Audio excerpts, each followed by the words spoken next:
I get on the stage, so no matter where you are, whether you're standing, networking, or you're settled, answer this from wherever you are as loud as you can. Folks, are we ready to begin with our festive marketing camp? I like the energy, but I think we need a bit more. So how about I'm going to give you a couple of more seconds to be settled, to be ready, be excited, because this is something you wouldn't want to miss out on. So let's do this one more time. Team, are we ready? Amazing. Thank you so much. A very good afternoon to you. I'm Ruchi Shah, and it's my honor to be standing here as your host today. I welcome you to the 4th edition of the Festive Marketing Camp presented by Social Samosa. I feel our energy is here, and till the time our energy don't reach here, we cannot begin, right? I cannot ask our experts to join me on the stage. So let's do this thing. For the next 5 seconds, I want you to clap as loud as you can, as fast as you can. Let the entire Andheri know what's happening here, right? So can we do this together? On the count of 3, 2, 1. Folks, can you clap it out? Let's go a bit more louder. And this is what we are talking about. Thank you so much. Well, with this energy, let's get right into it. You know, India's festive season, it's not just a time for celebrations. It's a time when the nation comes alive with colors, with flavors, with traditions that bring together millions of people. With the grandeur of Durga Puja in West Bengal, to the spirited celebrations of Onam in Kerala, Navratri in Gujarat. And that's not it. The warmth of Eid and Diwali across the nation. I would say each corner of India lights up in its own unique way. And it's not just about culture, it's also commerce, because nearly 30% of the annual retail sales happen during this very season, with consumers actively seeking products, services, experiences that resonate with their cultural and emotional values. And folks, that's exactly why we are here today at Festive Marketing Camp. We together will unlock the secrets behind successful festive campaigns. We will understand consumer behavior. We will discover strategies that make brands shine the brightest in this important season. And for that, we have a power-packed agenda filled with insights, filled with panel discussions, with fireside chats, and that's not it. We have a lot in store for you. So what are we waiting for? Let's get right into it to help you navigate this dynamic landscape. Let me quickly tell you the topics that we will discuss today. We will be talking on CTV and short form, the festive growth engine. It's going to be our very first fireside chat, followed by our panel discussion on the festive storytelling interplay, how to stay fresh and stand out in a sea of sameness. Then we have the festive media map, navigating avenues that drive outcomes. Our next topic is beyond creative, the real AI advantage for festive campaigns. Then the omni-channel commerce playbook for the festive season, and we will be talking about winning cultural moments with experiential marketing. So folks, you are all set. We are ready. What are we waiting for? Let's get right into it. Let's get started. Let's dive into a day full of stories, full of strategies to help us elevate the festive marketing to the next level. So go ahead, take your pen, your paper, your notepad, take it out. I know you would want to note down plenty of ideas, tips coming your way. And also for those friends of yours who couldn't join us, don't worry, we are streaming live across our social media platforms, all thanks to our streaming partner, 24 Frames. All right, so let's get started. Let's kickstart this event. And to address our lovely audience, I'd like to call upon stage the man behind Social Samosa Network. Folks, let's hear it for the CEO, Hitesh Rajwani. Very warm welcome, Hitesh.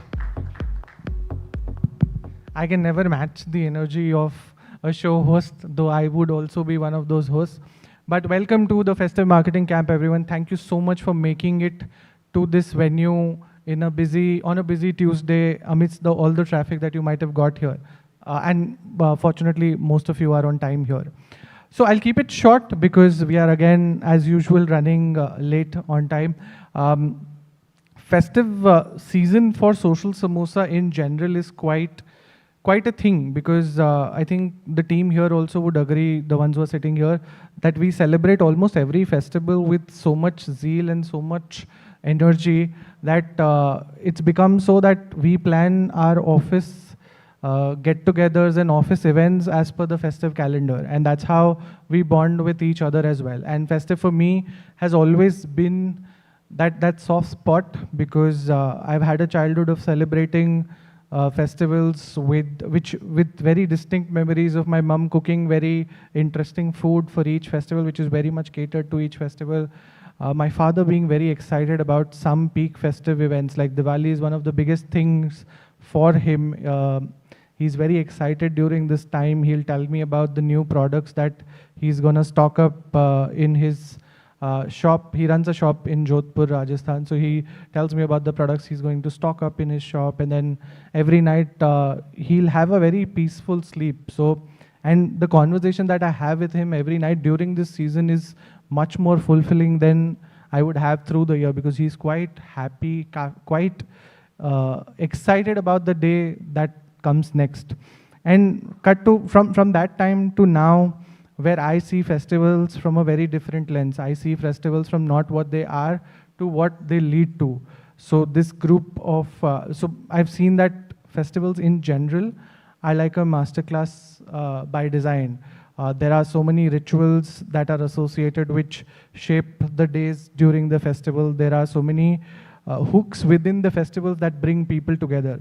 And taking cues from those festivals is where we put together this festive marketing camp. We felt that if there can be a day or a period where people are coming together with a certain purpose, there could be a day where people from our side of business, which is the advertising and marketing ecosystem, is coming together, not having similar rituals, but having some rituals in place, making this like that place where, so for me, Festive Marketing Camp is like that group study that people would do, right? Right before a big exam, you would exchange notes with each other. You would tell that these are the things that you should be wary of. You would pass on those notes saying that this particular question would definitely come, so you should know the answer for that.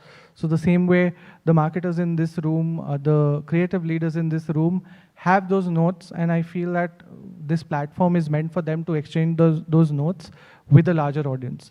I would keep it to that. I think Ruchi has already given you a context of the kind of sessions we have today. So once again, welcome to the Festive Marketing Camp. I hope you have a great learning experience, and I hope to interact with most of you here in the room through the day. Thank you.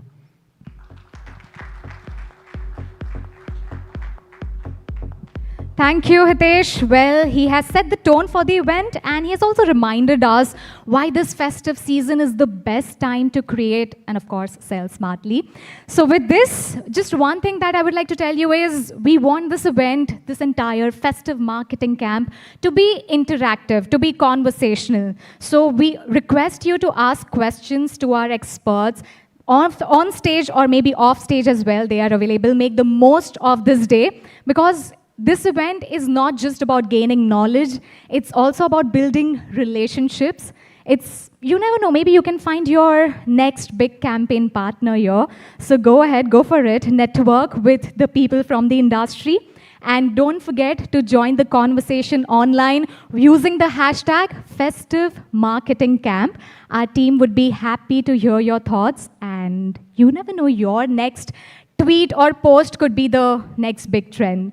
So let's get right into it. Let's get started with our very first session, our fireside chat. Short form drives discovery. CTV drives depth.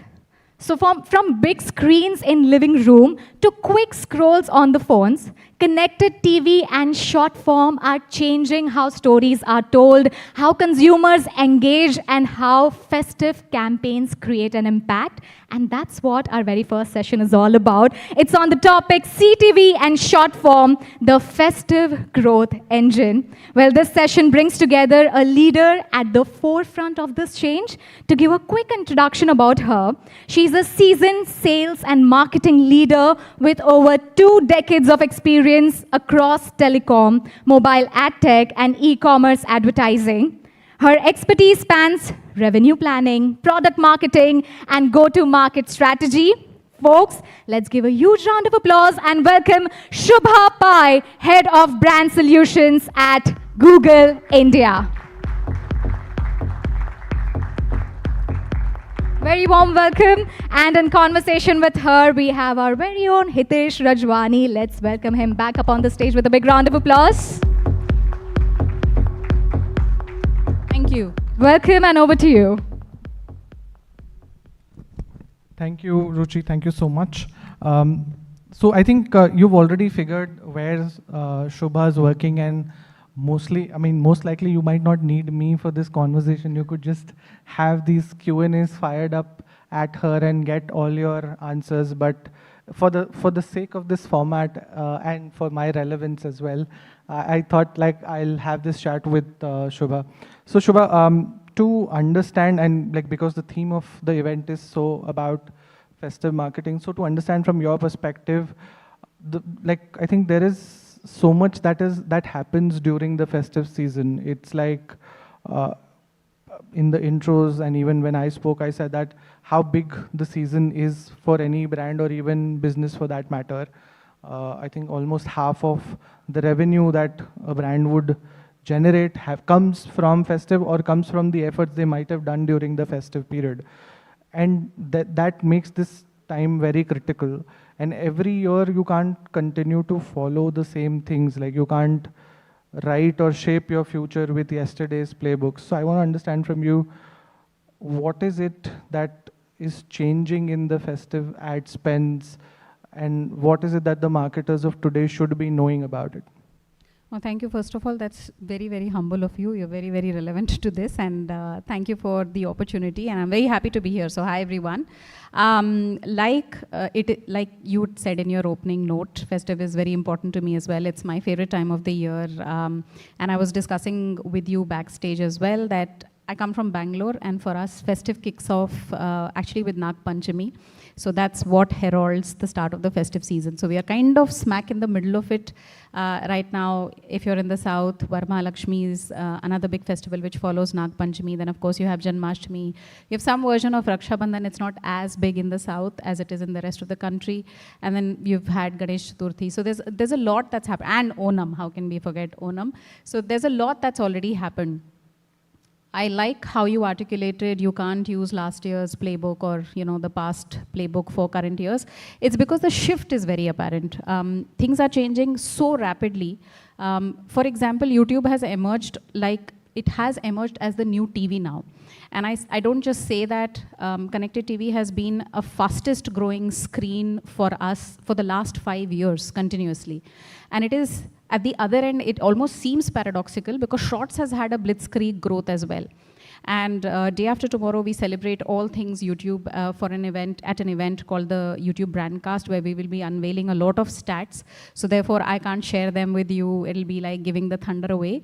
But Shorts has exploded, CTV has exploded, and the most interesting thing is people who are watching Shorts on connected TV. I think YouTube is the only platform in the country with this confluence of these two seemingly very different viewing formats, which is happening together. So Shorts viewership on connected TV has doubled between last year and this year. And another interesting thing is, when you're watching Shorts on your mobile phone, you're scrolling rapidly, and therefore the view-through rates, like the time I spend watching something, is relatively slower because that's the sort of leaned-out, casual viewing moment. But on the connected TV, I watch it like I watch any content on the big screen. So my view-through rates actually are a lot better. On average, on connected TV, 50% of what content people spend time on is 20 minutes, 21 minutes or longer. Because fundamentally, it combines whatever is good about traditional linear TV viewing experience. You're sitting with your friends and family likely. It's a shared viewing experience on the big screen, so you're a lot more patient. All of that is true. But what is different is you've moved from broadcast to on-demand, on discovery. And I think the MC said earlier that shorts are for discovery. People are also discovering content on shorts, on the connected TV, and also with search. So think about your behavior with your mobile phone over the last 24 hours. It's likely that you have searched, shopped, scrolled. One of these you've done and streamed, likely streamed some content at your home, right? And consumers are shifting between these behaviors. If you really think about it, all these behaviors are playing out on the connected TV as well. Right. So firstly, what marketers need to think about is, how do I plug myself into these moments? And yes, Google and YouTube are two platforms that lend themselves. They are part of these four. If you think about it, between search and YouTube and everything that happens on YouTube, that's where the action is, that's where the consumer is at. So that's one. The second thing is, how do you then maximize these experiences? For example, if you are watching the connected TV, or if your consumer is watching the connected TV, how do you create experiences that are deeply immersive? It captures your attention, it stands out. There are a lot of brands now that are available, and advertising intensity will go up. I mean, clutter will maximize during the festive season because, like you said, 50% plus of revenues are made for a lot of brands in the second half of the year. And therefore, it's important to be seen. But whether it is through creative, whether it is through media orchestration, whether it is through using AI, whether it is through using rich immersive formats. So for example, instead of like a static ad that appears on YouTube when you're watching content on the big screen, if you design immersive edge-to-edge creatives, which we call the immersive masthead, that cuts through very, very differently. It captures attention from the word go. Similarly, of course, you could do, have a edit of your TV ad and run it like shorts. Is that the most optimal, respectful thing for the user? Likely not, because your story arc is very different when you tell stories on the big screen, long format versus on the short format. Could you maybe partner with a creator? We like to think of creators as festive icons. And there are behaviors that we see which are very distinct around the festive period. So last year, between August and November, searches for Raksha Bandhan sweet recipes, searches for Navratri sweet recipes spiked by about 300%. We saw similar spikes for casual makeup, for festive season, and such terms. And we were discussing how, even in my household for Ganesh Chaturthi, and I'm not a great singer, but during the Aarti and Puja, we will play the playlist, and it'll be playing on the connected TV. You don't actively think about this when you are behaving like that. But when you do, you realize how deeply integrated YouTube is in people's lives and what opportunities you're actually missing out on. How could you be leveraging these opportunities? So that's my long and short of it. Right. So I get the sense that you mentioned about CTV exploding and short form video exploding. But do you think the marketers of today recognize this shift, that this consumer behavior shift also that happens towards CTV? And if they do so, what is it that they're doing to align themselves to this revolution? Are they I won't say innovators in this sense, but are they adopting to this early, or this is still, these insights are still resting with platforms and marketers are yet to test this? That's a good question, because we have an entire spectrum. As with any shift, there are a few people who will be risk takers, who will kind of go on the path, create the path, who will experiment a lot. And we were discussing how you should, ideally as marketers in today's time, set aside some budget for experimentation as a rule, like every quarter. Because there is so much happening in the ecosystem, and during festive is likely not when you want to test something, because the stakes are too high. So hopefully rest of the year you've kind of done enough of testing and learning, and you kind of have a strategy now that you are very confident about, or reasonably confident about, which you can deploy. So we do see customers at the both ends of the spectrum. The immersive, format that I was talking to you about, the masthead one. Now Flipkart, also full disclosure, very partial to Flipkart because I worked there before I joined Google. And if you've seen their recent ad, what a bold 3-minute long ad. How many of you have seen it? The Kuch Bhi Ho Sakta Hai. You know, in a time where we talk about, it's a very lazy excuse. We say, oh, consumers don't have, like, this is a short form video era and no one has attention. People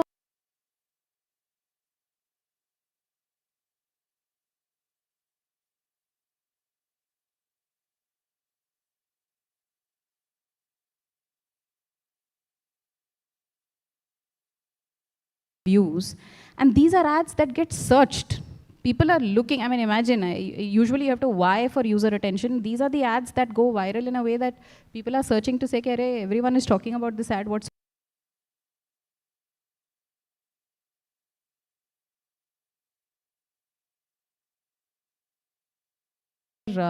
integration that Asian Paints had done last year. It was close to Festive. I think it went live around August, September. And this was for a line of paints, which is very big in rural India. Now we talk about how, you know, internet is a democratizing level playing field, etc. But very few marketers are putting their money behind it. And of course, it has to do with whether that segment is relevant for the product or service you sell. And they partnered with regional YouTube creators, Marathi, Haryanvi, and these are unapologetic pieces of content IP that they put out there for this paint. In Haryana, it spoke about an akhada, it spoke about a sabzi mandi, it spoke about, you know, so there are different very, very local examples where they leveraged it. Phenomenal results, from searches going up to brand awareness going up. So there are marketeers who are experimenting, apologies, who are experimenting, as well as marketeers who are sort of still watching from the sidelines. And not really believing how big CTV is as a phenomena. There are about 75 million viewers now who are reached, who are consuming connected TV, YouTube connected TV. And this is a very, very big number, but a lot of marketers find it very hard to believe. So yeah, there are customers across the spectrum, those who are boldly going ahead and testing it out, and those who are still waiting. So for this question is for those who are still waiting. What are some of the unique strengths you feel that CTV as a medium offers to marketers, and why is it, probably a couple of reasons as to why a marketer should be very, I won't say bullish, but should at least experiment in full stead with CTV as a medium? See, one is the reach itself. Secondly, if your user base, who you want to reach are urban, slightly more affluent users, then it should be an always-on medium, because there is viewership happening actively. The other reason is, let's say you are a TV-first advertiser. Everything, as I said, that linear TV, traditional TV brings, connected TV brings that as well. But over and above that, you can be super precise. You can lean into AI formats as well as AI to create insights, to generate creatives. And you can make it super personal to the person who's watching. And the last bit is the actionability. So we're very excited actually, because this year we've launched shoppable CTV, we've launched shoppable masthead. The goal is to make sure that every surface becomes in some way a surface where you can take action. So that's very important to YouTube. So that's something that we're doing. Last year we launched QR codes. A lot of the ads, if you're a consumer of YouTube on the big screen, you will realize that ads end with QR codes. These are sort of like your send to mobile vehicles. And we saw Kia Motors do this brilliantly when they launched their car. And it's not just some vanity metric. They were actually able to see a bump in their opted-in test drives. So this is like the last mile conversion for a car, which is a high involvement category. So that's one thing which sets it apart. And then the measurability. So everything that's good about digital, including measurement, is something that you have, which you didn't have as clearly and as neatly on linear TV. So all of these set the connected TV experience apart. So I understand it's TV with the strength of digital. And I remember the pre-event discussion that we were having where you're talking about how it helps you access people who are not just cord cutters, but people who are cord nevers. Yeah. So now to the other medium that we've been speaking about, from a short form perspective, what is it that a marketer should know about shorts, and that why is it that they should be very invested in a medium like shorts? Firstly, the scale and the relevance, right? It's massive. You can't deny the impact of it. In fact, there was a recent BCG media report which spoke about how people use mobile phones in their non-smoking but smoking breaks. Which is where you just quickly pop out, you just scroll through a few shorts and you kind of come back. You don't even realize you're kind of doing it. Those are moments which have just increased. And then, of course, there is a active, I'm commuting and I have some time and therefore I can scroll through shorts. The one thing that is interesting about shorts is here's where we see a lot of partnership with creators coming alive. Because I'm used to seeing creators on this format. It seems very, very organic. YouTube is also the platform where, which inspires a lot of trust in both creators as well as creator-made content. One of the highest across all social OTT formats. It's also a great way, like we said earlier, to discover content. And the same holds true for TV. I used to make fun of one of my teammates for watching shorts on CTV, and she laughed at me today because I'm going to talk about it, because it's become a thing that is a thing now. And the reason for that is oftentimes I have not yet decided what I want to watch. And then I'm scrolling through shorts on the connected TV screen. I see something either from an OTT player, or I see content from my favorite creator. It's a teaser. It's almost like a hook. It hooks you in. Right. And then you're like, okay, this looks interesting. Maybe this is a stand-up comic content. I want to watch this. And so now Shorts has introduced you to something. You've discovered something new that has caught your attention. It's hooked you in. And then I go watch the long-form version of it. I keep saying this to our media and entertainment partners that we're the recruitment engine for a lot of your content on your platform. And it's true. Even during IPL, right? For example, if I'll watch if there's an RCB match, I'm from Bangalore, maybe I'm not too keen on other players playing, but maybe my favorite creator made a video about it. And suddenly I'm thinking, maybe I have time in the evening, why don't I watch this match? So Shorts is a very, very good hook into whatever it is that you want to drive attention towards. And partnering with creators is the way to go when you think about Shorts. Got it. And I think it's like probably creator or a publisher bias as well, or even an industry bias in general, that whenever we see two emerging mediums, whenever we see two newer formats coming through, the natural intent is to say that A versus B, like CTC versus short form, or CTV or short form in that sense. Do you think there is a possibility, because I think we've been living this the last 2 decades, you also must have seen that there was this whole TV versus digital debate. And the reality is that it can also be a and conversation where TV helps you reach out to the masses who are not connected to digital, while digital can help you scale where there is a lot of penetration. So do you see that and conversation about CTV and short form too? And why do you think probably a CTV and short form can become a growth engine for brands during the festive season? It has to be an and conversation, because people don't live their lives in parts. They're moving continuously through their lives, right? They wake up in the morning, maybe they go through a certain behavior where they're watching something on Shorts. They go through their day snacking on some content. Maybe someone sent them a link, so they watched a slightly longish video on their phones.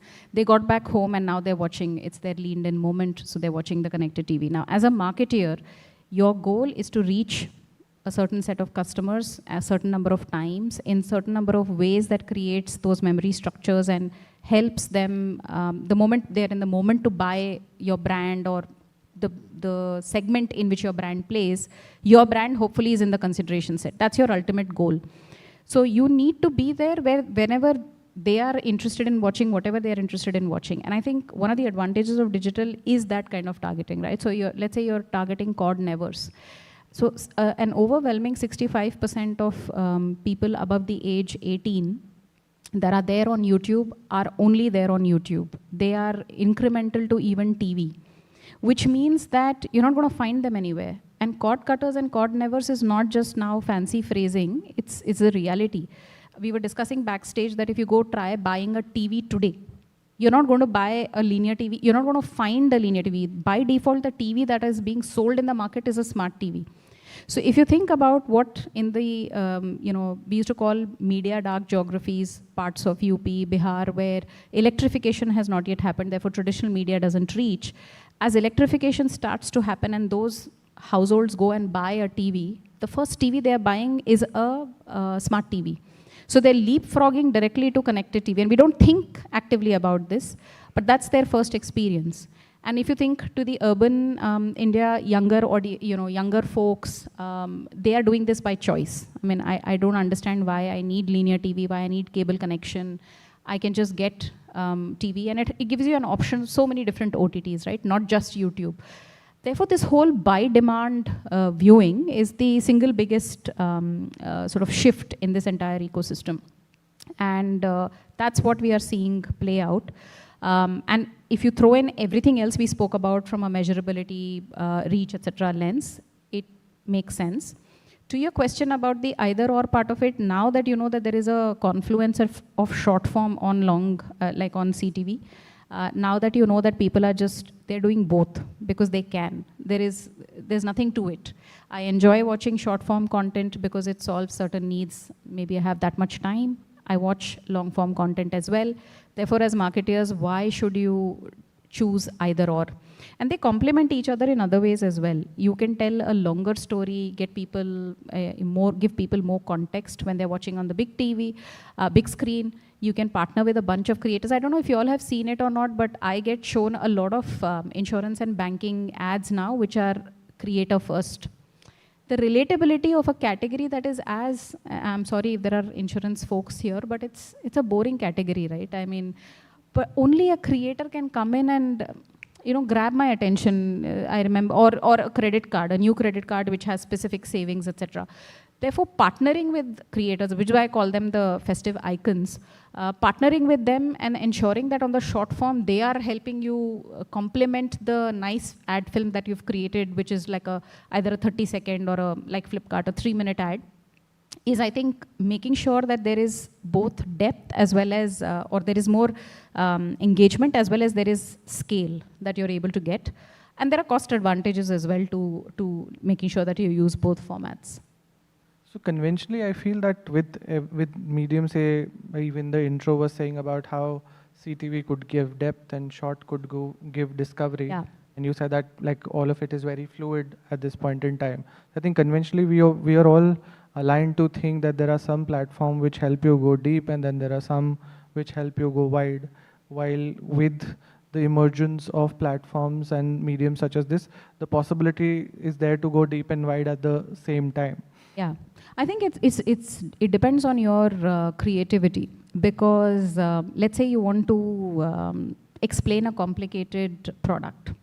You can the creators will do a bang up job of telling you how this works, and people will listen because the creator is far more engaging than any brand creative that you can make. Plus, it'll be far more expensive to make a brand creative, tie up with some ambassador or whatever. I'm not saying that that you shouldn't do that. Flipkart ad is rich in Bollywood celebrities as well as YouTubers and all of that.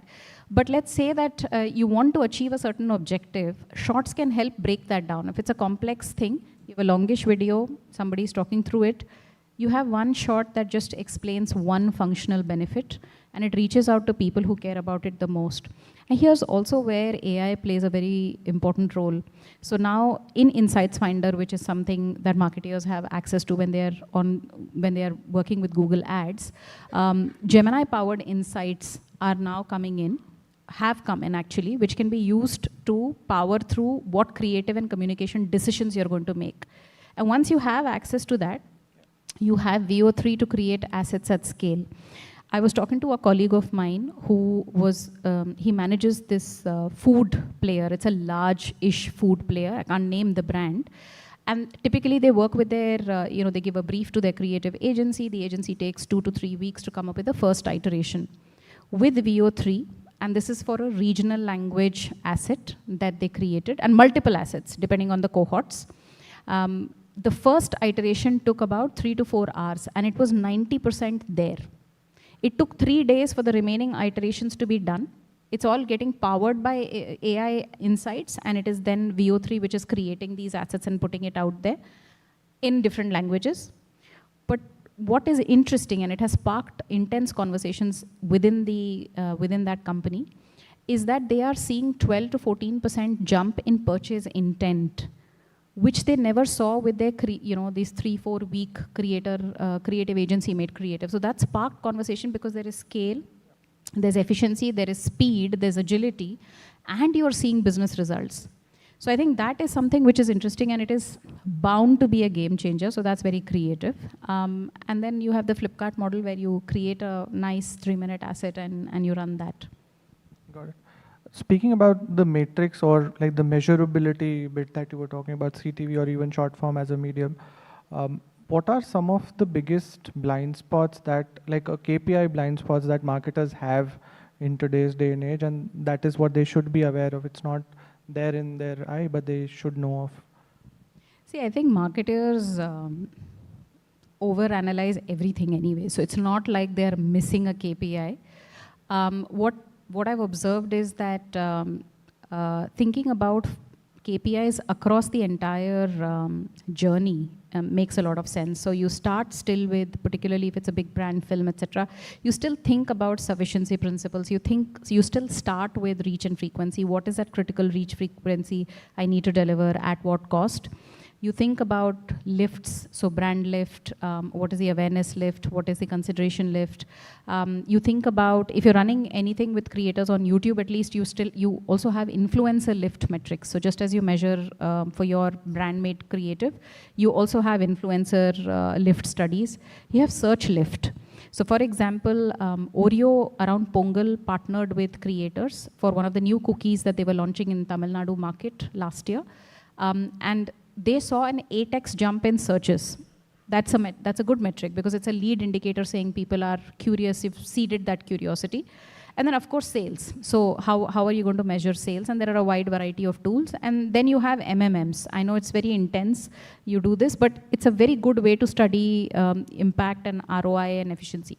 I think the pitfall is when you get married and over-optimize for some one metric, which may or may not be tied to your outcomes. So for example, likes or VTR.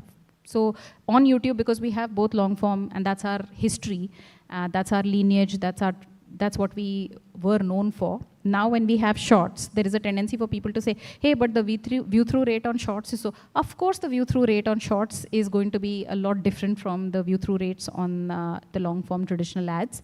Is that benchmark the benchmark you use for measuring a fundamentally different user experience or a different ad format?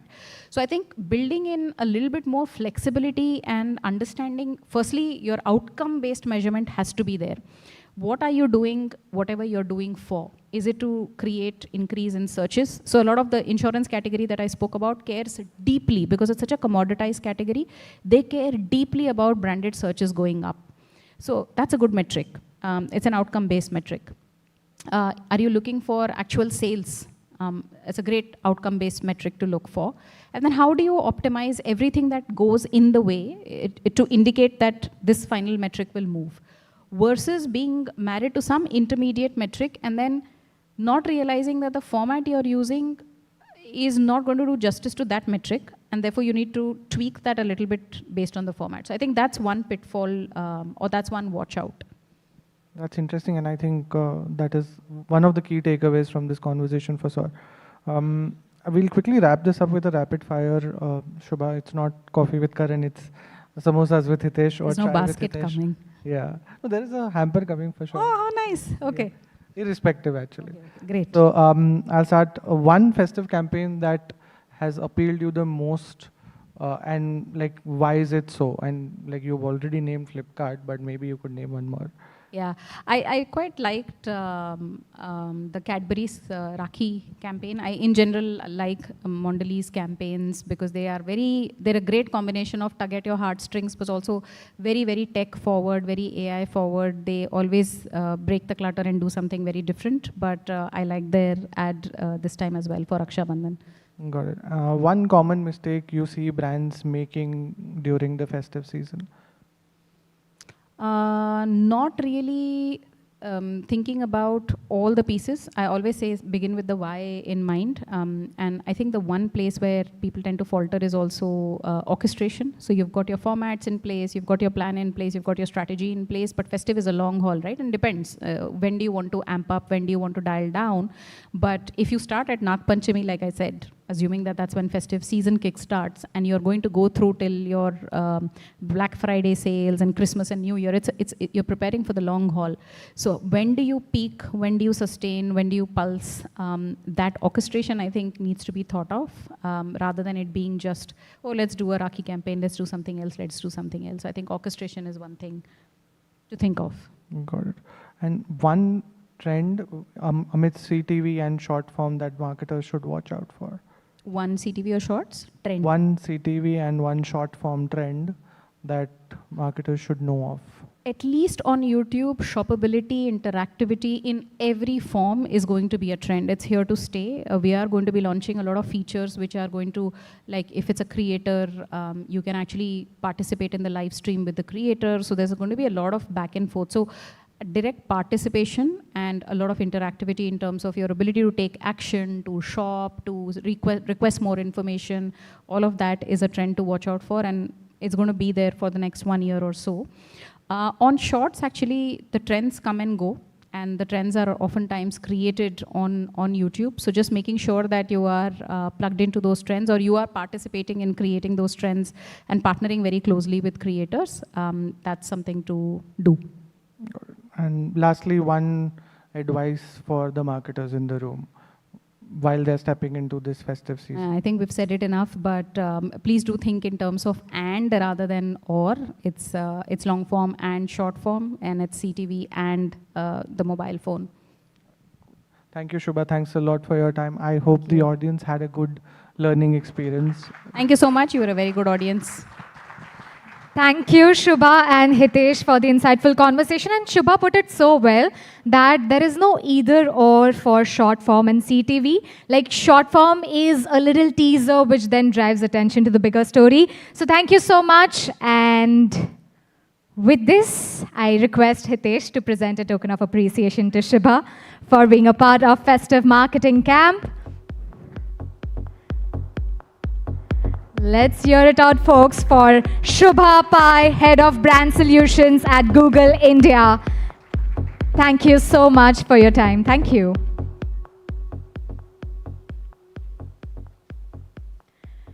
All right, it's now time for us to move forward with our very first panel discussion of the day. And the topic of our panel discussion is the festive storytelling interplay. How to stay fresh and stand out in a sea of sameness. I hope you were able to gain valuable insights from our fireside conversation. And this is just the start to our festive marketing camp. We have a lot more in store for you. And we now begin with the very first panel discussion. Well, in this, we will hear from marketing leaders who have mastered the art of creating compelling festive campaigns. Campaigns that don't just shout louder, but speak meaningfully to audiences. So let's get right into it. As a courtesy to our fellow speakers, I request everyone to put your mobile phones on silent. All right, let's get right into it. With this, I would now like to invite our session chair up on the stage. Folks, can we hear it for Karuna Sharma, Associate Editor at Social Samosa.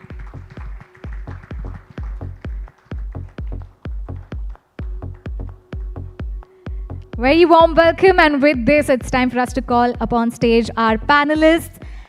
Folks, it's now time for us to give a huge round of applause and welcome Chandni Gaglani, Head of Aisle Network.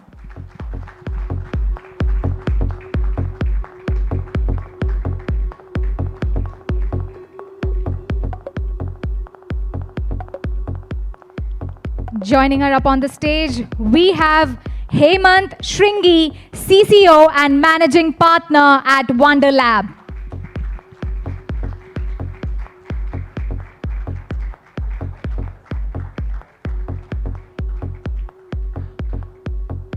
We now have Pawan Sardar, Chief Growth Officer at the House of Abhinandan Lodha, joining us up on the stage.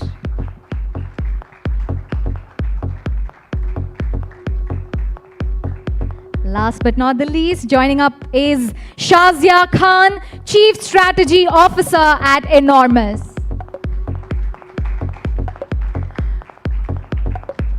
Warmest welcome to our panelists. With this, Karuna, I hand it over to you. Hello, hi everyone. Thanks for joining us today, Ruchi. Thanks for setting the context of this panel perfectly.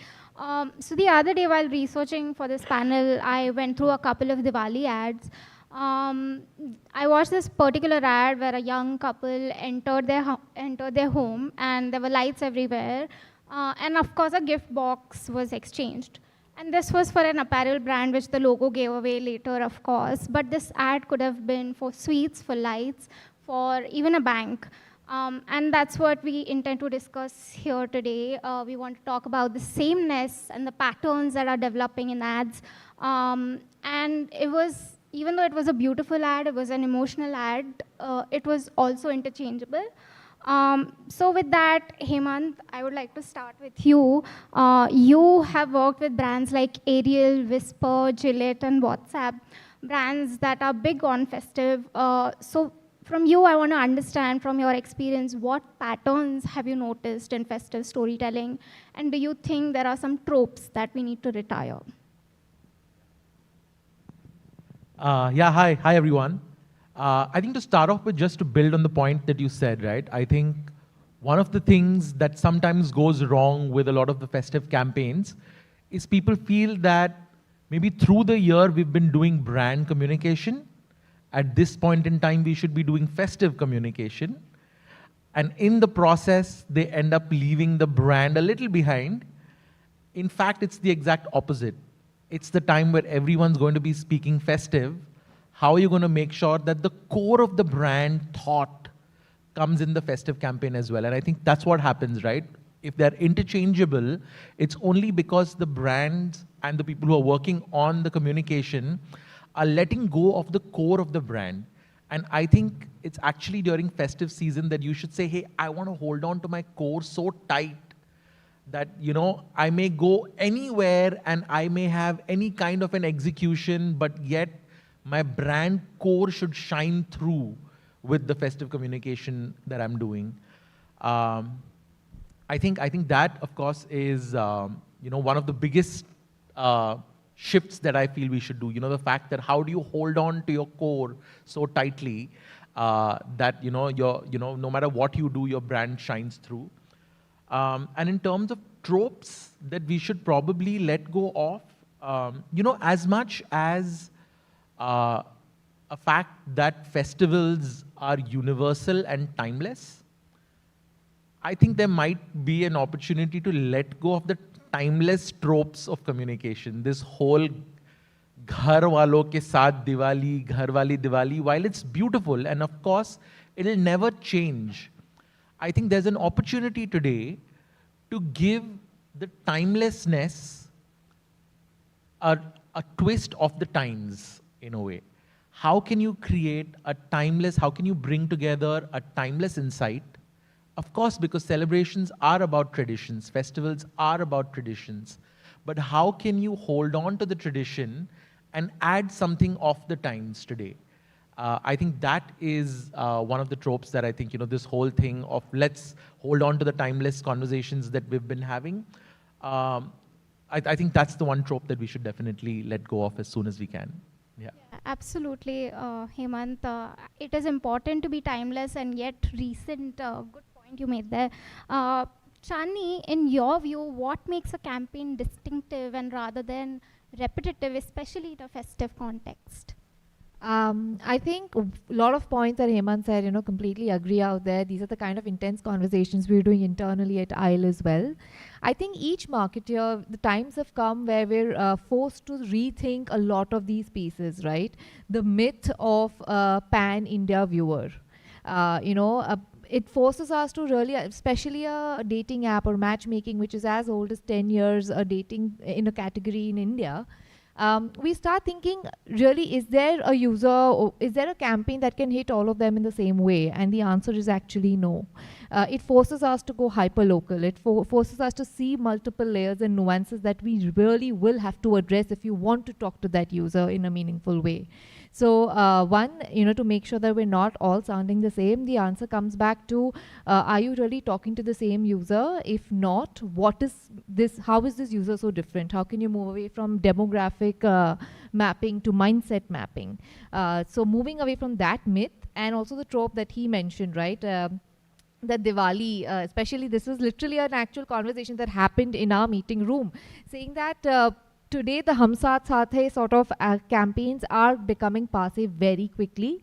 The storytelling is not really hitting a lot of audiences simply because a lot of people are now staying with their flatmates. What does Diwali mean to my NRI user, right? That's where probably loneliness is really peaking in some areas, and that's where dating is becoming more prominent. So especially when he said, like, how do you let brands shine through? We're forced to think, does this festival really have a strong brand integration? How does dating play out in Diwali? How does dating really play out in Christmas? There are New Year resolutions, and people have a very fresh intent coming in at that point of time. So these are the pieces we are moving away from, going deeper into hyperlocal, deeper into personalization, and stopping the one size fits all, like, finally. Absolutely, Chandni. I think this is a good point to bring in Shazia. Shazia, in your LinkedIn blog, you shared a wonderful insight that celebration is a destination, but preparation itself is a journey. Do you feel this is a window that brands are often missing? Yes, I mean, this is a topic close to my heart, and I wrote this a year ago, and you're all welcome to read it. When I did home visits, I uncovered that consumers actually start preparing for the festive season around now or a month earlier. And there is the cleaning and the home and the clothes and getting themselves fitted out and grooming and food, of course, and travel plans, and also some kind of relationship bridges which have been pending. People want to use the festive time. It's also personal milestoning and taking some decisions. So there's a lot going on in the preparatory months before the festive season actually kicks in. And like the previous speaker said, the celebration time itself is quite long, but actually the preparation time is equally long. And that's where consumers need the whole hand-holding. They also need practical expert advice. And it's a wonderful time to actually be there early and empathetically. So it's a topic very close to my heart. It's called preparation for celebration. The season before the season is the time to potentially connect. 100%, Shazia. That is a window that brands often miss. Pawan, celebrity endorsements are also a common sight during the festive season, especially in real estate, right? So what are the pitfalls of relying too heavily on celebrities during this period, and what does it take to use them more strategically? Before I answer that, again, I think festive is very close to my heart as well. I think for most of the businesses, as I think mentioned in the last conversation, 40 to 50% of the business, and also a great opportunity to sort of build the brand. I think the great thing about India is, if you look at it, half the year we are celebrating. We are celebrating in the form of fasting. We are celebrating in the form of feasting. So there's so much as a marketeer for all of us to kind of create our brand, create consumption, create business, right? Particularly in the festive, I kind of agree with you. I think hyper-local is extremely important. I always go back and say that look at the social nuances of festive. For instance, if anybody is from eastern part of India, Durga Puja is such a big thing, but finally it's more of a social event than a religious event, right? Where people come together. And what happens if you're a young brand, for example, I remember back in the days we created a FBB love story, for instance, right? So how do you also see festive differently, right? What are the undercurrents of each of the behavior, right? What happens? Like Diwali is a big, large family coming in together. Navratri has some other connotation and so on. And different parts of India. I mean, one thing definitely doesn't fit across, that's for sure. I think these are the nuances to kind of understand where is it interplayed and where you can fit in your brand. I think these are important things. Before I answer that, celebrity, obviously, I think they give you a voice too, but they also need to be integrated well in terms of your brand narrative. They just can't be placed because they are a popular face, right? What are you making them do? How are you taking their narrative forward, right? That makes it extremely important. It can flow from a fashion brand to a food brand to any kind of a brand, right? But what are they adding back to you? I think that becomes very, very critical, and I feel that's how celebrity should be used. Yeah, 100%. It is important to remember that it is your brand's ad and not the celebrity's ad. Thank you, Pawan. Chani, what you said about going hyper-local, influencer marketing has also allowed brands to do that, right? What would be your advice to brands who are approaching influencer marketing, which is also becoming a little repetitive, right? So what would be your advice for standing out with influencer-led formats today? I think that's an excellent question, because we're also reaching a time where influencer marketing, metrics have started falling. Instead of, like, they don't do as well as they used to do. The original formula was you go for these big creators and big influencers, and you would naturally see some traction. And now we're going to micro creators. We're going to local creators. So IEL also has a lot of vernacular apps, like multilingual apps like Arike, Nito, Nine. They're for southern communities. And here the learning has been very stark. You go to local creators. You also create the content natively. When you try to translate something, you have already lost them, because you just want to be in that classroom trying to talk to them, but you've missed the local nuance, the local idioms that win. So I think that's where the creators come in beautifully, because they know the culture, they know the subcultures, and they're one of them, and they can probably put forward your message better than you can. But how to use them, again, it comes down to, are you doing that right? Have you identified the correct creator to do the correct storytelling? Without which it's going to fall flat, because then you're again trying to use a generic formula or a one-size-fits-all formula, saying, I've used a creator, it'll probably give me these metrics, and usually now it's not working. Even that's gotten saturated.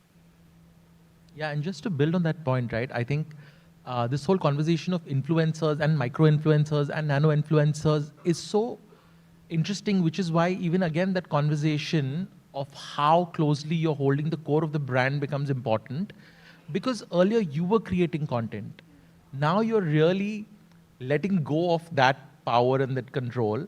So how do you make sure that the core again is so strong, because you want to allow the creator to have their own language. Because if you spoon feed the language and the words to them, then it's not them anymore.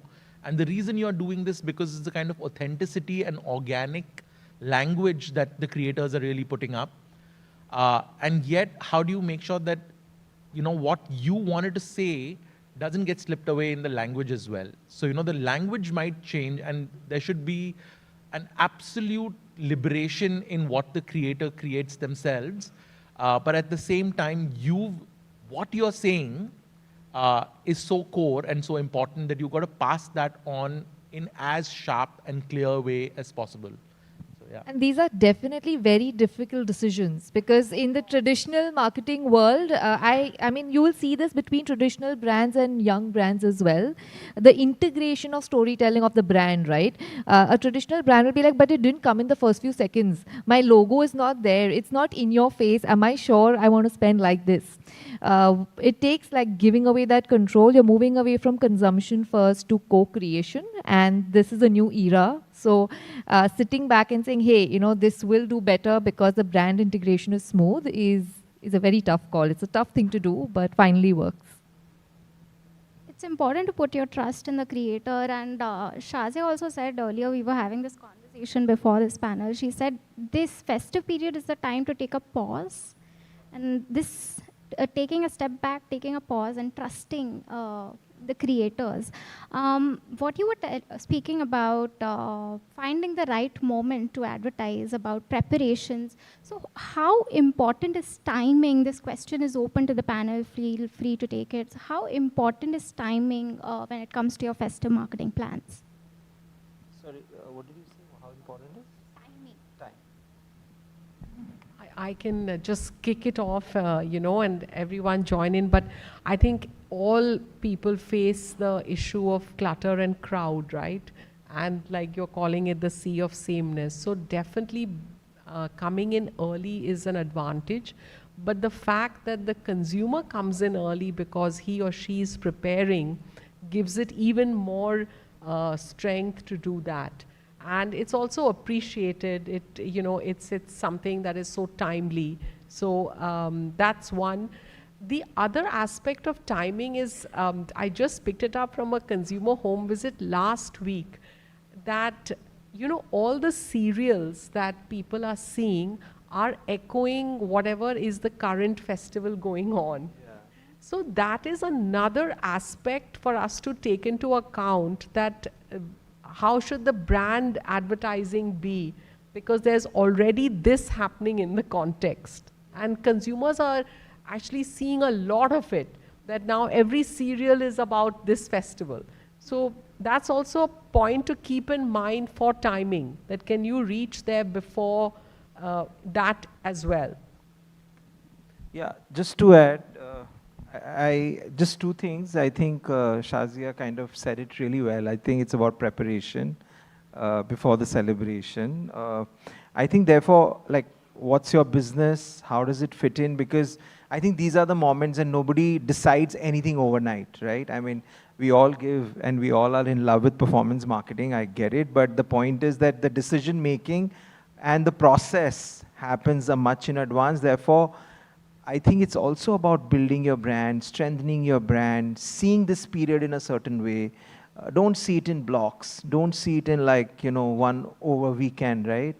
How can you collectively see it together? What does it do? Because it has lots of cultural, emotional nuances, right? I think if you do it right from a brand perspective, I think it can you can actually get a heart share more than, obviously, you know, volume share and so on and so forth. I think it's very important to also see it from a heart share, like what do you want to get from your brand. I think that those were excellent points covered. And just to add to that, you know, as I think of the entire end-to-end flow during our festivals, so prior to IL, I was at Flipkart, Myntra, Udaan, which are all e-commerce. So festivities were very big in terms of campaigns. And preparation was one of the strongest things. We had to put our hooks in early, seeding in early, and then the peak, right? One thing that I'm learning in the new domain like matchmaking is there's also an afterglow moment after the campaign. You know, because this season just got over, this festival just got over, the person has come back and now is thinking, hey, so many family people ask me that where's my partner, when am I going to get married? Maybe this is the time I should start taking action, right? So, and how do we make sure as a brand you're there for them before and after? Because they're riding the whole wave, and then there's an emotional moment that happens after festivals as well. Can your brand be there while the rest have disappeared? And I think, you know, while of course timing is absolutely crucial, you know, again, if you're heard sooner, if you're seen sooner, you will be registered faster. But I don't think anything can take away from impact. I think you know, it's not necessarily about how soon you spoke; it's about how impactfully you delivered what you had to do. So I think that's something that can never be taken away, right? In that sense, yeah. That's a good point. Staying with you there, how is the consumer sentiment shaping up this festive season? How can marketers tailor their marketing to tap into that sentiment this time? Yeah, I think that's a great question, right? Because I think, like how she's saying, the fact that you can see patterns emerging during preparation. You can see sentiments building, during an upcoming festive season. So the fact that, again, which is also where timeless insights may not only work, you may have to see that how are people reacting and how are people preparing for the season that's coming up.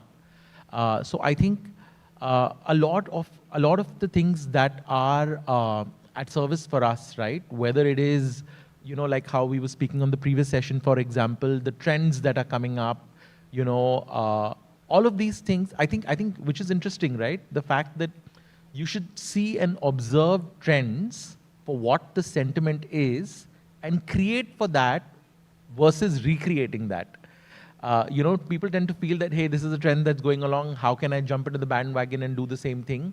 But that trend is telling you something. How can you take that almost as an input into what your output is going to be versus just replicating it in that sense? So, yeah.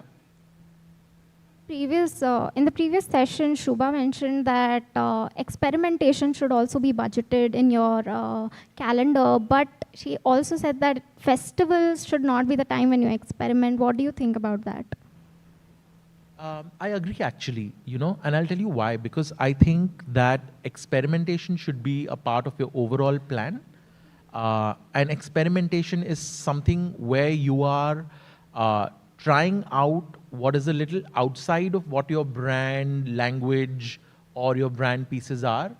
And I think, again, because festive season is so cluttered, to move away from what you've been doing, what you stand for, what is it that you set so far, could be a bit risky. I mean, it could be a high risk, high reward kind of a situation where you do experiment, and you've taken a calculated risk in that sense, and you manage to land what you've done. But again, the fear of misattribution at that time is really high. Because you may have experimented something, it may have done really well. If it's not in the same ethos of what you've been doing so far, it might be attributed to someone else or something else, which is why maybe it could be another reason to not experiment during this time. Sorry, I look at it differently. I think just wearing from a marketeer's hat, the budgets are good during this period. So I think even if you take a thumb rule of, let's say, 15% or whatever, it's safer to sort of put in that and experiment versus any other period, because the pressure of delivery for any other period would be far higher. So any which ways, as a marketer, you should always put in your 10-15% monies into experimentation, always. But during this time, I feel it's a little safer to sort of try new things. Yeah. It's about hitting that right balance, I guess. Yes. Yeah.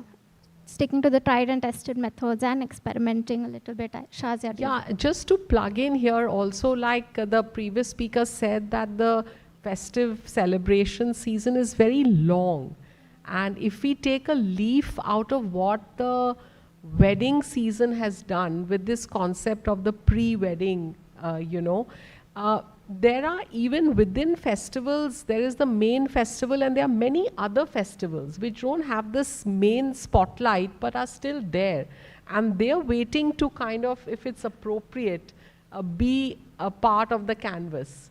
And it's a festival, all right. It's less cluttered because, everyone else has put their spotlight on the main one. And that could be a nice way to experiment and learn. And I think consumers will also appreciate that you've put a spotlight on something that generally everyone is just missing out on. So also, I feel social media has made every small festival a big festival today. I never heard of Nag Panchami being celebrated, probably I'm from North, that side of the world, but today even that's become like an important thing. So I think, yeah, social media has played a big, big role in terms of showcasing. Yeah, earlier we just celebrated Nag Panchami with our siblings.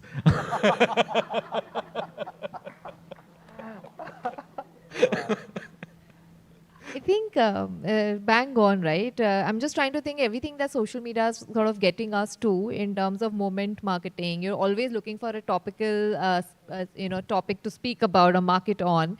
And if you already have a large field of festivals in your way, you definitely want to do good out of them. The way I think the safe bet out there, the balance that you were talking about, is the smaller ones is where we do the experiments and we see how it's been received in terms of at least indicative metrics, if you don't get the complete output metric. And based on that, you create a bigger campaign for your big festival, So your calculated risk is coming from there. And yeah, like you mentioned, you have the budgets. So at least you can, play around a little and say, I know I'll get certain level of return anyway, so that works out. That's an interesting take, Chandni. Shazia, you just mentioned festivals that were not as celebrated, that were not as big earlier. Are there any consumer cohorts that are getting missed out on that marketers should target? Well, I think there is a trend, it's called the imperfect perfect families. So in urban centers, data is showing that there's a small but significant number of families which are different. And I think a lot of the festive ads can potentially embrace them. Not everything is the perfect family, but they also have very charming, warm ways of celebrating. Sometimes there's also, you're just away, or, there are so many other constructs in which people today are celebrating. And I think the panelists also mentioned it earlier.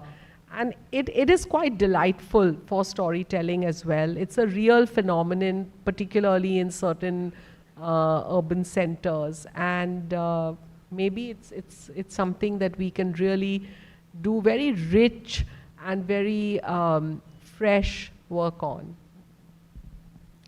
Pawan, would you like to add to that? Any consumer cohorts that you feel we're missing out on? I think lots. I think one is, I think, imperfection, as you said, right? I mean, it's no longer a hum aapke hain kon family. I think the families have also evolved, and we embrace. Today, I think we accept, we embrace. I think that's something which I think the brands can look at in terms of storytelling, right? Like how does it?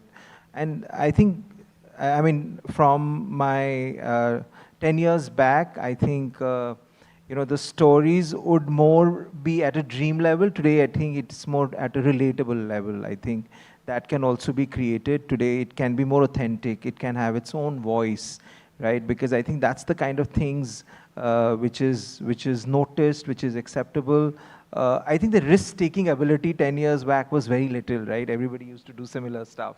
But today, I think thanks to social media, thanks to digital, I think the experimentation has gone really, and of course creators, right? Because they build in a lot of authentic voice, and therefore brand also try and reflect it.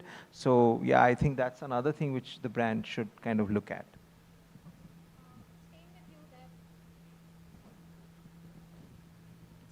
Yeah. Okay. Staying with you there, Pawan, any interesting trends that you have observed in consumers this time? How is 2025 shaping up for festive season? Yeah, so firstly, I think looks like very positive because of the GST announcement and so on. I think everyone's very positive looking at that the customer, it's kind of, consumption will drive is what everyone's hoping. And that's why I think everyone's trying to do their own thing. Like I was seeing some ad from Mahindra has already jumped into, announcing and sort of taking excitement from there. By and large, I think we are a growing country, so I think positivity is there. For last couple of years, I see it. And festive is the best time, right? Because that's where we loosen our pocket. Probably we get bonuses, and there are many factors which come into play. Therefore, I think I wouldn't call it like a particular cohort, but I think every brand, every category has some role or the other to play during this period, right? Because, and secondly, I always say that, as marketer, we do two things, right? One is we create days for our business, right? Which is not God created. This is God created where the customers are out, right? So try and see what you want to place and think of dhanda.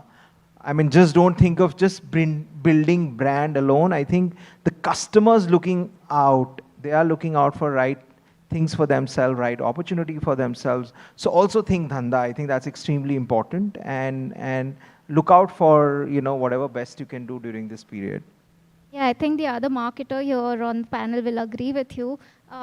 Thinking about the dhanda, Chandni, any interesting trends that you have observed this festive He season? had me at dhanda. I mean, no, absolutely. The reason why, we realized that there's so many markets that were not being touched upon, or we weren't being able to tap the potential that was there, was because the very new rules to personalization. Personalization as a concept within in-app purchases might be very high, in-app marketing would be very high, but when it comes to applying it on digital marketing or traditional marketing methods, the rules actually look very dynamic.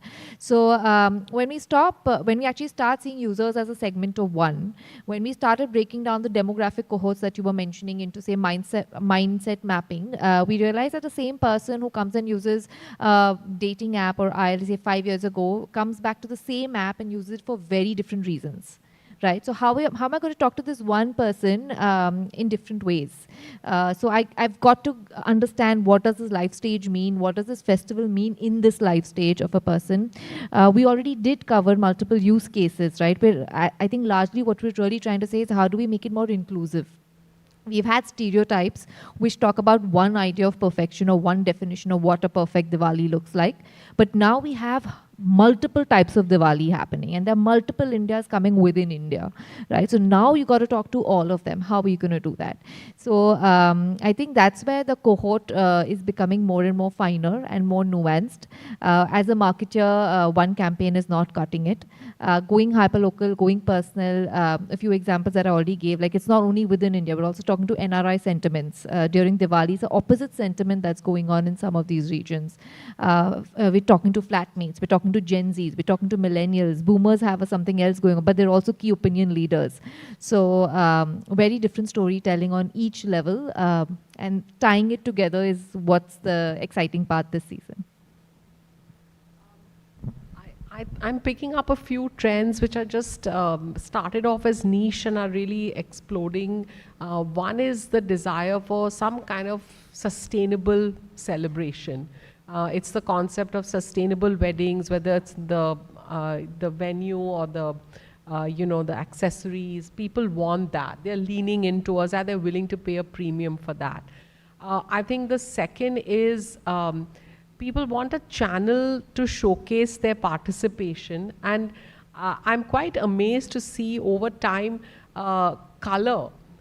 Everyone wants to know, like, what's the color for the day, and they're very happy to participate and go along. It's a very simple thing, but for all kinds of categories, getting that color as a way of participating in the festival. And I think the third is the consumers want a 36-hour day. So if any kind of service or retailing can actually be extended early morning and late night, I think people would welcome it, because there is a joy to collective experiences, and just for that period. And if if it's practical and it's feasible, people would welcome it and probably spend more for dhanda as well. Actually, that reminds me of a beautiful point. When we're saying, how do we make sure that they can collectively celebrate this together and make sure that your brand shines through, like a very recent example of Onam that just went, right? And we're breaking our heads on understanding, okay, firstly, how do we ensure that they can look at dating as a category which is inclusive? Right, and then so the whole build-up of Chingam, the whole build-up of Onam, and now there's a Malayali community within Bangalore which is probably missing home. So can you actually we did a Onam meetup, Onam mixer, where singles came, had a sadhya, did their festival celebration, and found their partners. Right, so I think weaving in festivals with their real need told us a lot about community building. This is no more theory, and it's also no more just optional. Earlier we used to like, it's community required, but now it's becoming the need of the hour. And I think also to build on the point that you were making about personalization, right? I think that's become such an interesting trend. because you're personalizing tradition, you're personalizing celebration, and I feel it works both way, right? I think brands and marketers and products are offering personalization, and I think it's coming from the fact that people want to do that. People want to express their individuality, within a larger celebration as well. Yeah, of course, 100%. Chandni, what you said about community, yes. I'll come back to you. Festive season is a big ticket buys for homes and home loans peak as well. Pawan, for categories like real estate, how should marketers balance the urgency of festive offers with deeper storytelling and make sure that consumers feel confidence in the purchases that they're making? Yeah, so as I mentioned even earlier, like this is the right time to sort of fit in your brand in terms of whichever category you sort of represent, including like a real estate. I think because what happens is when you are able to build a interesting story for your customers, I think the way a consumer resonates, because there is a sense of bringing in the whole emotional part of the brand, right? And I think it's a good time to sort of bring that to your consumer, because fortunately, unfortunately, that's not something which we can do throughout the year. So I think that timing becomes important. Two is also coming in from a category. Fortunately, the Indian calendars actually give us very interesting few days, right? Like Dashera is a big day for investment, investing in something like a real estate or a property, right? That becomes a big day. Dhanteras is another big day, right? So how do we plug in even those days and build businesses around it, right? So that's why if you look at, some of these days carefully, the way it's been crafted, like you can build your narrative around it, and also you can build dhanda around it. Sorry, I'm obsessed with the word. But that's the reality, right? So how do you balance both, right? And bring in some of these. I mean, Navratri is a great, like, auspicious period, right? Diwali days are very, very auspicious days where consumer feel that agar maine invest kiya abhi, to it's going to grow, right? And that's a reflection of our category. One of the reason why they invest in categories also because they need growth, right? So I think if you balance, build a brand, and also look at what can drive business for you and plug in right, intervals in it, I think that can kind of do magic for all brands and businesses. Yeah, 100%. It's all about bringing ROI and at the same time building that long-term trust. Chandni, what you were saying about homecoming, homecoming is a big theme during Diwali, but you also spoke about home away from home. Do you think that is a theme that is underrated and maybe we should be explored? Absolutely. Like it goes back to the question of how do we make this fresh, right? It's about recognizing that there's so many new use cases that have come into our landscape. And if we continue to speak about only the old use cases, then we're passé. Right? And I think that largely branding, storytelling, all of it, building the brand strength, if you just go back to 101, it was all about making sure you're highly relatable to the user, right? Hitting home, hitting as close to home as possible. I think festivals just give you that platform and that opportunity to become a better friend to your user, to have that better relationship with your user, building your long brand. We've made these terms, but at the end of it, you're just trying to make friends with that user. And if you enter the classroom and you realize that there are too many type of people and if I have to make friends with all of them, then I need to talk to them where it matters. And I think this is that. It's home away from home, so there's a need out there as well. If there is someone living away, if they're coming back home and they're going to be with family, there's a very strong sentiment out there as well. So how do you speak to each of these sentiments? Because at the end of it, the need is, your category has already been established. You already know what the need is, but you're just now talking to them in different ways and making sure that when that need arises, you're there at top of mind consideration, and that entire funnel begins. So well said. Hemant, what do you think about homecoming as a theme? Are you sick of it yet, or do you think it is that timeless theme that should be tapped into? I mean, listen, of course, home is, what sort of earths us completely, grounds us completely in that sense. in a way that can never go out of conversation. But I think like how she was speaking about the fact that can we speak about home away from home? Can we speak about found families? The fact that, of course, family is a great thing as well, but, how do you keep it fresher? And not just fresher, how do you keep it more relevant? I think, if you want to speak about family, why not speak about found families? Why not speak about imperfect families that she was speaking about? The fact that I think, as much as I keep saying that no one's coming here to do lazy work on their job, but some of it seems like it in that sense.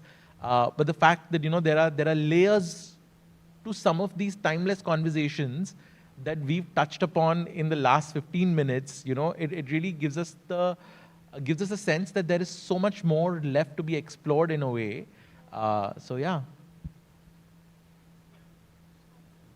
I think probably all of us start the work for the festive, quite tight, with a very tight timeline. And I know we all are conscious of it, but I don't know what is going to be the magic trick to start on it probably 2 seasons before. And there are categories that work with that rhythm. And probably we can get that in. And I think the most compelling argument is what Pawan is saying. There's so much dhanda to be had. It's worth looking at it not as a topical thing. Yeah. It's really the core probably of business to be had.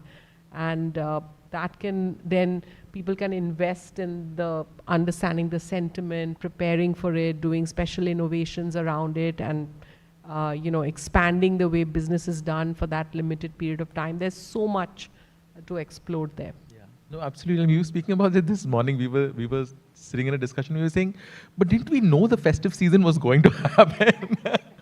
I think one of the things that, I think one of the questions earlier was the fact that what should we stop doing? We should stop behaving like we didn't know the festive season is going to come up. I can recall in a meeting, like somebody said, because everything was too tight, and said, look, everybody knows Christmas is on December 25th. So there's no way in festive you can wiggle out, so you have to start early. Sorry, if I may just make one point to all of you. There are 2 kind of calendars which we have in India. One is the English calendar, which I'm sure most of you follow, and therefore Father's Day and Mother's Day become important. My request to all of you, please follow Hindi calendar, because the kind of nuances and the days it'll give you for business is unthinkable, right? Number 1. And number 2, the kind of stories, because I think even Chandni, you said that, how hyper-localization will only come from when you follow a Hindi calendar, right? It'll give you a huge amount of insight to connect with your audience and build brand. So that's my one big recommendation to each one of you. That's a good key takeaway. We have 3 minutes to go, so I'm just going to quickly wrap up this conversation with closing thoughts from each one of you. How can brands avoid being forgettable once the lights are off? So, start with you, Hemant. Yeah, sure. I think, like we were speaking about festival being topical. We also spoke about cause in that conversation, for example. And I think everyone feels very excited to jump on the festive bandwagon, on the cause bandwagon. I think the one thing that will make sure that the brand is memorable, if you ask yourself one simple question, do I have the right to have this conversation? I think that just solidifies everything that the brand has to say, and it'll be relevant. The fact that if you've made a point that only you can make, you will be remembered. But if you are interchangeable with anything else, then you won't be remembered. So I think you have the right to have that conversation, and can you own that conversation? Yeah. I think that was so bang on, because that is exactly what I was also thinking, that there's so much of force fitting that happens during this festive season as well. You sometimes see certain brands and go like, why are they talking about this? And you just never got the connect. So brand integration is also becoming very difficult. It's literally a mandate now for a lot of marketing teams to be topical and to be there during festive season. And also the tight timeline sometimes stops them from going into those multiple layers that they need to go through. But start early, take your learnings for the next year now itself, that do you have, I think that, do you have the right to have this conversation? Second is, have you done that kind of user research? Have you gone to that level? The minute your team says that, I think I know my TG, I say, let's speak to the users again. Because even that's changing very, very quickly. The landscape is constantly changing. Mindsets, Gen Zs, conversations, tonality, everything's changing. So to stay relevant, it takes a lot more to be relevant. And then once you're sort of talking to them in the correct way and your brand integration is landing because now you have a right to say it, that's the only time it's going to click. Otherwise, you're probably force-fitting or a misfit.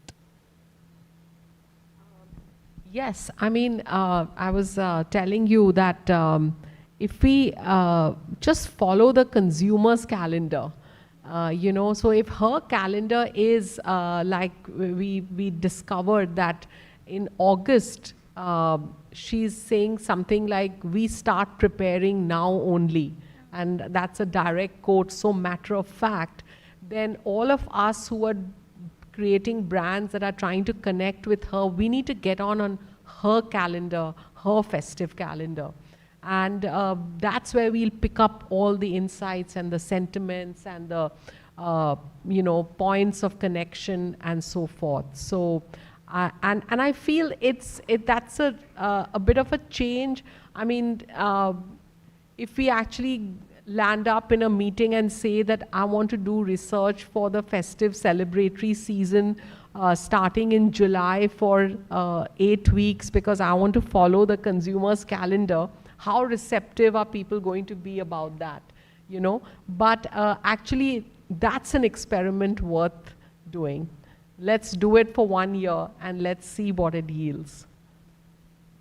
Yeah, from my point of view, it doesn't matter like whether you're small or a big brand or a less budget or a more budget, because sometimes we'll end up discussing all big budget, but tell your story. Whatever is your brand story, please go ahead.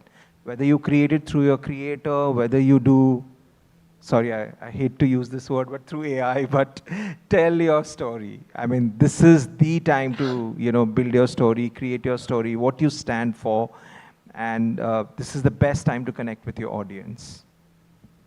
Right on time. Thank you so much for joining us today, and it was a wonderful conversation, and thank you for sharing the insights. And the audience, remember to follow the Hindi calendar, and as Shazia said, that follow your consumer's calendar as well, and there's no one-size solution to any of the problems. So thank you so much for joining us today. Thank you so much. Thank you so much to our panelists for the insightful conversation. Thank you, Karuna, for moderating the session in such a smooth way and right on time.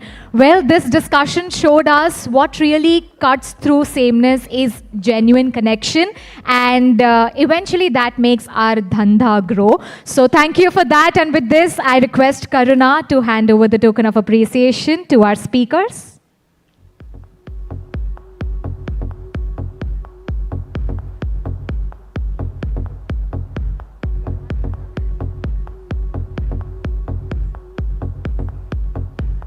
Well, a big thank you to our panelists for their insights, for taking your time out and for joining us in this panel discussion. Folks, we got to give them a huge round of applause as a thank you for the wisdom, for the expertise shared. Let's take a group picture together. I request our panelists to please come a little bit ahead.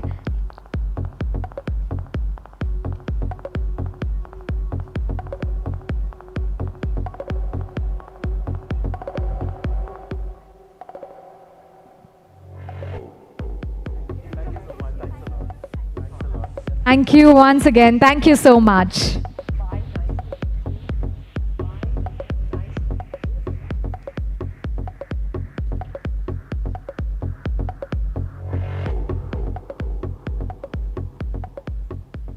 All right, so with this, it's time for us to now move forward with our next panel discussion. But before that, I want you to also participate in our festive marketing camp, right? I want you to be super charged up for what's coming ahead. So I thought, hey, let's pause what's happening and let's have an interactive session, or rather I would say an activity with you. So folks, have your attention right here because we are going to have this activity. So this is inspired from the US TV show Family Feud. In this, we have asked a question to multiple people and we have come up with the top 5, like the most common answers, and it's very relatable to you, so we want you to guess it. But now to make it more fun, what are we going to do is we already have our guests divided into 2 segments, team 1 and team 2, so that's what we are going to do. So I would request our team to have the trivia show right on the screen. All right, there we go. The very first question that we have for you is, let's have our round 1 question on the screen. Okay, what are the most common phrases used in a virtual meeting? I'm going to come here to our back bencher. I'm going to run, and yes, what is it? Is it just, am I audible, but in a phrase that you know that you are audible, and yet you would just have to act it in a formal way that am I audible? That is so true, and it feels like you're just so done with hearing that time and again. So let's move to our answer, and how about we reveal the tile 2? Can you hear me now? That is absolutely true. So good job there. We have our team 2 answering already, 90 points there. Let's move forward, team A. What do you think? Okay, coming to you. Yes. Is my screen visible? Well, is my screen visible? Can we reveal tile 3 for that? Let me share my screen. Similar. So good job there. So you could see the points. Okay. This is, you get 80 points right here. But the very first thing, like you hear this so much and you have not identified it. Team, it's your turn now. Any more guesses? You can give wrong answers as well. That's completely fine. Yes, sir.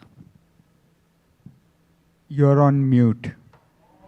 Ooh, that everybody approves of this answer. And team, can we reveal tile 1 for this one? You are on mute. Good job there. That is the most common phrase that we hear in our virtual meeting. So last 2 left. And I'm going to come back. So this table had 1 answer. No, it's covered. Okay. All right, coming right there once again. Yes.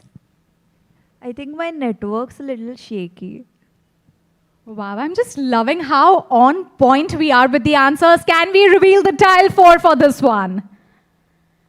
I'm having network issues. Good job there. Amazing. We are loving this banter here. Our team 2 is at 190 points. Good job there. And team 1 is at 150.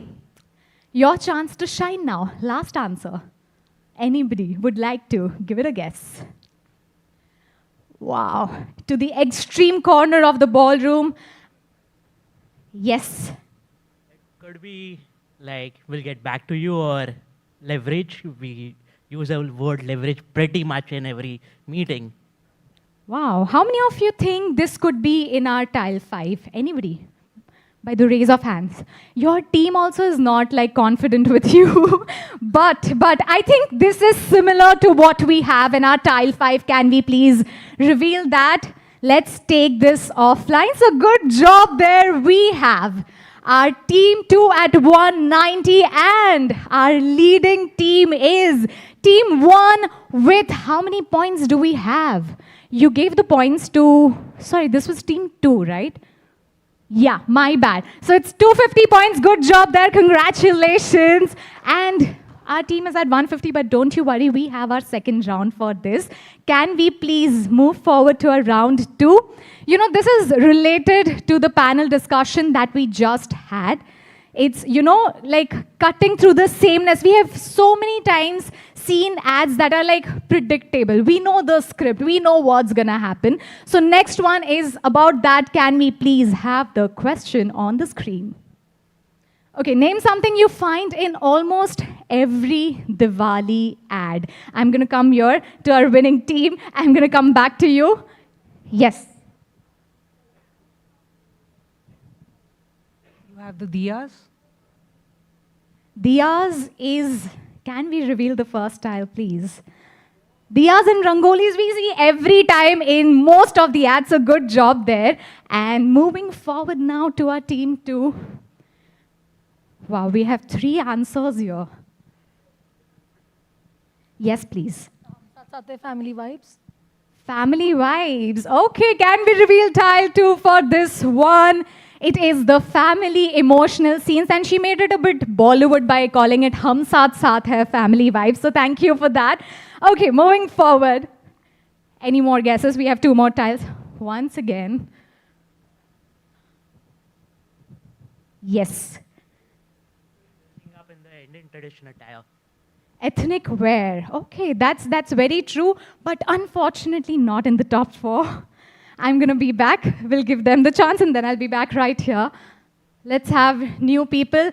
I'll come to you. Yes, sir. Kushia and sweets.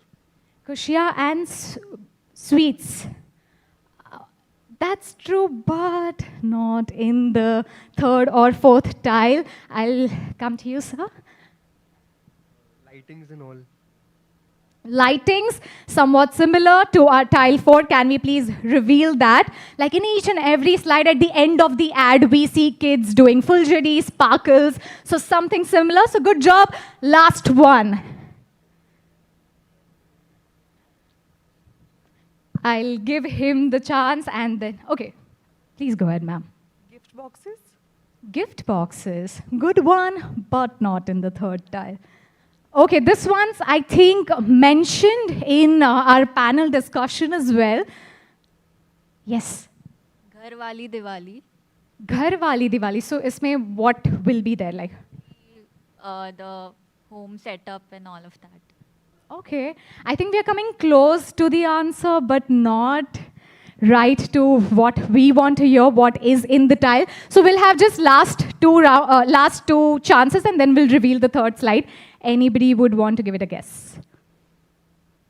Yes. I don't think it's there on the tile, but it's a brand logo because it's an ad. Wow, very practical answer, brand logo. If it's an ad, it has to be there, but not in the 3rd tile. Okay, one last chance. Anybody. All right, anybody from here? All right, so this is a bit tough. Can we reveal the 3rd tile, please? Homecoming is it. And I love your expressions like, oh, this was so close and how could I forget?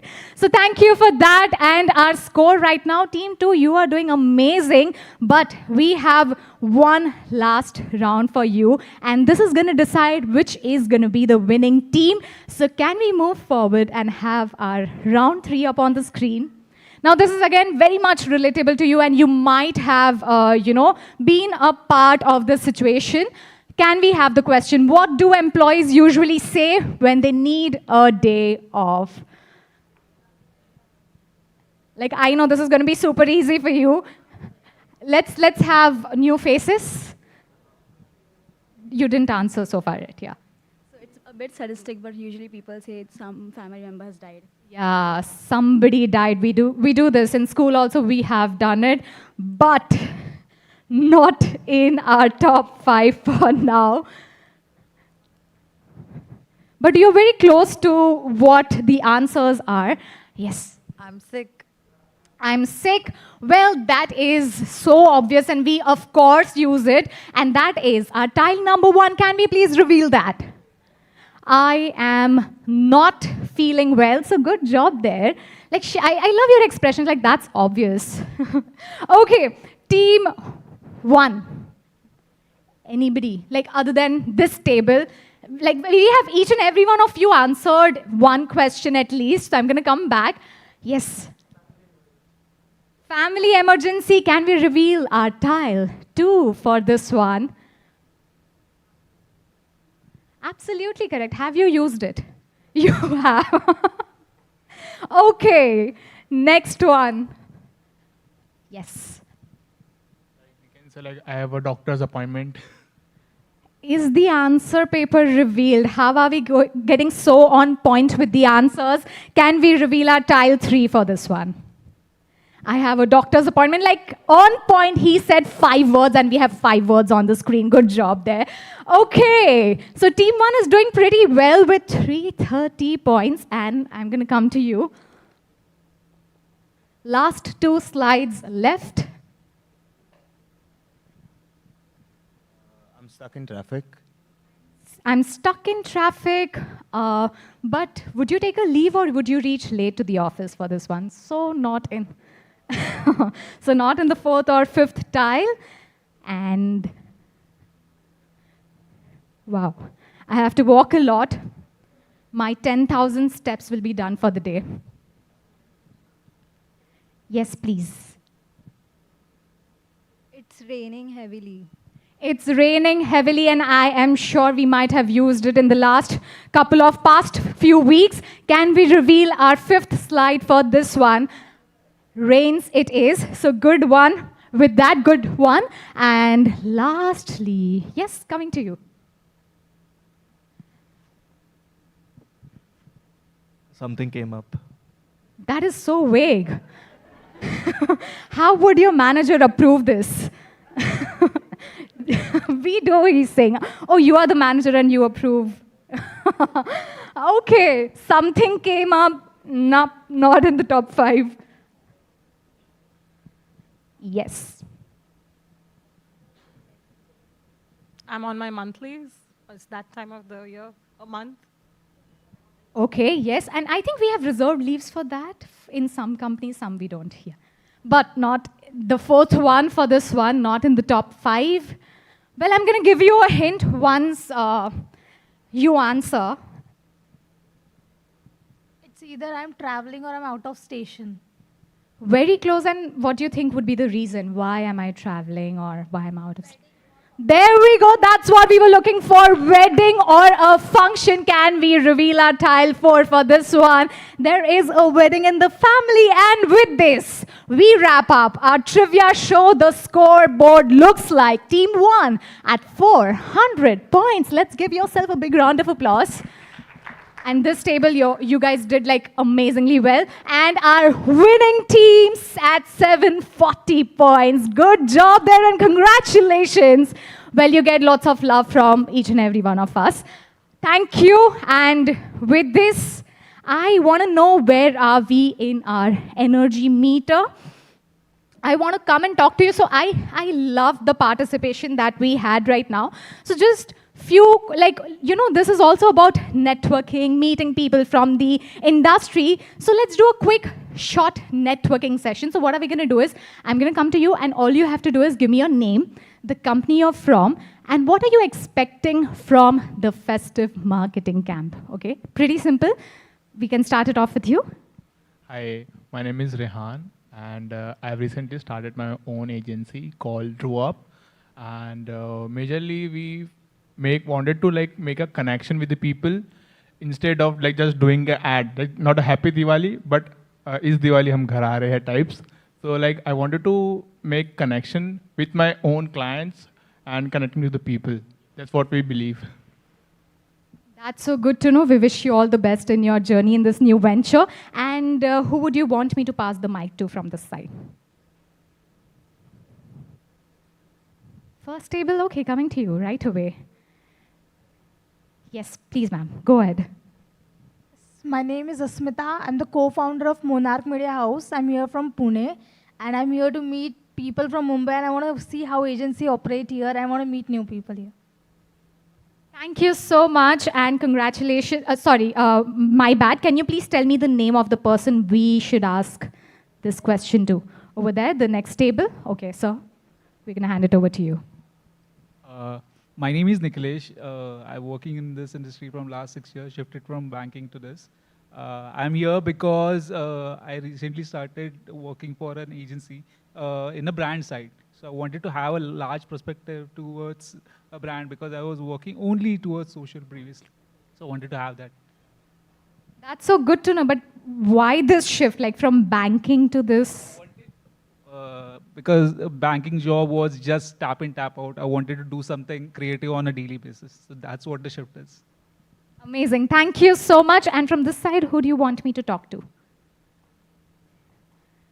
Him? All right, let's go. Yeah. My name is Hoshdar Gandevia. I work for Mumbai Indians from the IPL, and I'm just looking at ideas and maybe a little bit of networking thereafter. The moment you said Mumbai Indians, we could hear woo from you. All right, so maybe this are super enthusiastic group of people. Can you please introduce? Are you guys from the same? Wow, I like the socializing skills that y'all have. Like maybe you, ma'am, can you please give a quick introduction? My name is Megha Naik, and I'm from QMS Medical Allied Services. It's a pharma company. I'm actually an intern there, so I am stepping into the marketing industry.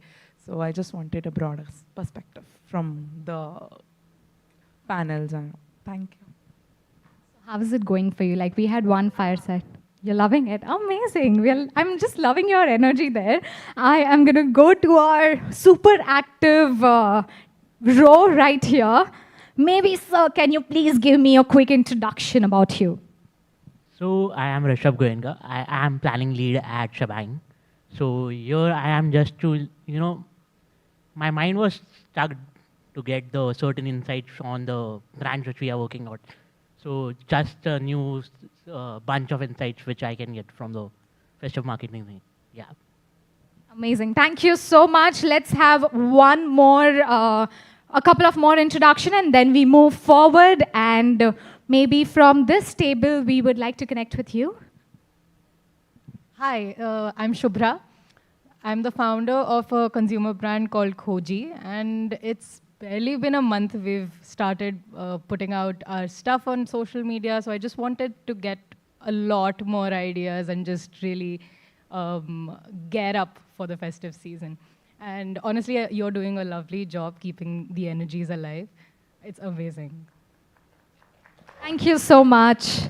Thank you. And one last, maybe this table, let's have you. Yes, can you please give me a quick introduction about you? Hi, so I'm Payal, and I'm the social media head at Parallel University. I've been doing this since 5 years, so I'm just here to see that how an education industry can connect to the brands and how creative we can be.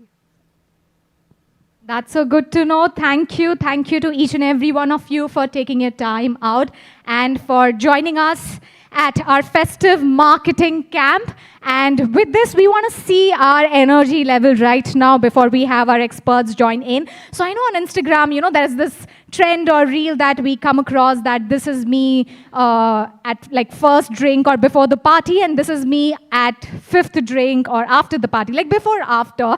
So we're going to do something similar. Us, our energy, how are we feeling before the panel discussion starts, and us after the panel discussion, how energized are we, okay? So be very honest. You just have to, give me a pose with both your hands up in the air. If you're feeling okay-ish, then just give me a thumbs up with both your hands up in the air. And if you're feeling good, then give me this sign. And if you're feeling great, like this is what I was looking for and I'm getting a lot of insights and I'm just super happy, then give me a heart, okay? Okay, good, and a heart if you're feeling great, that's what we want. Where is our photographer? Can we have you right here with us to capture everyone? All right, let's do this on the count of 3, 2, 1. Team, how are we feeling?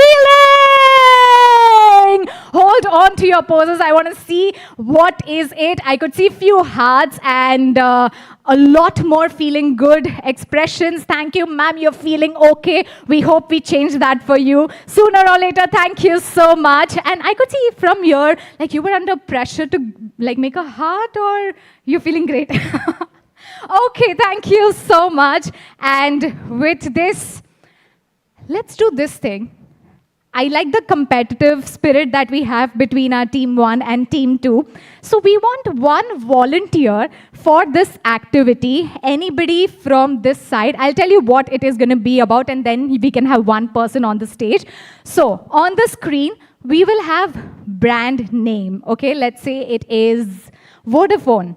And then what you have to do is, as a team, you have to make the person on the stage guess which brand it is by just using their tagline or something from their advertisement, okay? That's it. And we want to see within a minute how many brands can your team identify. This is as simple as it can be, and it's going to be super easy. The brands that we all have come across, we all have heard about, it's going to be those brands. So we are going to start from our team one once again. Wow, I like how spotty we are. He raised his hand to come up on the stage. Let's have you up on the stage.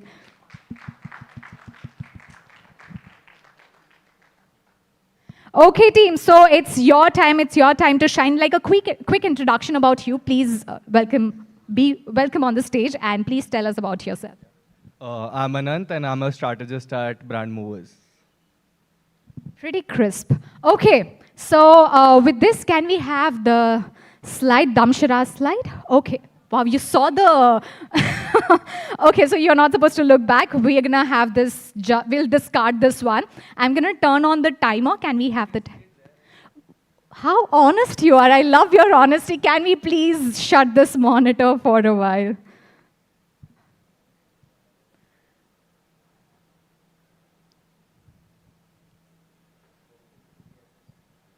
Where can you see it? Is there a reflection?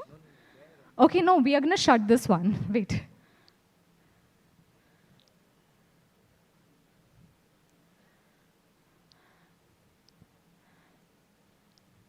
We won't be able to do that. Oh, okay. So we want you to come here. Perfect. Please do not reveal the brand name. Okay, do we have the timer ready? All right, let's get right into it with... Yeah, we'll move forward with the next one. Your time starts now. Cadbury? Cadbury, yeah, we'll give it. Next. Cadbury Dairy Milk Silk it was. Surf Excel? Correct. Next. Amul? Right. You can't say butter. Give me a tagline. Next. Next one. Fevic? Correct. Next. Maggie? Right. Next. Vicks? Right. Next.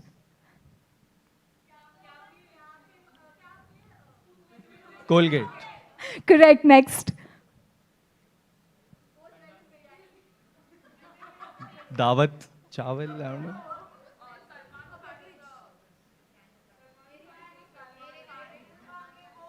All right, time is up. 7 is a good score. High five there. And anything, like guess, what could it be the answer? One last. Is it like diamond biscuit or something? You can Coca-Cola ka competitor bol rahe hai. Pepsi it is, but thank you so much. Let's give him a big round of applause. And good job there. 7 is the score in 1 minute. And from our team B, who would please join us here?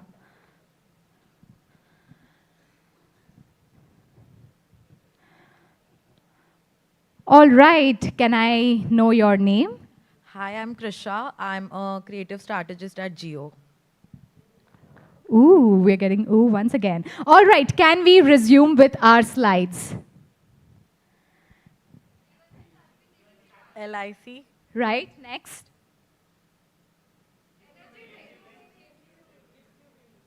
Red Bull. Correct, next. McDonald's. Correct. Nike. Right.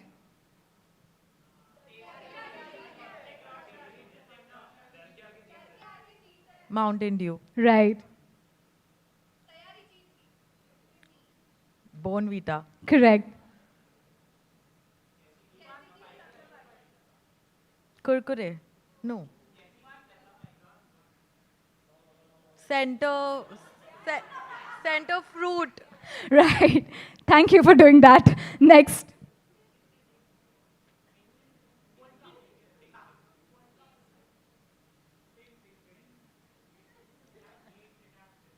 Louder, I can't hear you. All right, time is up. How is this possible? It's a tie with 7 brand name revealed. Somebody said ting, ting, ting, ting. Britannia. But thank you so much. Thank you for doing that. Amazing. We have a tie, and soon we will be having a tiebreaker, but we have our speakers here. So let's get ready. Let's get ready for our next panel discussion.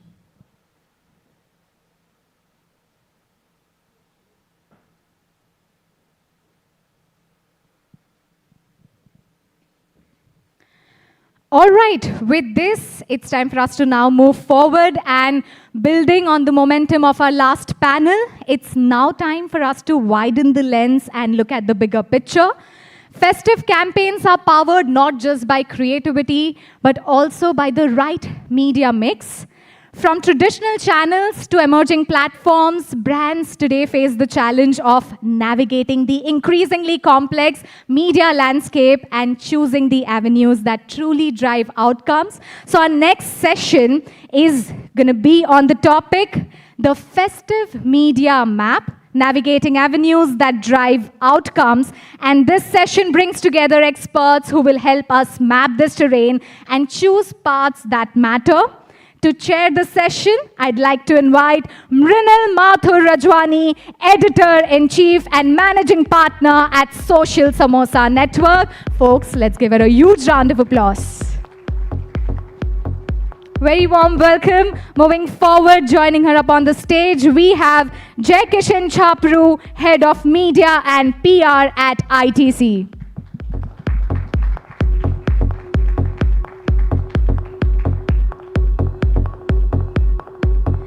Next, we have Shivam Singh Chauhan, VP Growth Strategy at M Caffeine.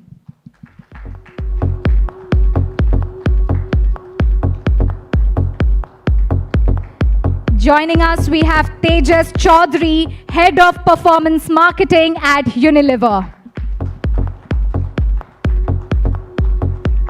And joining us soon on the stage is Ritu Mittal, Head of Marketing and Digital at Bayer Consumer Health. With this, a warmest welcome. Mrinal, I'd like to hand it over to you.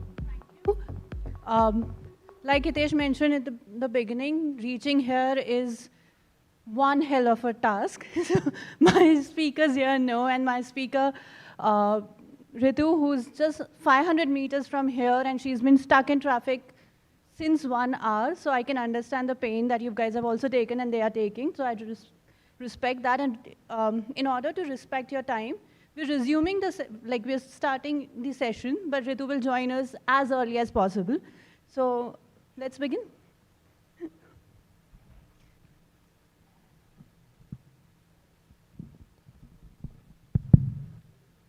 So I'll keep the intro short because we've already done a lot of festive activities. We have done one panel, we've had an amazing fireside chat. I think we have set the context of festive. And I think the game that Ruchi played also energized all of us. So let's just start with the session. When consumers enter into a festive season, we all get a lot of discounts. We get all sort of sales. We have on marketplaces everywhere on the offline stores as well. But that is not the case when brands go shopping. I mean, when they shop for media. So every festive season, media costs spike. So I'll start with Jai Kishan. Tell me, what's the first lever you look at to decide whether a platform deserves more or less of your investment?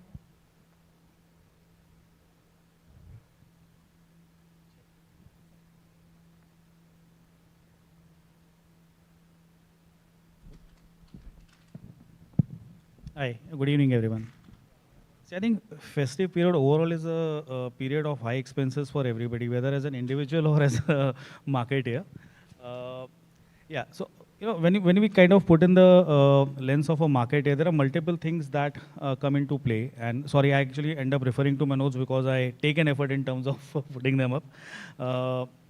See, one is, it's anyways an annual phenomenon, so there is no surprise when a festive period comes in, right? And the plans, we have actually started doing our annual plans keeping festive periods in mind. we do account for the fact that media is going to come at a certain premium. Your offers across the different retail channels as well as the online shopping places is going to kind of be at certain premium. So that's something that we anyways account for. The second is, see, over a period of years, we have there are benchmarks that have anyways been developed. So for example, if I take an example on television for gifting, I broadly know what are the GRPs that I want to put in. So, and I have a benchmark. We will not go suboptimal in any of the platforms or media where we are kind of going to spend during this period. And finally, I think it's also a matter of how that particular product is getting, what is the affinity of that product on that platform or that medium. So for example, if the product has a high affinity of being picked up from online platforms, the monies will get diverted out there. If it is a strong modern trade or a retail kind of an affinity high, monies get divided out there. In case if it's a mass product or a mass range, you just need to kind of set up a reminder, then it goes on to media, whether it's television or digital or something. So that's how the monies will get diverted. There will be some skews in some forms because end of the day, we do have our JVPs and annual commitments with most of the partners. So some of the skew comes in from there, but eventually it ends up being what is the best affinity for that category. Because again, depending on the category, you have different spikes that you can see on each of these platforms and mediums. Okay, Tejas, you belong to the similar category.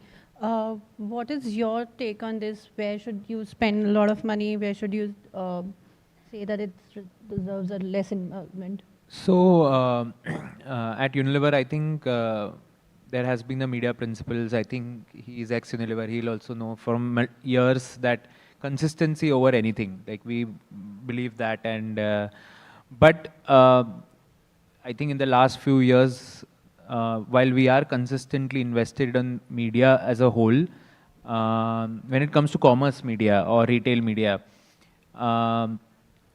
traffic is not similar. Like how eyeballs on TV are similar or consistent, or on digital they are seamless. Thank you, Ritu. Yeah. So, but commerce traffic varies as per platforms, the way they structured it. So, for instance, marketplaces typically spike once a year like crazy, while they have smaller spikes over every quarter. Vertical beauty platforms have one spike every quarter. Quick commerce have spikes every weekend. So, we have to bake that in and plan our media in that way. Obviously, high traffic comes at a premium, but then we also know that at least in retail, what converts more, we push that during those periods. So effectively, the outcomes remain similar. So what is over-leveraged, sometimes we have to be bound by certain, I think he mentioned again, JBP commitments. So that is something is unavoidable. It's where the business comes as well. So, but from the media lens, we can bake in the traffic spikes and alter our plans. Okay. Shivam, do you have anything else to add to this, or you believe, or you resonate with the other ones? But I would like to add few more points. So we are a digital first brand. So for us, it is not about what you do during the festive period, or more about how you have performed before, at least 2 months before the period. So it is not just what all activities or what all media mix I am going to have during that period, rather how much demand I have created throughout the year, right? So during festive period, I rather focus on channels which are going to give me direct conversions rather than creating awareness during that period, because creating awareness might not be very cost effective when it comes to festive period. So media mix where I can get direct conversions, I can reach out to consumer in a very short format ads. Those will be my go-to channels during the festive period. Okay. Ritu, to just catch you up, we are discussing, since media cost right now is very high during festive, where do you decide that which platform you would like to invest more, and which platform doesn't require that much of money or that much of attention for you? Sure. Thank you for the question, and my apologies for not expecting the kind of traffic that I met on the way. No, all of us. Yeah, it was quite bad day from a traffic standpoint.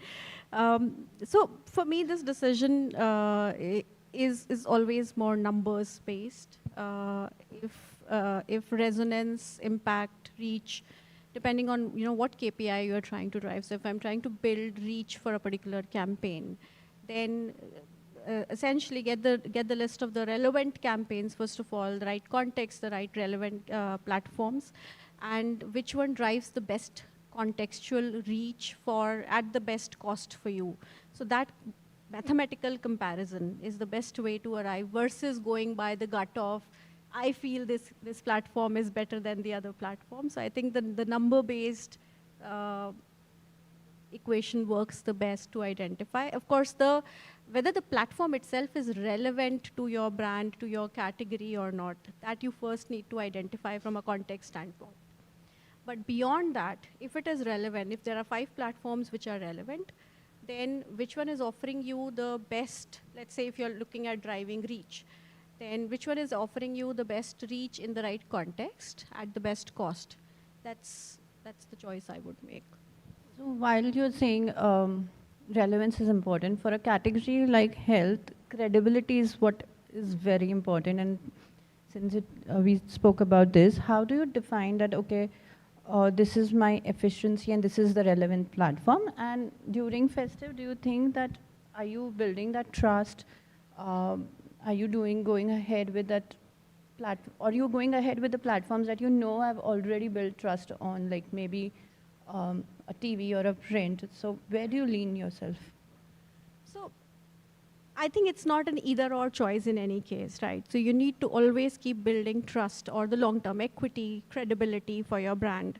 And it's not a choice. It's actually not even something you do only in the festive time. You need to do it around the year. And you don't discontinue doing it in the festive time as well. Now, the right balance is very important. So you need to do the trust building, the credibility with the right platforms. At the same time, you need to drive the last mile efficiency, the targeting, the conversions. I was hearing that peak times, being present at the right moment on the right platform and getting that click and the conversion.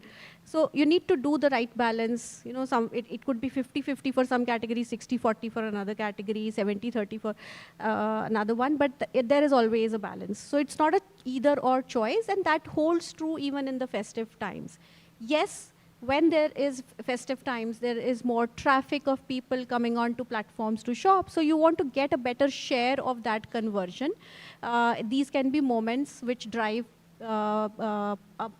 a POME for your brand or category, because the consumer is out there trying to make a choice. So you could get new trialists. So you want to make sure that maybe you increase or you dial up your lower funnel a little bit more in terms of driving conversions, but you don't let go of so your mix may change from a 60-40 to a 50-50 in a festive season, but it would not be absent.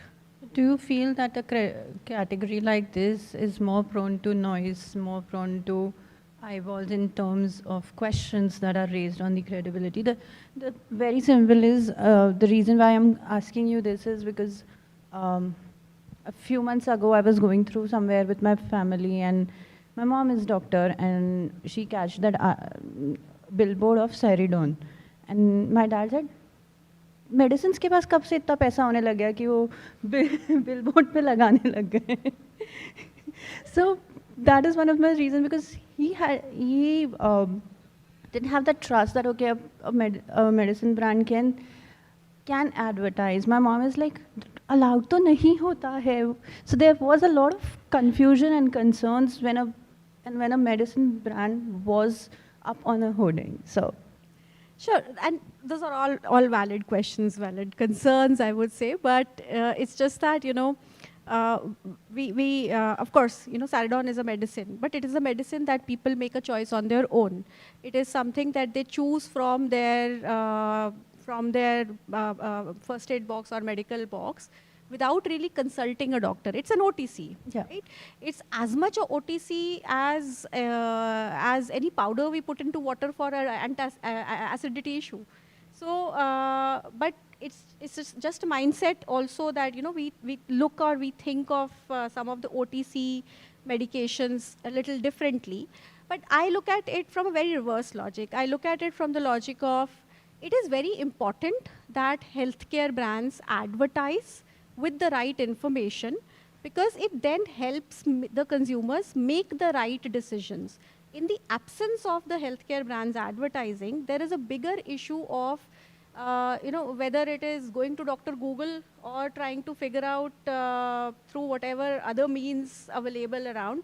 The problem of not getting credible and relevant information on health is a larger problem, and all healthcare brands need to solve for that by putting up their advertising with the right information. I would have a larger problem if that hoarding did not have the right information. As long as that hoarding is giving the right information to the consumer so that they can make a choice when they have a headache, it's the right thing to do for the consumer. Interesting.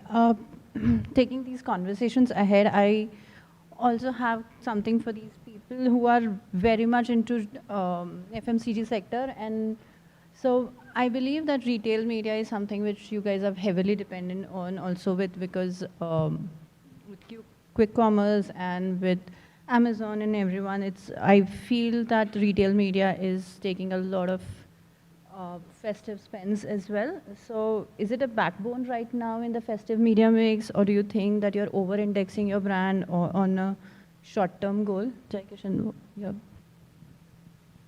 See, festive period is a period wherein, depending on the category, you will have anywhere from 2x to 8x or higher level of growth coming in. Having said this, eventually the brand needs to sell, okay? And as a if the period is giving you a spike, you know, just go ahead with it is a kind of a broad comment. But end of the day, if you're buying online or if you're buying from the retail shelves, it's the look, feel, and the appeal that technically matters heavily. And if the brand is able to drive this on any of the platforms, I think we just kind of, the money gets diverted in that manner. Interestingly, within consumer behavior, there's a very interesting model called Howard Street model. When I was actually preparing for this, I don't know, somewhere it just struck into my head. And what this model basically says is how different stimuli, whether external or internal or social, impact the decision making and the brand affinity for a particular consumer. It's a very interesting piece. So if the consumer is going to browse online and assess the discounts or the assortment, or he wants to go touch, feel the product, the retail outlet, this is the period when their pockets actually open up significantly wide. And if it means that you have to kind of put in a bit more investment during this period to attract that sale, so be it. Because end of the day, the bad way to put it, but if the person is going to buy a fragrance for gifting, if he doesn't find an appeal for my brand, he will go and see what the competitor is offering. And it's a share of the wallet that I'm losing. See, end of the day, this is the period when the 360 pack gets more further sliced in a way. So you just need to ensure that you have your tick boxes in most of the slices to attract the share of wallet for your own brand. Okay. Tejas, what do you think? So I think I will structure it in like two ways. One is basically, this is the time when you, so this again, I think Ritu spot on said data backed, right? So we know that for some of our brands, our searches increase 2x during this period. And that's a typical phenomena for large brands, that people really look out for best offers during this period, right? And they buy larger packs or whatever. So, and all this hypothesis led to us then realizing that, okay, while yes, 1P, which is pricing, will be very important for converting and not losing to a competition, which will ensure that our usual products, which are best sellers, get sold. This is also an opportunity to at least give a chance to a new range, because we know our branded keyword volumes are spiking up so much, this is the time we can show, hey, we also have something new for you, which is in the new, has some new ingredients, right? So that helps in giving a cold start or a bump up for the new ranges, which are more premium for us and not price led. So that's one thing which we use this festive. And I think the funny anecdote is basically, I will not name the category, but there is a category where there are only 2 large brands in the country. So one pitfall which I or recommend everyone to avoid is basically not getting into the trap of showing your ad to everyone. Because in retail, it's very easy. You can change the ad every second. So the bids went so high that, and there are only 2 bidders we know. So it was in the high 4 digits. Okay, and the price of the product is like 1/5 of that bid. And like in the frenzy, so festive also gets us all, the adrenaline rush comes in, and performance marketers really thrive on it. But that's the way we have to look at data as well, that hey, are we going far beyond? Obviously there is a premium you pay, but is that premium worth it, or the product we are selling? So we have this both ends. We promote our new packs. We also ensure that we are not bidding somewhere. So that helps. And this is the only period where you can test a lot of things, because there is a lot of money available. So experiments also helps in learning something, because you get so many data signals. Okay, but we just initially 2 panels, we discussed 2 more things here, that it's good to experiment during festive season, but it's also very risky to experiment during festive season, because you can't afford to lose a customer that time. Anyways, what I wanted to understand is, where is in your media mix retail media still fitting? Is it dominating or not? See, for us, it's increasing every year. Year on year, I think highest increase bucket is retail media. I don't want to get into a debate where it's right or wrong, but I mean, yes, because there is a lot of data available, I think people are shifting there. The choice, I think all brand managers or people who are actually owning the P&Ls, they have to do is that, is this money getting me the premium customer or consumer? Is it profitable when I include like all lines in the P&L? Because I think for some platforms, some ranges, it is actually not that profitable when we do this. So I think obviously new channels, no one checks P&L, right? It's like that. But if you keep dicing and slicing the P&Ls, you will identify some dark spots which you can correct for. And yes, sometimes it is good to try new things because at a scale which is like you can do that.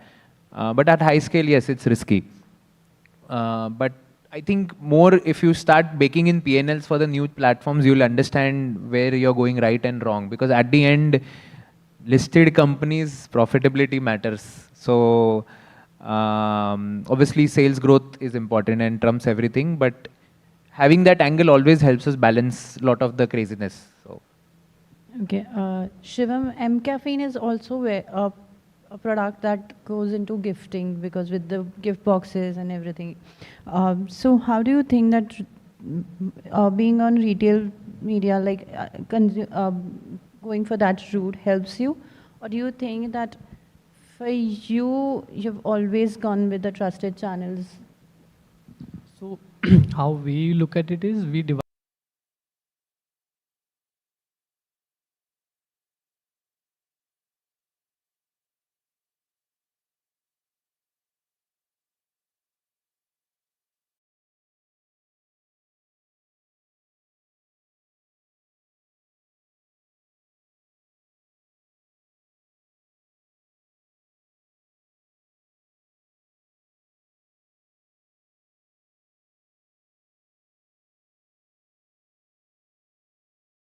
product over there.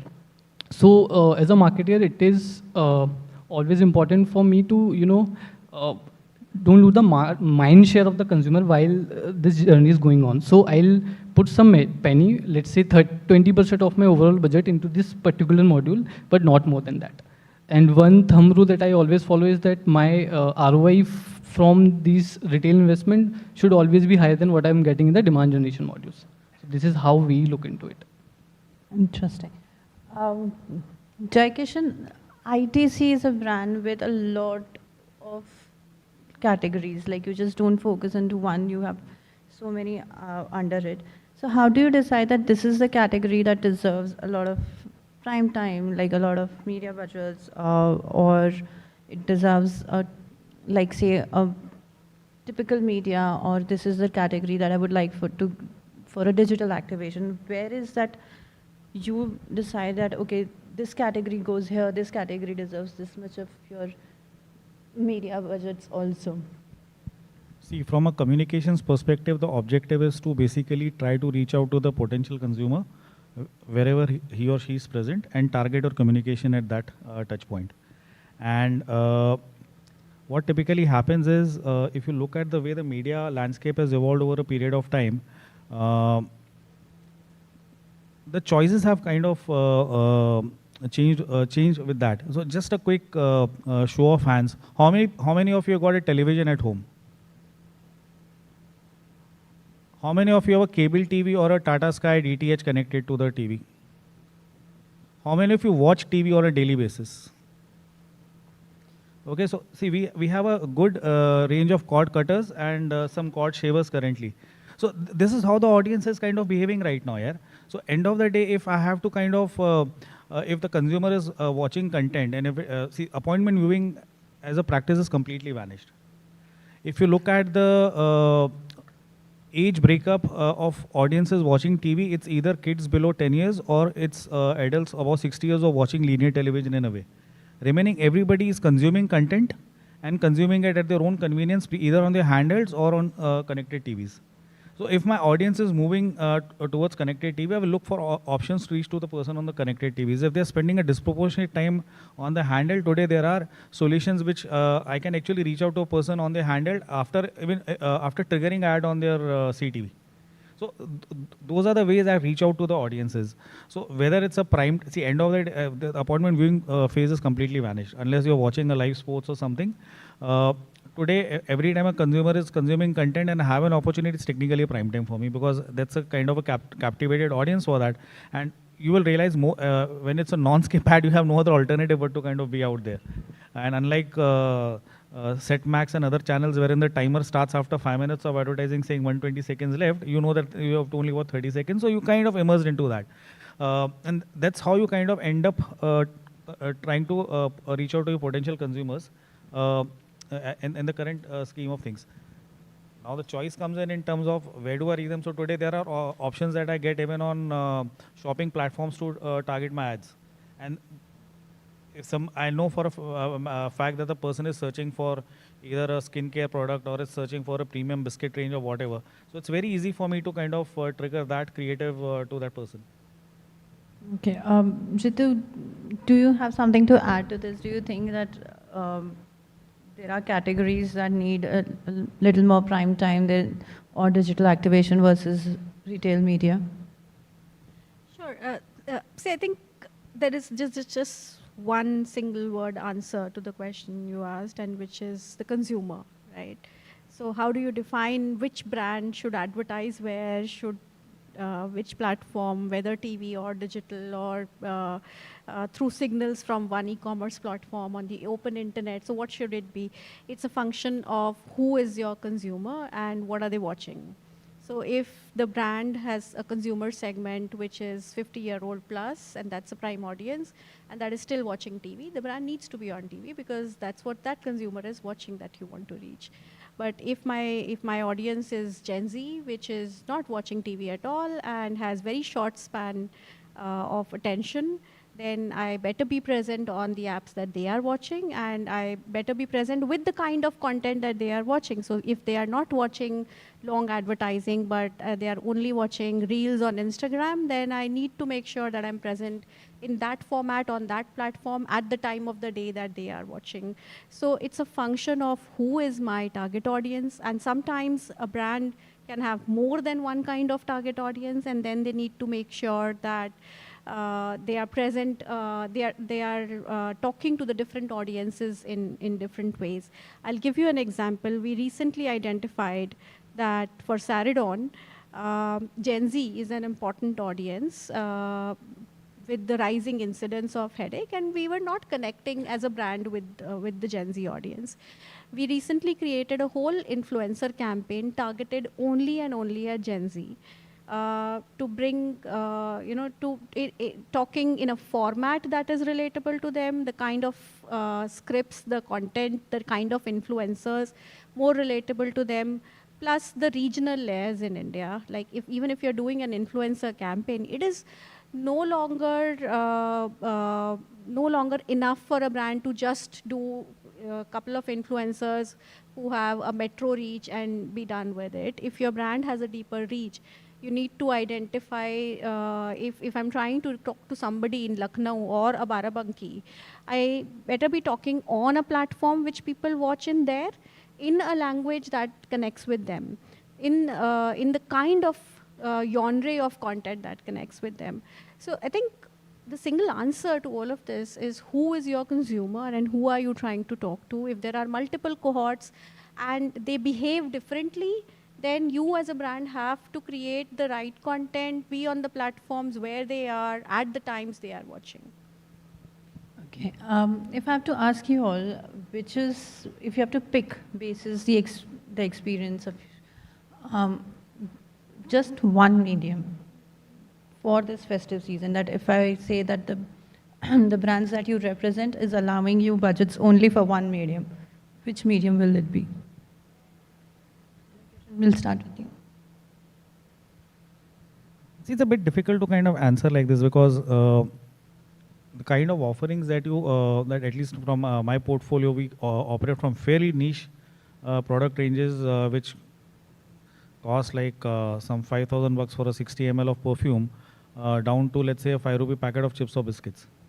So, if I'm, so I'll probably answer it in a bit different way. If I'm kind of doing the mass range, I'll probably go for television. However, if it's a masstige or a premium brand, then I'll go with the digital campaigns on that. Ritu? I think similar answer. You're asking a kid in a candy store to pick a candy. Yeah, exactly. So it's a tough question, but I would exactly do that. So just if I want to talk with examples, if I talk about Saridon, and I was told that there is just one platform on which you could invest for Saridon, I would say TV. You know, let's just stick to TV. I don't have money for anything else, fine, but I need to do TV. But if I talk on a brand like Bepanthen, which we recently launched, it's a premium skincare brand, I would simply say that I need to be there on Instagram. That's where my audience is. So that's pretty much, so we used to do, when I was at P&G, we used to do this exercise very often of priority order of investment. And if someday your finance team comes to you and tells you that you need to cut money, you know where to start from or what to protect. So it's that mindset that if there was one thing that I would say, if all the media money was taken away, then that is the one thing that I would protect. Okay. Tejas, where are you investing? To calling finance in there has got some trauma to me as well, because that's what they do. I think all of us resonate it. I'll give a retail media perspective. To be honest, it's very difficult because there are 10 investment channels across the board. I will structure it in the type of product of across any brands. If I think, and I will also recommend a combination. But so, for instance, if it's a portfolio which is niche or a format which is upcoming, I think I will choose influencer on any platform, plus let's say an Amazon or a Nykaa. That's where we have seen synergies. But if it's a very mass product where we want to reach out to the tier 3 town or the last mile, I think we'll choose Flipkart any day. So probably that is the mixes. And Quickcom I will choose only for urban, if I want to reach urban people wanting to buy premium products. Huh? He knows the media plan now. It's okay. Sabka yahi hai. Shivam, you cannot go for this that if I have a different brand, you have. So I'll divide my product portfolio into two parts. One is more toward experiential products, which we have in M Caffeine, like a body scrub or a gift kit, right? We have another brand which is Hyphen, which operates in a high-performance skincare brand. Right? So Hyphen require a lot more storytelling, and the effect of the product is not visible in a 15-second ad or a 30-second ad, right? So I would want a influencer which is in this space to tell the story of the impact of the product in their lives, right? So influencer is one part. Whereas in M Caffeine, I would want that I would be presenting on performance marketing, which is majorly Meta and Instagram, right? Because over there, I can explain my product and my service in a short period of time. So this is how I'll choose my channels. Okay. I had a lot of serious questions which I'm not going ahead with, because I understood that one thing which is binding all of you together is that how you plan things, and especially because you are all catering to some or the other way similar kind of audience. So I would want to pick your mind and understand how you think. So I want to understand, have you ever spent money on vanity channel so far because you figured that, okay, this was looking good on the dashboard?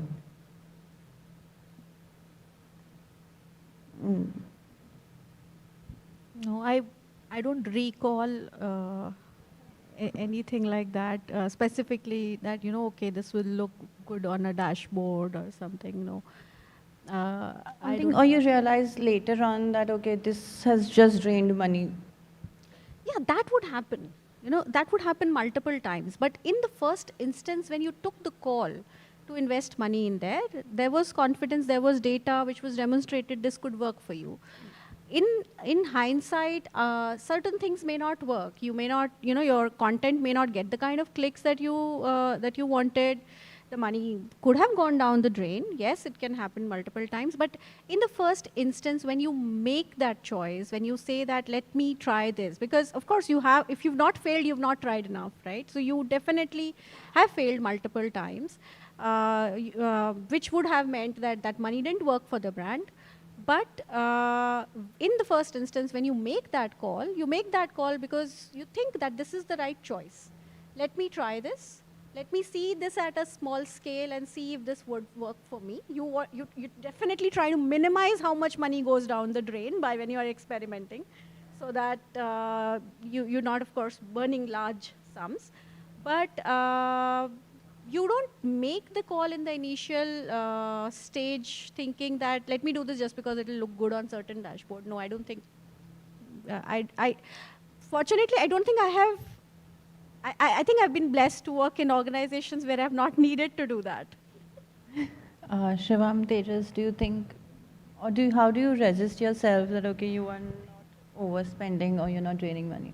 I think what I follow is first principle thinking, where I keep asking why till I'm very clear. So, and I have realized after second question, the answer stop, then it's not worth investing. So, I think we get a lot of opportunities. Like we've been pitched of multiple channels, multiple ads. This works, this doesn't work.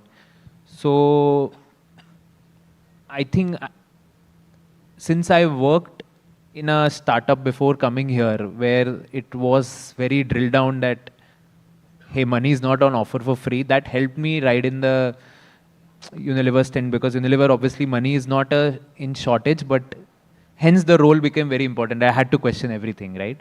So I think that ingrained in me, and yeah, you try things, I think, basis certain hypothesis. I think Ritu said that, okay, this channel gives me this audience unlock. So for instance, now we are exploring hey, what is the next marketplace after Amazon and Flipkart? Like Meesho is always in the ring, and how do we unlock it? Whether it will give me an access to a new range of consumers, which have not been tapped in these two.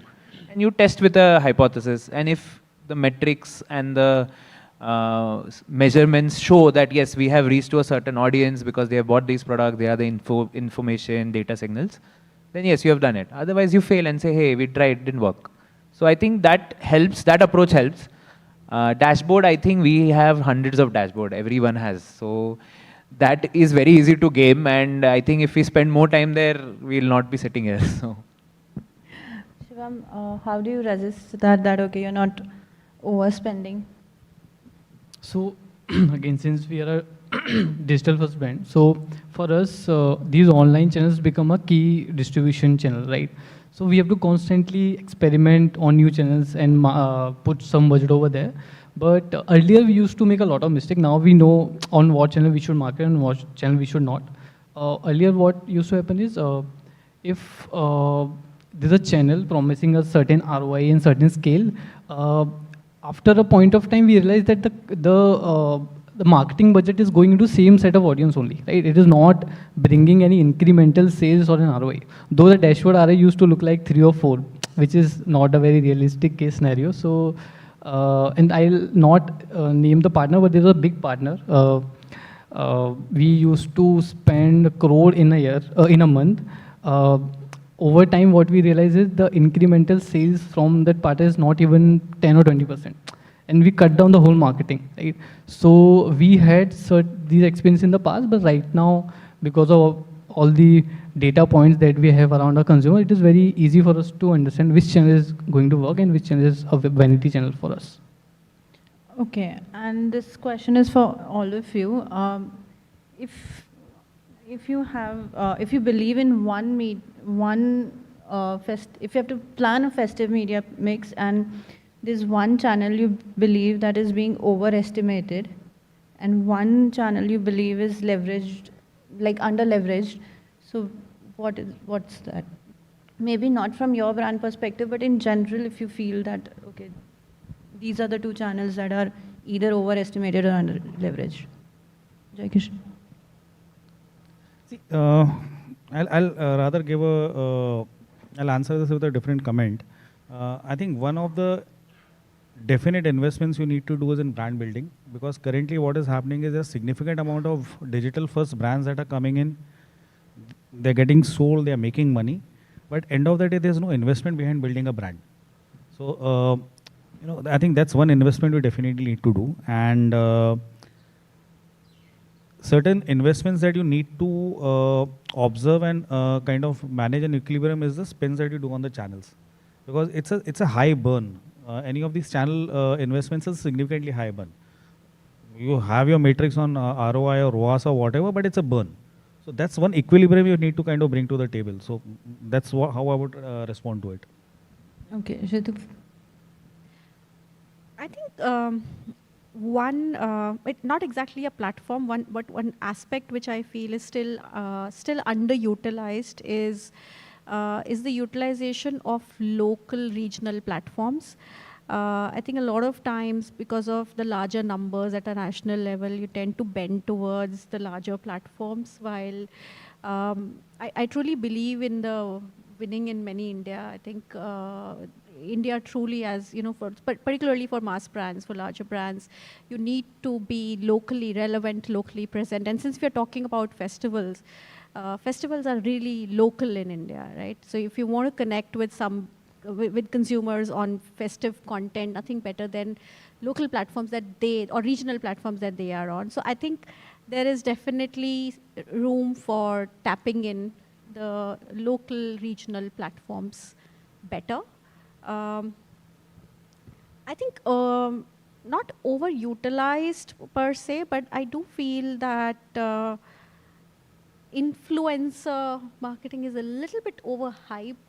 I'm not saying that it's not relevant. If done right, in the right contextual way, it is of course very, very relevant, but that's not the only thing. It's a part of the 360. but in the right balance, of course. Do it if you connect with the influencer and the category makes sense for you. Yeah, so again, just to make sure, I'm not saying that influencer content is overhyped, but but doing it just the same way, like everybody doing it in the same way, is a result of, let's just do it without really understanding how it fits well with your brand, with your category, how will it drive results for you. I think understanding that nuance better and then doing it makes a lot of difference. Okay. Tejas, for you? I think overutilize, I think, see, like at least in performance, like we get signals like ROAS and people really get happy. So ROAS-based investments is something which people are over-intellectual. Hey, good ROAS, put more money. I don't think that is the right way, and there are certain platforms who have different attribution models, and that inflates the ROAS, and then the decisions are incorrect. So I think just basing on certain metrics and investing is something which needs to be reduced on, because since there is data available, you need to now dig deeper and keep digging deeper till there is parity, because some report 30-day attribution, some report 7, some report click, some report view. So nothing is comparable, right? So we have to try to decouple them as much as possible and then view them in the single breath. I think underutilized is the new upcoming platforms where I think Meesho I mentioned, right? So that's sizable enough. What portfolio it will work, that is a question you need to ask as a brand or a company, that, hey, will it work for me or will it work for me or no? But there is enough captive audience which is unique to the app and not an overlap. So I think that's where it's still underutilized. Shivam. So I have an answer in the similar lines of what Ritu mentioned. So I think seasonal marketing is something which is very underutilized right now. How basically we try to reach consumer, which is the consumer is different, but the language is a little same for the brand, right? So how to connect to that consumer in that language that he or she understands is something which is underutilized. And I think following the point Ritu shared, that using influencers which are seasonal, which can speak their language, is also a thing which is underutilized right now, right? So I think this is there's a media mix which is underutilized. Overutilized, I don't think that any marketing channel is bloated right now. There's a lot of scope that is there, be it YouTube, be it Meta, be it any other channel. So I don't think there's a scope of being overused. Okay, and wrapping it up, if quickly you guys can share one piece of advice for marketers sitting in this room, that how to plan their marketing. Festive media mix. I know half of you are already there, half there in planning, but there is always a room for improvement. So I think one single advice that I can give is chase the clicks, but in the spirit of chasing the clicks, don't forget to build your brand.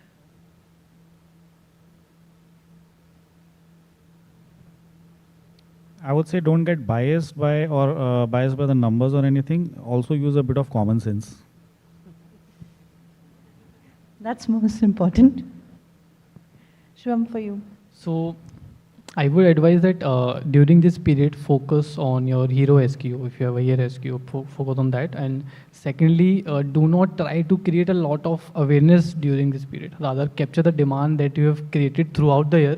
This is the time you make money and make top line and bottom line, rather than acquiring more and more consumers. I think after the festive period, everyone gets exhausted and forgets about it. I think let's not forget about the performance and post-eval, and take the learnings for next year. That would be my advice. Great. I think all of these are amazing guidelines that you guys should follow.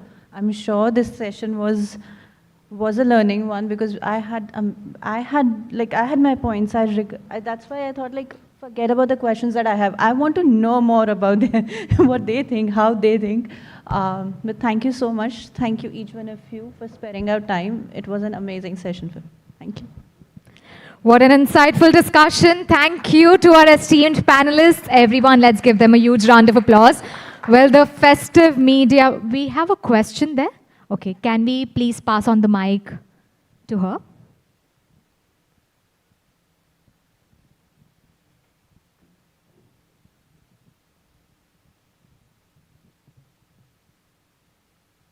Hi everybody, good evening. So I just had a question with regards to media mix and the digital journey that happens for different industries. So we have people here from the FMCG industry and from healthcare and from a D2C background as well.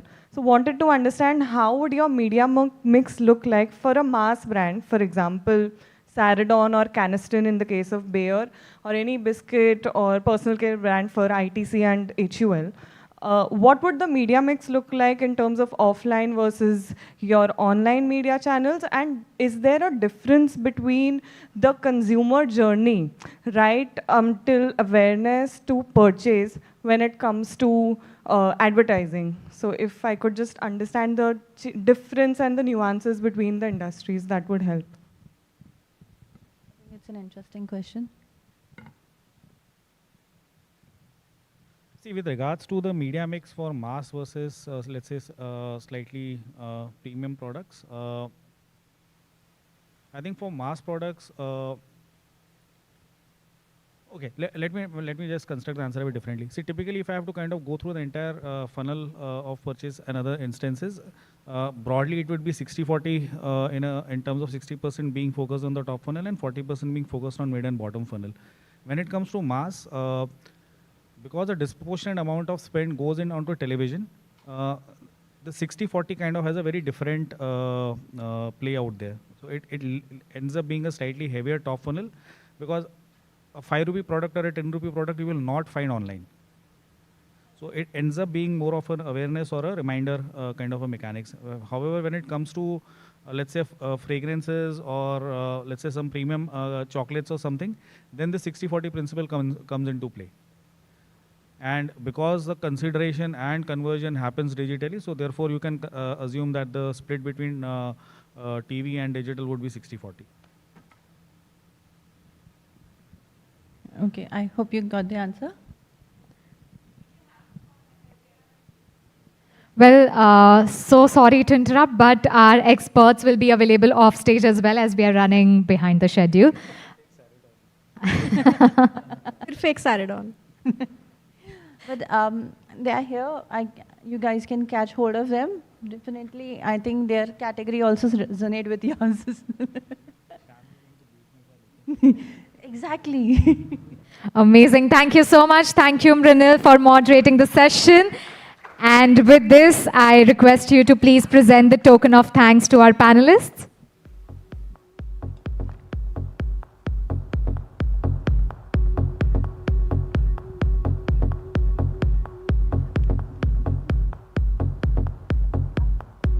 Thank you so much, ma'am, for taking your time out for joining us here in this panel discussion. Folks, if you like the panel discussion, show your love, show your appreciation to our panelists by giving them a big round of applause.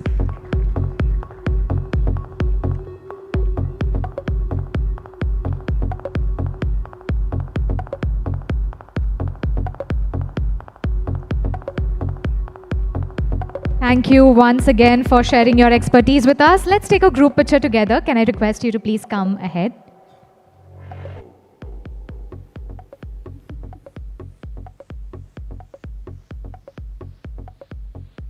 Thank you. Thank you so much.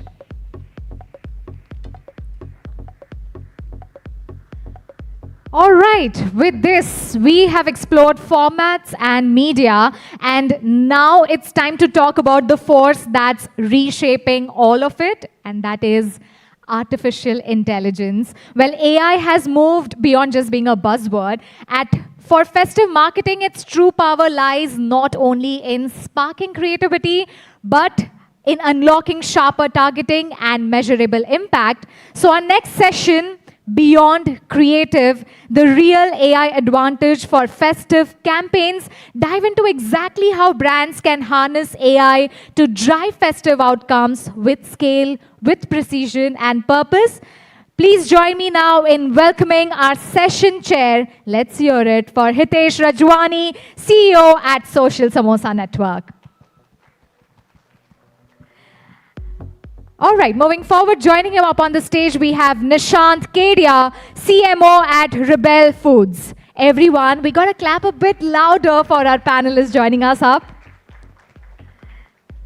Next up, we have Serena Menezes, Senior VP Marketing and Corporate Communications at Oberoi Realty. Moving forward, we have Shams Jasani, co-founder and CEO at The Blur. And joining them, we have Udit Malhotra, Head of Marketing at JSW MG Motor India. Well, warmest welcome to our panelists. With this, Hitesh, I hand it over to you. Thank you, Ruchi. Thanks a lot. I know we are sitting like this. This discussion is sitting right between your high tea break and like right between you and your high tea break. So we'll try to keep this fluid. We'll try to keep this as dynamic as possible because the session actually happened outside already. So I'll set some context and why we put together this session in the first place. So we understand that AI can't replace creativity. AI can't feel the emotions that we do as humans. But AI can drive precise outcomes, and that too at scale. And that is what we are trying to understand with this panel, that what is it that you could do with AI beyond creative. So to understand from each one of you, I think this is an opening thoughts kind of a question where if you could tell us, where do you see AI driving the biggest change for you during the festive season is one thing, but maybe if you could even keep it generic, it's fine. But what is the real AI advantage in your understanding? Is it media? Is it targeting? Is it customer experience? Is it commerce? What is it? Probably we could start with you, Udit.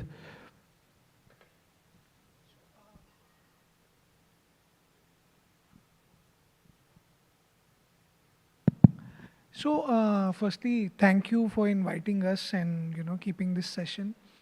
So, at our business, while Gen AI is taking precedence on creative and other work that agencies are doing, or it is giving us the agility to go faster to market, but definitely we see that playing a key role in customer experience.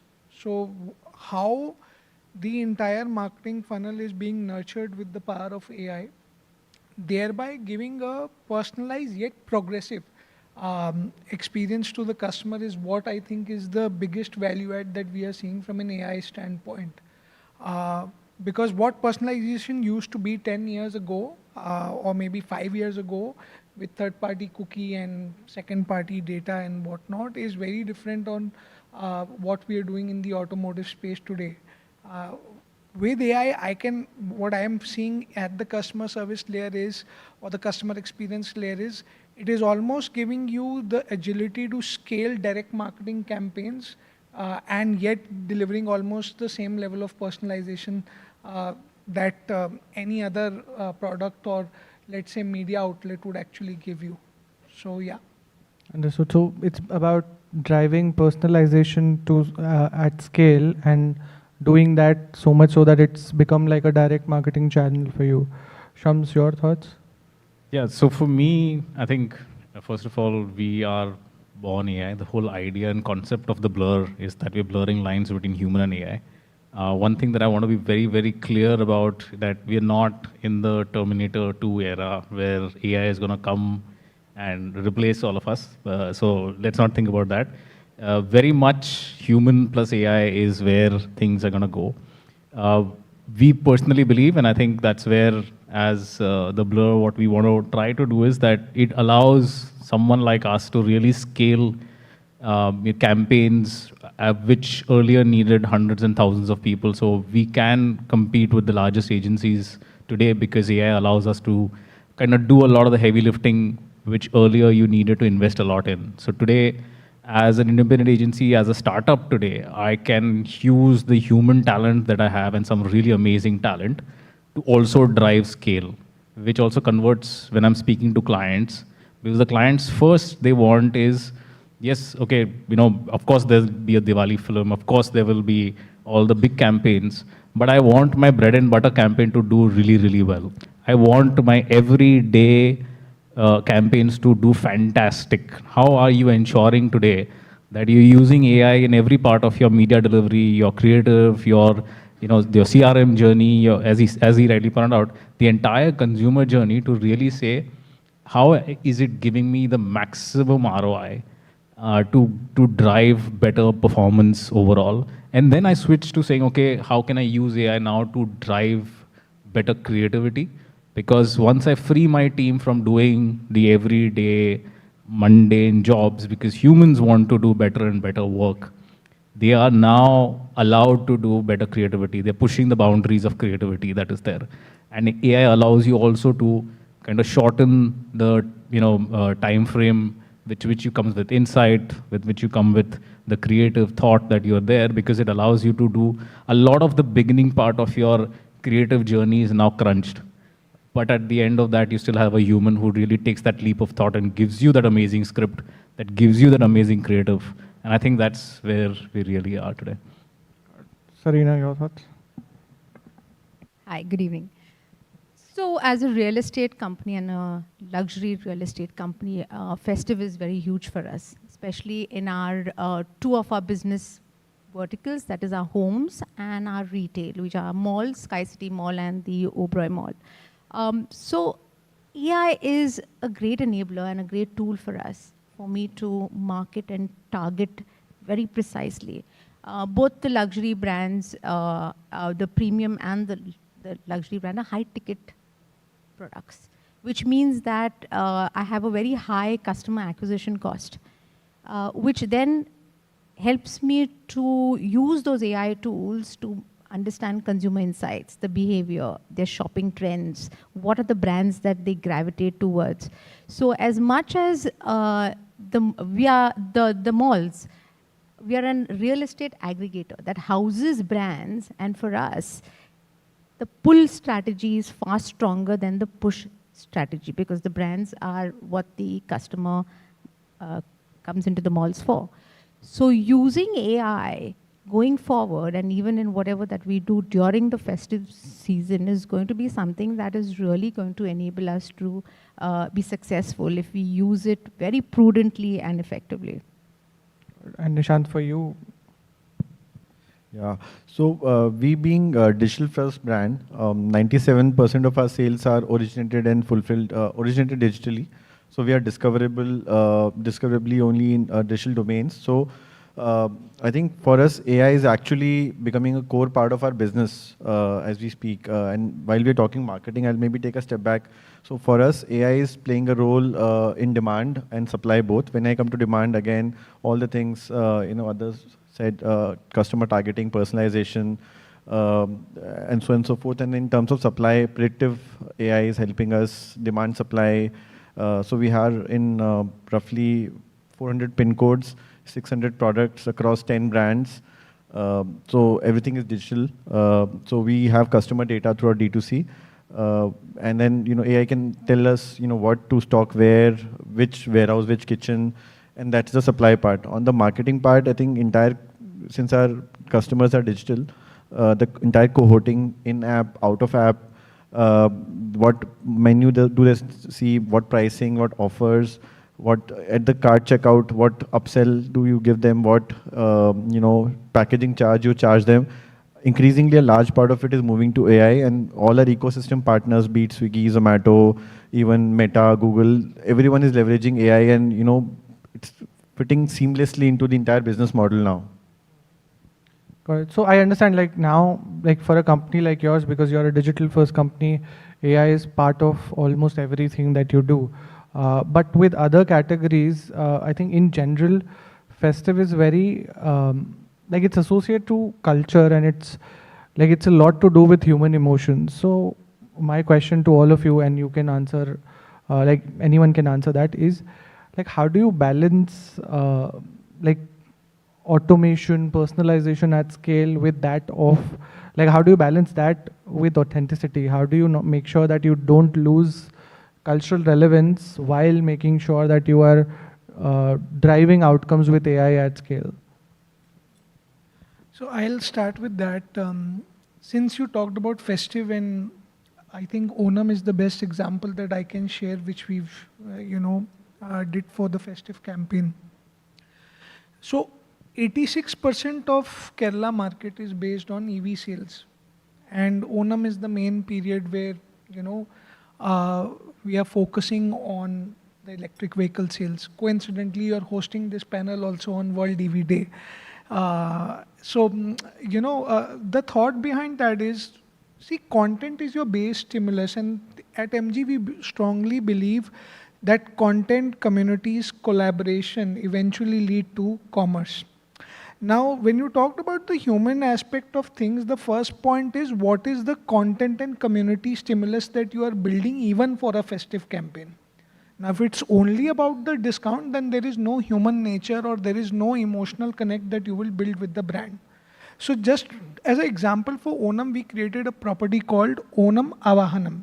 Being saying that you are the God to us, please visit our showroom and have Sadhya with us. We created an entire record during Onam where 306 customers and their entire families basically built in India's largest Kukulam, for that matter of fact. Now, if you look at it from that standpoint, the first layer of the entire journey of building advocacy or building the entire spirit of the brand started with a customer-first approach, went into local inciting of Onam, went into saying, please invite your friends and family also for that buying behavior. Now, no matter how much you say that AI will enable it, the fact is 66% of car buying happens from word of mouth. So first layer was cracking word of mouth, and whatever content on advocacy we have generated from the event and from the activation becomes actually my mid funnel as well as my bottom funnel content for engaging the audience, or let's say doing a demand gen campaign going forward. So first the layer of basic humanization has to be done by a human being. Then obviously you'll have multiple ways of personalizing. Like when we were speaking, I talked about the EV campaign. It talked about Delhi to Manali in an EV. But when I was running this across, let's say, 28 cities in the country, it was changing. It was becoming Bangalore to Thrissur. It was becoming Bombay to Shirdi. It was becoming Bombay to Pune. But the point is, what is the first level of content or the emotional insight that you're getting into, or the consumer insight that you're getting into? And then obviously AI will help you go to market faster, adapt faster is what I feel is the value addition that AI does. But if we make it as a fundamental for automation, then I can run a hyper-local campaign sitting here right now. We can continue to market it, but we talked about that the creative stimulus has to be on point for that. So it's a balance of both, and what you're trying to communicate is more important than AI optimizing it for. So I think that is a big challenge I see. We all play with Chat GPT, Perplexity. We are trying to find stuff out. So I think nobody sitting out here is not using AI. But what can AI actually do for them is still something that people are figuring out. Yeah, maybe I can add to it. So I think when you talk about culture nuances, apart from language, behaviors, values, food is very central, because food is very regional, localized.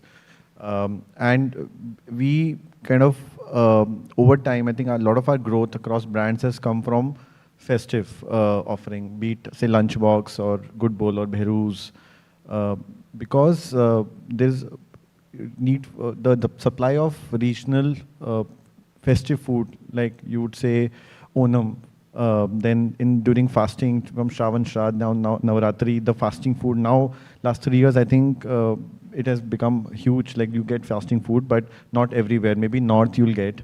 Then again, Gujia, Thandai, Modaks, beet, like any, in Christmas, there are a lot of food.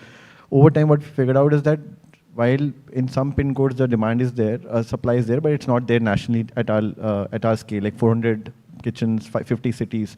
So the food is created by humans. So the marketing is driven by best food, best experience, and the right flavor. I think the human touch is.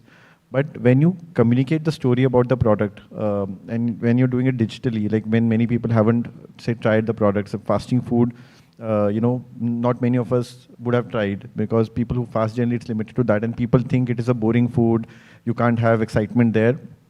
So we did a fasting campaign during Shravan.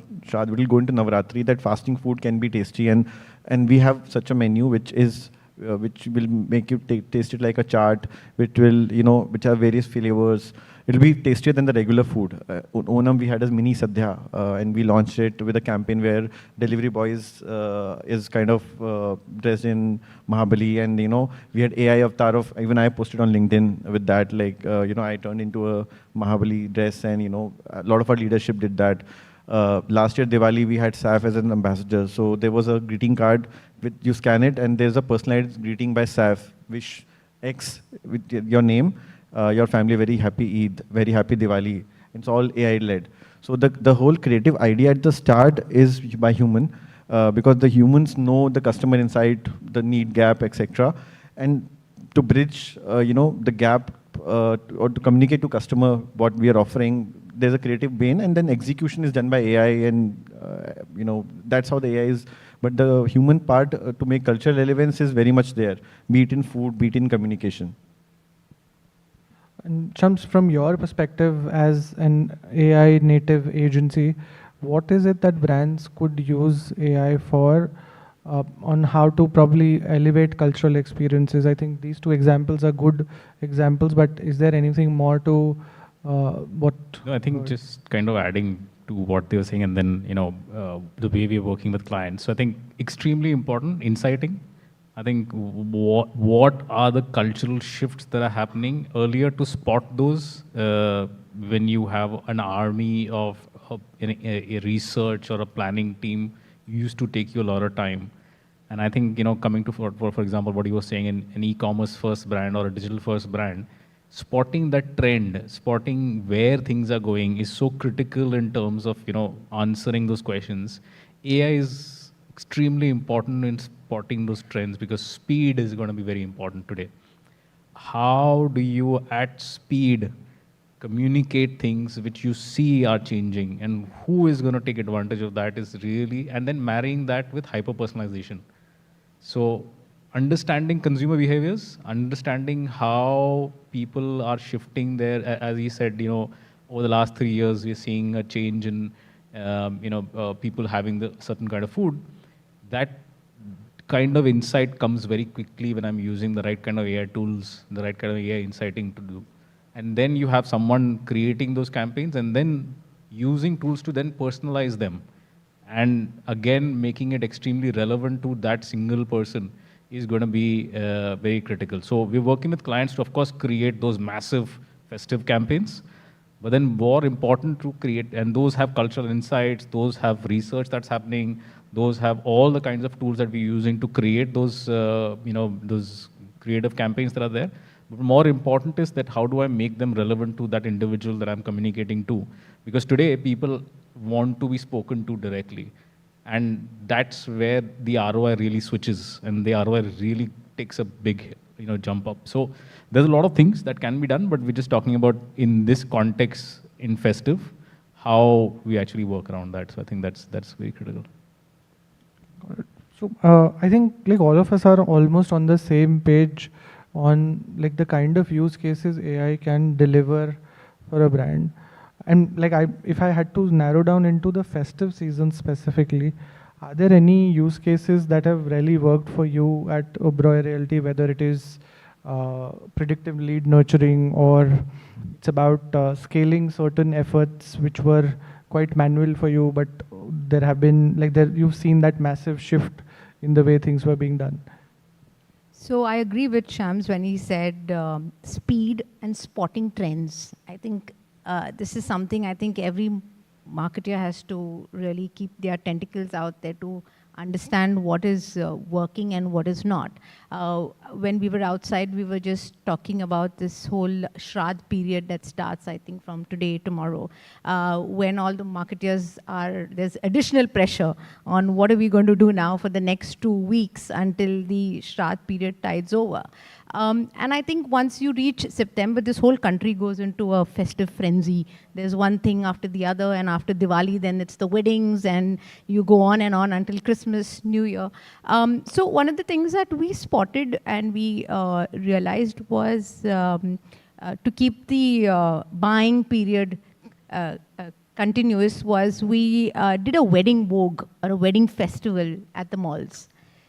So why would you go to malls today if you can buy everything online and food online and clothes online and everything that is available at your doorstep? But we realized that people are actually thriving to the malls once again for the experiences. You know, it's more about actually going to a mall in a very busy city and a very crowded, traffic-laden city to the nearest mall that you can get to. And one of the experiences that you would go for is entertainment, the movies, time zone, food, eating, restaurants, not only shopping today. So I think if this period, so we've decided to use this time, these two weeks, to really stir up the market, to get people into the appetite of shopping and buying once the Shraddh period is lifted. Same with homes. Buying homes is such an emotional decision. There are several members of the family which are involved in this decision. But this is a good time to really talk about homes and when the launches happen, so that the shopping around period happens during these 2 weeks, and then the buying and actual purchase happens when the auspicious time arrives. So I think these are some of the things that we can really take on board, use AI, get into that whole thing of trend spotting, speed, and targeting the right profile and the customers that you have by matching it with your data sets. Understood. So I think I resonate with the example that you shared, Nishant. I think I've seen there was a time when Fasos had launched Puran Poli during some, I think, one of the Maharashtrian festivals. I had not tasted Puran Poli before, and I ordered it through that. And I've seen that through the years, you see more of such dishes being included in QSR menus, so on and so forth. So what kind of predictive modeling you do from a product differentiation, from a product standpoint, that what kind of products is AI helping you develop?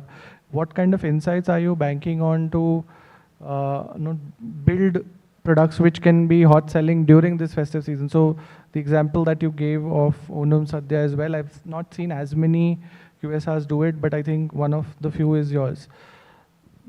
My question, like if I had to frame it in one line, is to understand how much of products are being tweaked or developed, keeping AI insights in mind, keeping keeping the data that you have already in mind.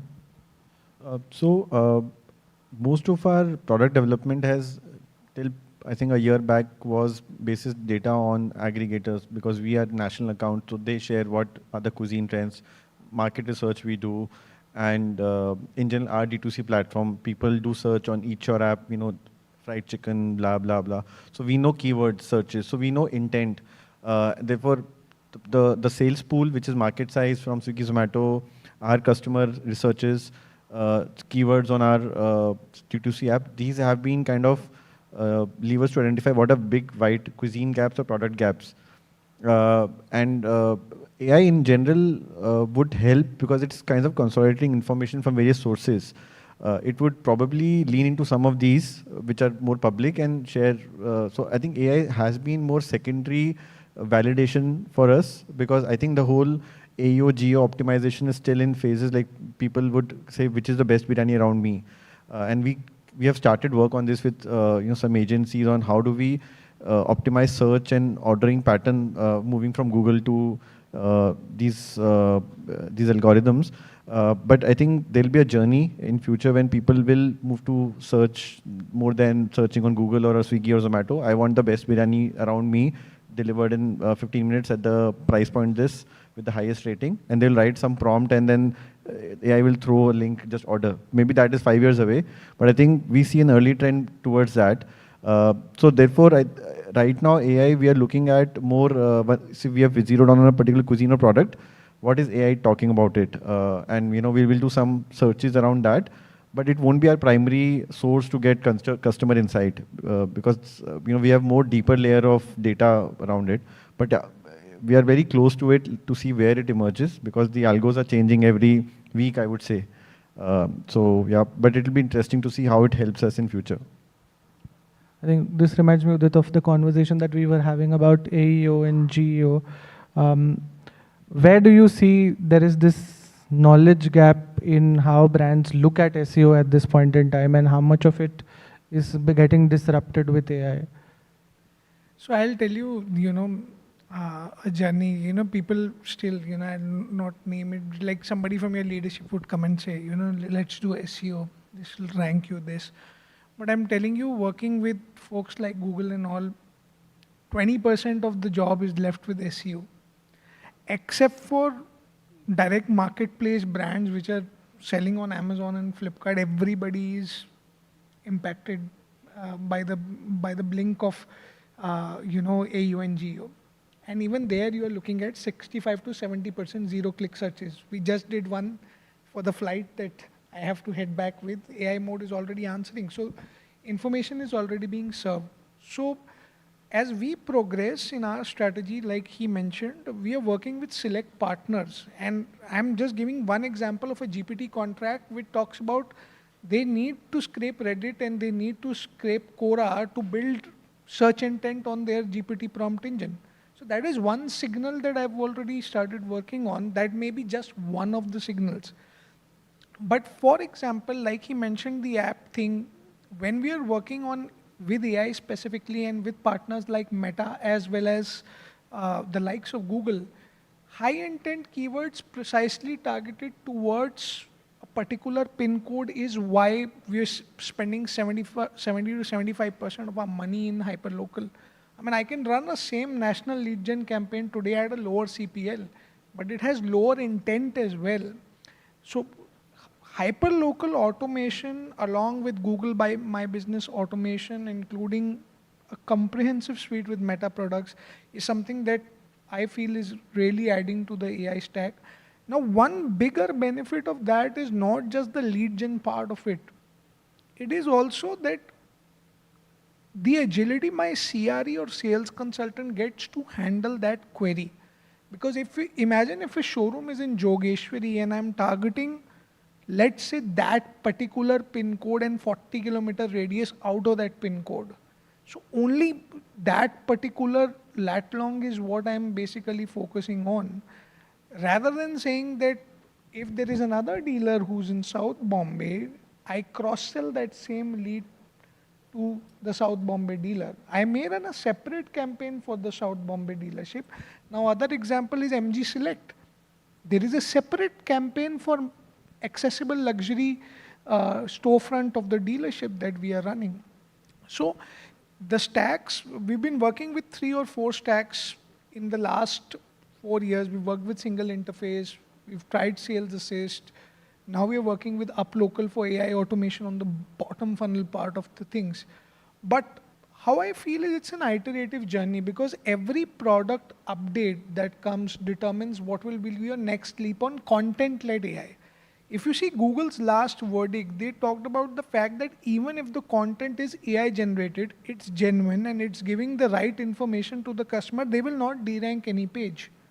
So it opens a lot of plethora and opportunities even in automation and content marketing. So tomorrow, if I need to run a automated content feed as well from top funnel perspective, right now it's more on the bottom and mid. Now imagine this 1 year after, like next year, for example, at Festive Marketing Campaign, and your top funnel on content marketing is feeding from these engines and these technologies. So that agility will also give you the foray. You map a high intent keyword, generate from your knowledge base on the fly, publish it. So, that amount of agility is yet to be seen, but I think it's a fairly iterative journey.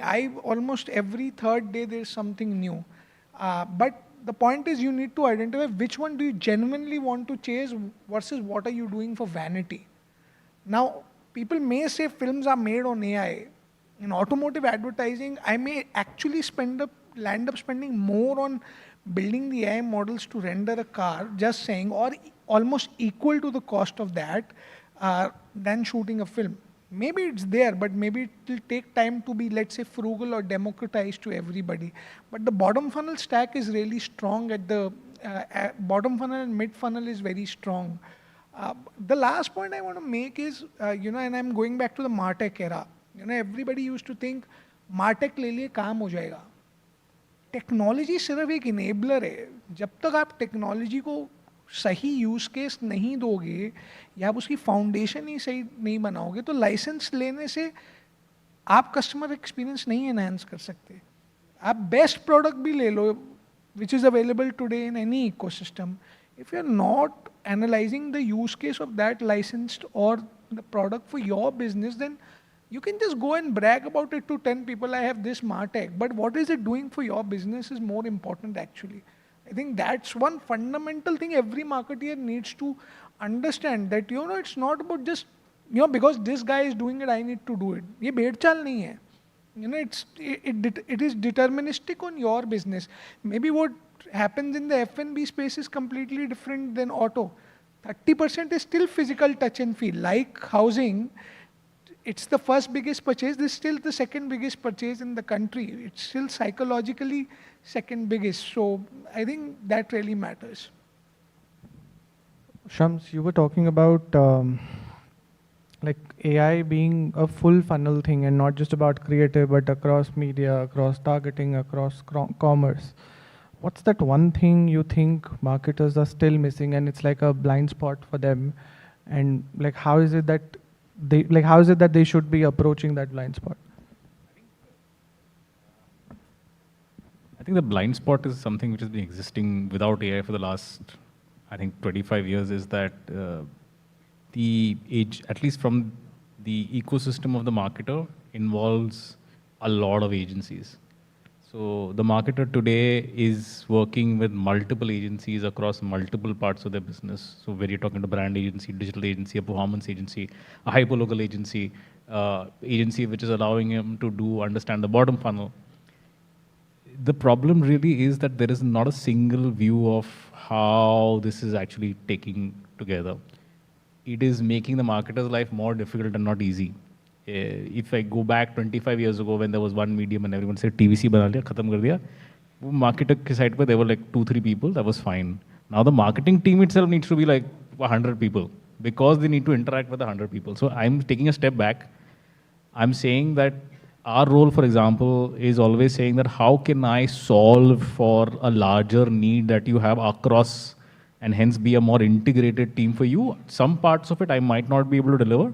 I will work with your partners to be able to deliver, but let me be the solution partner for you. And that is where I think, and of course AI has to play a role in that, because I can't do all of that and say, acha, main sab kuch karunga aaj. Not possible. I don't have capabilities and all, but what AI allows me to do is really understand what, and with speed, how to actually link all of these things together. Especially when I'm doing media and creative, and I've always said that as someone who does media and creative together, especially in the digital space, you need an integrated understanding of how this works. And when I'm doing creative optimization, I'm doing media optimization using AI, it needs to run hand in hand together. Normally you have these two very different agencies working, where the creative agency is separate, the media agency is separate. The ROI is never going to be really great unless you actually have a single view of that. So I think that I'm just taking that as a very simple thing. I'm making it very simplistic. The solution is, how do I make a single view for you and make it outcome based and not just about marketing KPIs, but also say that how is it actually affecting the overall thing. Again, AI is helping me achieving all that. So I think that's a very simplistic answer towards it. And like with your category, Sarina, I think it will be too early to say. I think it must be very experimental. Like AI's use cases might be very experimental for you. But have you seen AI like delivering some, like have you seen AI shortening any consumer journeys at your end? Have you seen AI helping you convert faster, or like even if there's no specific use case to it, but some bits of it that it's like there are some more possibilities on that front? Yeah. So about 3 or 4 months ago, we were trying to understand the NRI market. And we realized that there's a huge untapped market for us. We don't have any intention of actually setting up shop or setting up a sales office or a representation in any of those countries like the other developers do. However, we felt that this was some money that we were leaving on the table, and we needed to explore it from a flirting stage. So one of the marketing strategies would be to actually get into those markets and get into those exhibitions and all of these real estate shows that they have there. But that's not our style. We're a luxury brand. We want to be very condescending where that is concerned. So one of the things that we all thought of doing was actually trying to see how we can target those markets sitting here using some consumer insights through AI and actually understanding our customer profile or the targeting customer profile as per the data sets that we had here. I must say we were quite successful because the consumer insights we got with such great speed and with such great precision was amazing. I mean, we were startled ourselves. We didn't think it would result in anything except for brand marketing. So we actually went with an objective of just brand marketing, talking about the brand, you know, actually using some brand stories and using some kind of examples where we can just touch the markets like GCC, New York and London. But we were really amazed with the kind of response we've got. And I think we've now partnered with a partner who's able to help us to even target markets like Australia and Africa. And we need to see the results of that, but I think it looks quite promising. I'll go back to what Udit was talking about, some AI stack, like tool stack. If you could share some insights on the kind of AI tools that you've been using at Rebel through and through. So basically, we are kind of using all the tools which you can ask AI. What are the tools? So we have an in-house, we are self-sufficient team of designers, videographers, stylists. So we have 30-odd people. So we have kind of in-house agency, and so we have kind of developing. So we have licensed all the softwares for video, static. I think one challenge we have observed is that AI cannot produce food very well. So we are trying to bridge that gap, that we shoot food and then supplement that food to AI. And then there are multiple tools to, stitch video, audio together, then, motion graphics. So I think there are seven or eight tools we have licenses of right now. And we are doing 70% of our statics in-house. And videos, we have just started 2-3 months back. There's a series on Behrus, which is live now, which we have shot with AI completely. It's a storytelling format. But yes, what we feel that AI still, where human touch and AI needs to come together is a storytelling. So when, we need to make a video for a brand like Behrus, which is kind of premium, which has a legacy story, there has to be right inputs to AI to with obviously customer insight, brand tonality, what brands needs to communicate, the typical marketing part that needs to be fed, and then kind of the concept cards and the options and the creative options will come in, and then you will tweak it with prompts. But the whole part around how do you kind of create a brand with AI. I think there have been a couple of people who have been talking to me on, they're working on these new thing where how AI can make, can help you create brands. And obviously it'll need some prompt around, the traditional marketing frameworks and principles. And maybe soon there'll be some tools out for that as well. But I think a lot of judgment, human creativity is needed, customer insighting is needed. And then after that, there are numerous tools which are kind of, as I said, every week there is a update or there's a refreshment happening where something which was not possible 2 weeks back is possible now. So we are kind of living through that journey. 3-4 months back, most of my team used to resist AI that, okay, this is like forced, we are becoming inefficient. It takes us more time to write prompts. We can do it manually, create graphics, shoot a video ourselves in a much faster way. But I think 3 months later, I think half of them are converted, like they use AI. And there are certain specific use cases which we are not able to solve through AI. And we have an AI expert in-house in the tech team actually who works with our CTO, CPO, who's kind of working with different partners to understand how can we solve those use cases. So I think it's moving very rapidly. For us, it is becoming kind of now our daily part enabler. But I think soon across sectors and across businesses, it will become really, really important. So the reason I was asking that was like, so Udit mentioned some tools, I think up local AI, sales and signal interface.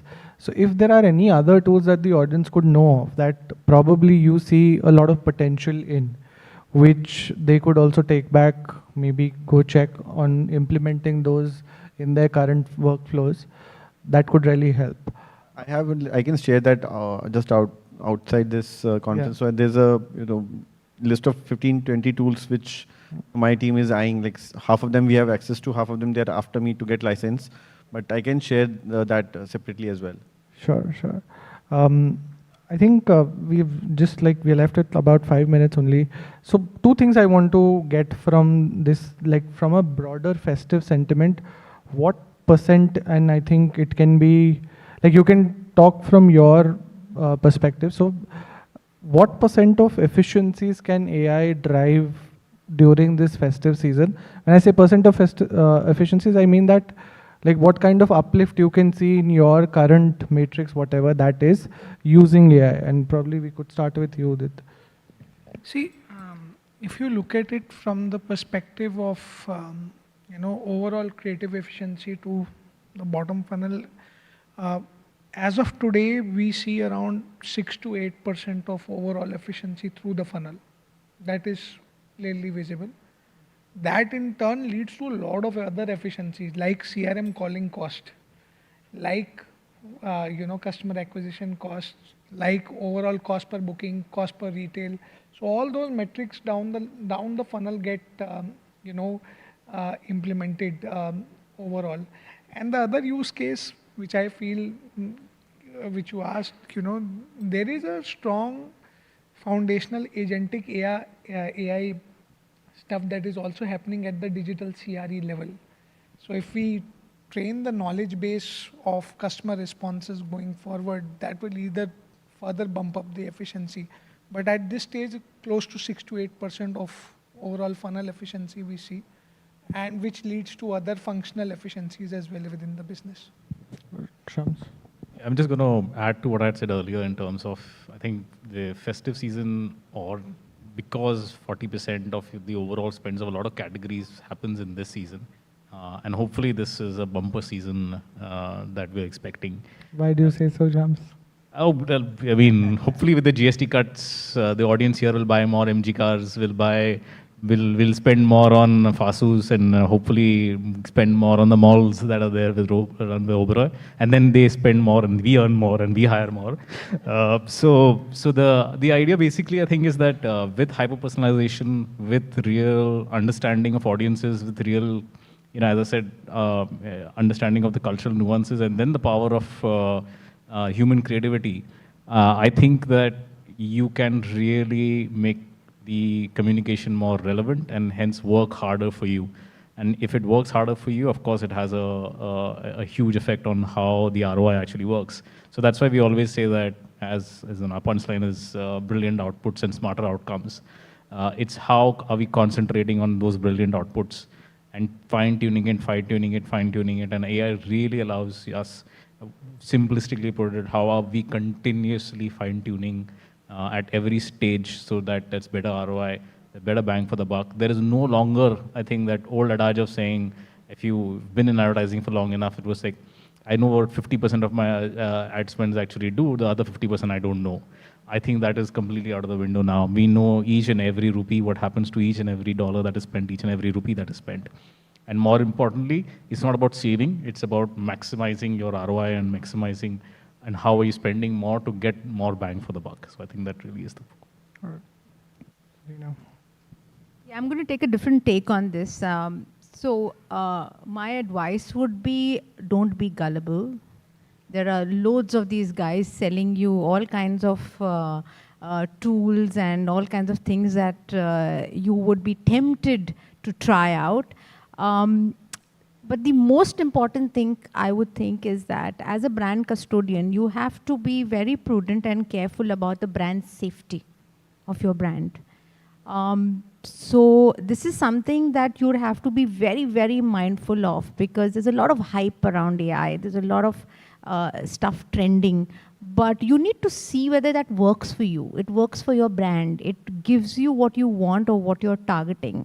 And I think most important is you can pilot it for a little while and see whether it works for you. In a whole frenzy of, and technology and MarTech is expensive.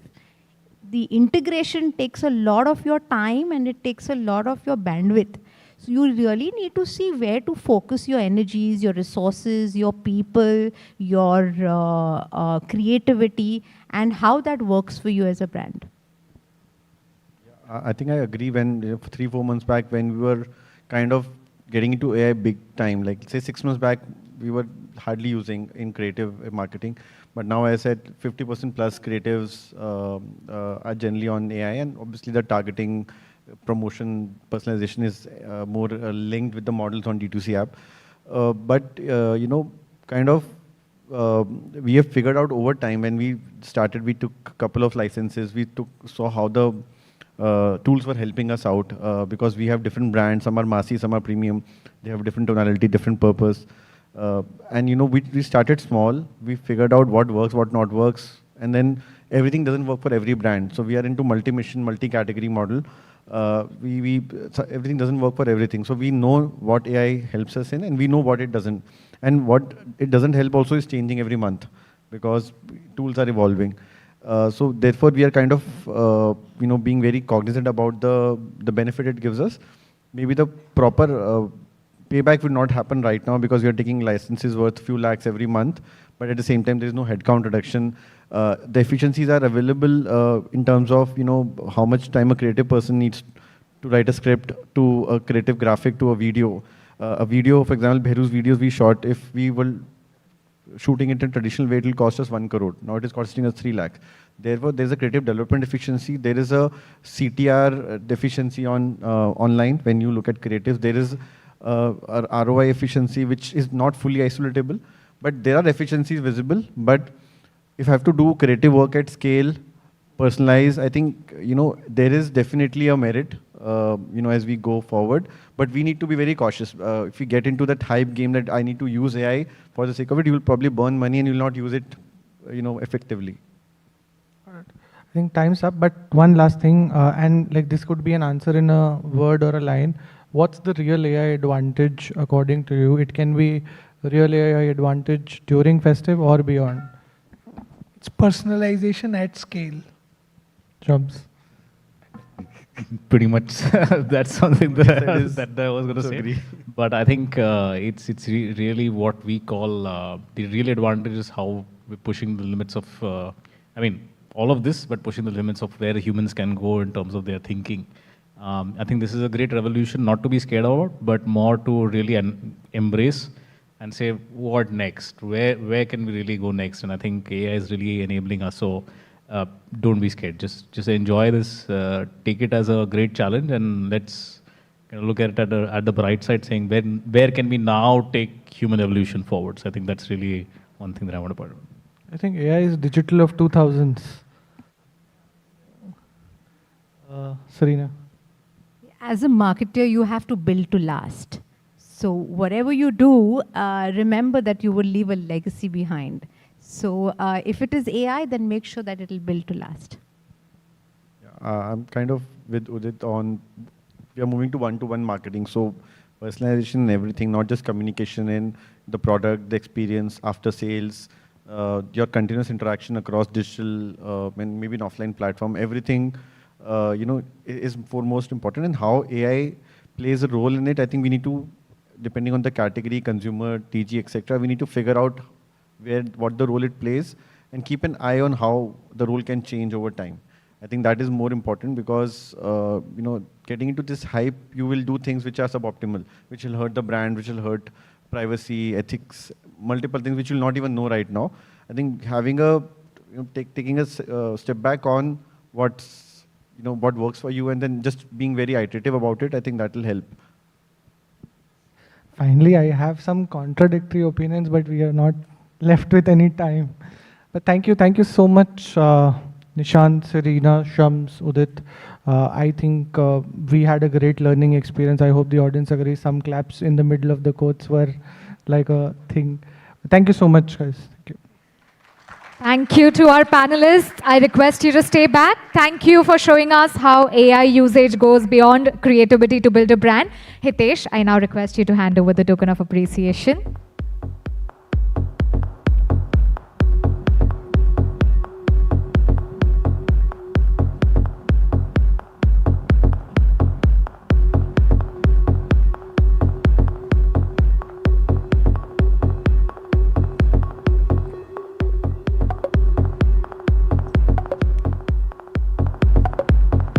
Amazing. Let's capture this moment. Let's take a group picture together.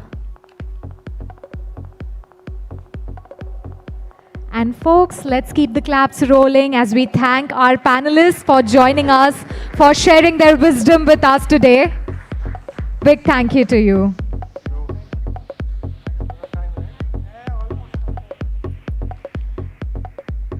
All right, with this, we take a short break, grab a cup, catch up with your fellow marketeers, and we plan on resuming our sessions on time after 15 minutes. So we request everyone to be back at 6:50. Thank you.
To each and every one of you, we welcome you back to the Festive Marketing Camp.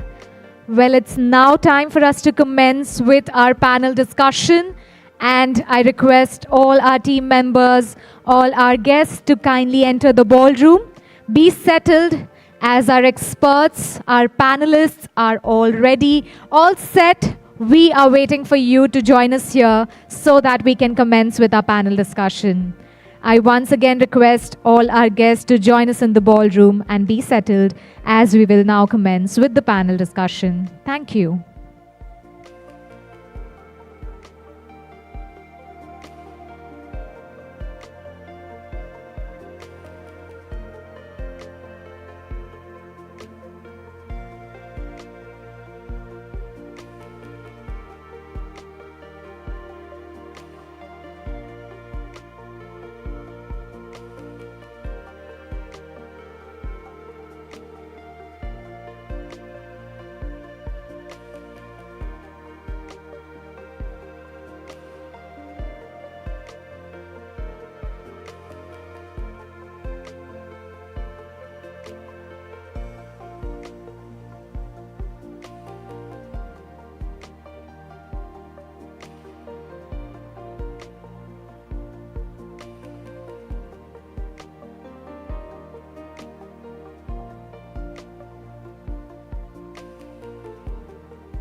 All right, everyone, welcome back.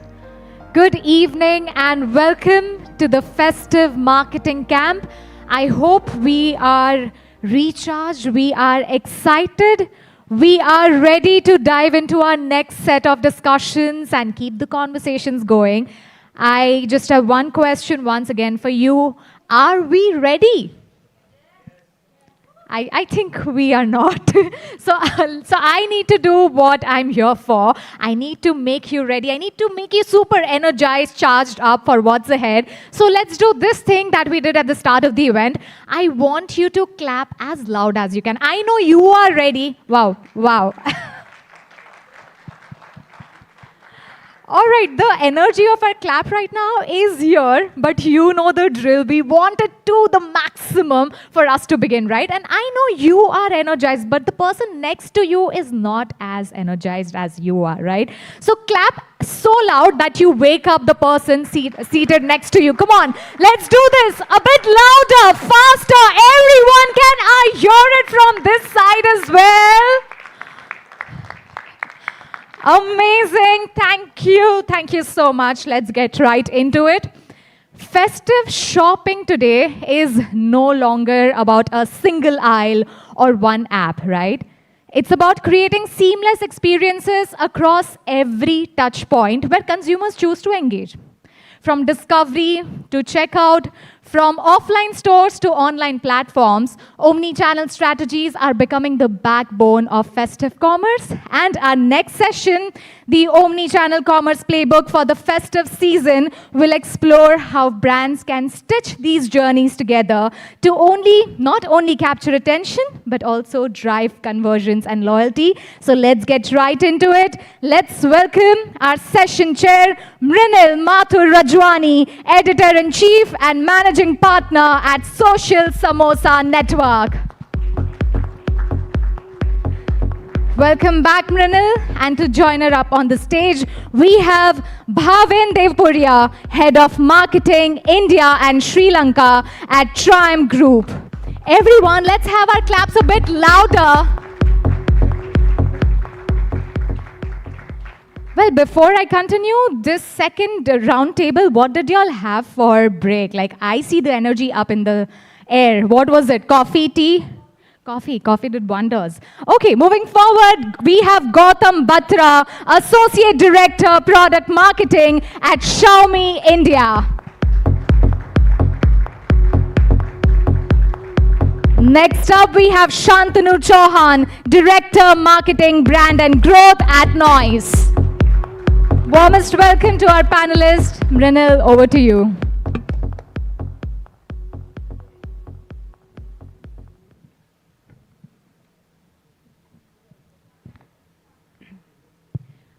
Okay, I think four of us chatted so much before the session that I think we have already done it way more discussions than we can have on the stage. But because we gathered for this panel, we should address it, and we should address the elephant in the room, which is the omni-channel commerce playbook. And I'll dive right into it because they are very energetic. They had coffee, and we should tap on it. Okay. Gautam, I'll ask you. Every festive season, brands say omni-channel, but in 2025, has it become more like a default expectation, or it's still a differentiator? I think when we're looking at data now, in 2025, what we see is that 70% of the people who are buying online or offline will cross-check. Like if I go to an offline store and I look at, let's say, a smartphone that we are selling, right?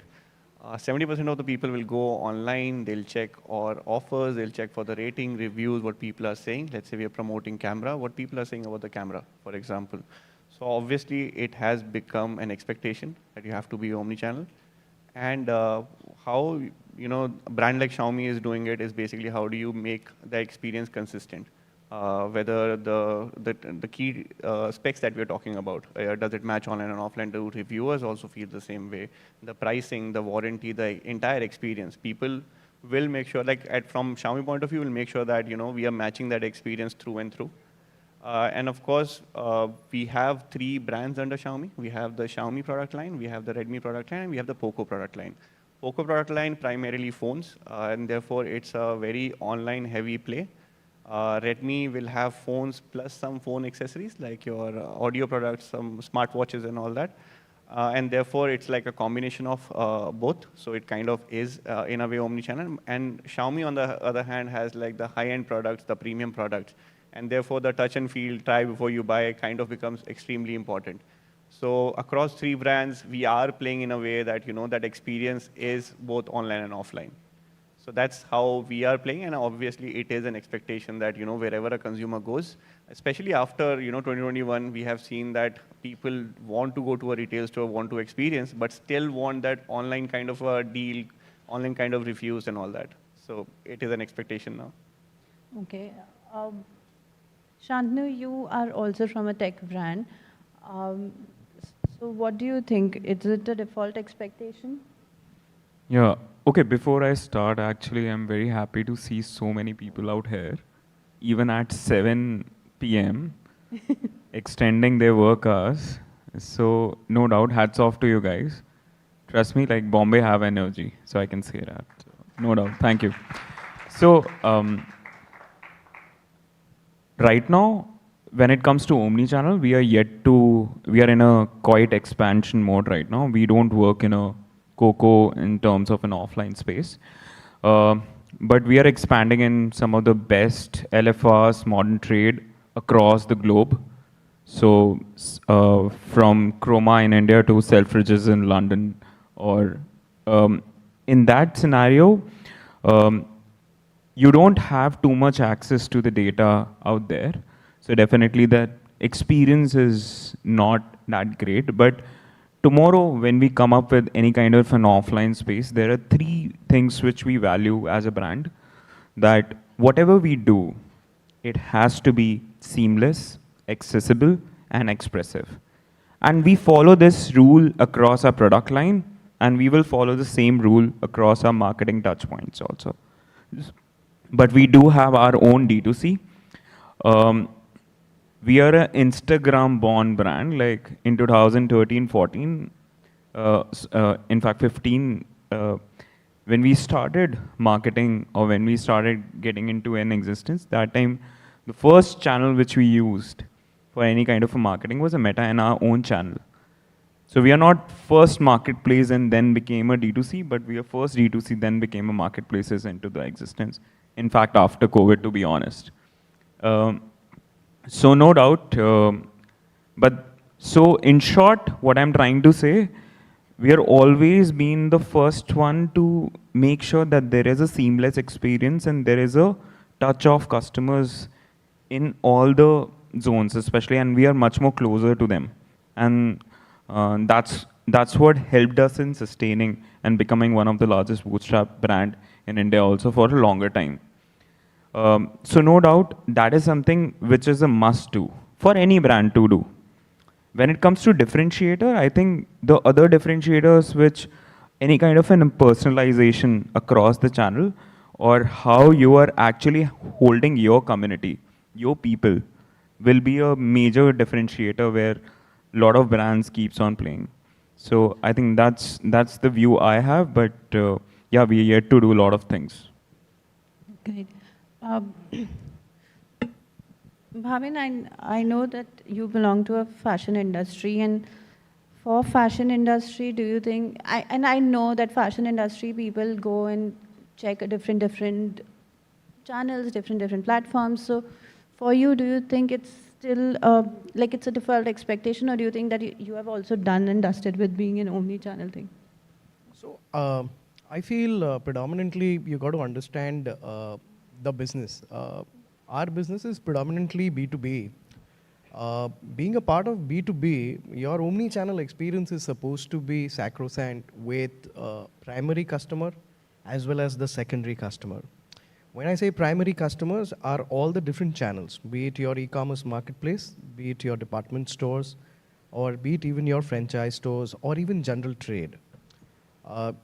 Generally what happens is what beats the omni-channel experience for the end consumer is the dynamic pricing. So, for example, I'll give you these examples, breaking it to absolute general trade. If you go to, how many of you all are from Mumbai? Very good. How many of you all are well versed with Lokhandwala? How many of you all know Betty store at Lokhandwala? Right? There are 4 Betty stores. All those Betty stores sell bras. And the highest selling bra is a Triumph bra. So, and also that sells on MRP. Dynamic pricing, you're in the Betty store, you know your size, and you go on Myntra. You go on an Amazon, and you tell Betty, listen, I'm getting it at much better price on an Amazon Myntra. That's no fault of Betty's. That's no fault of ours. That might be a fault of some of the channel that would have played with the pricing, and the autocrawler from Amazon and Myntra would have picked it and would have changed the price.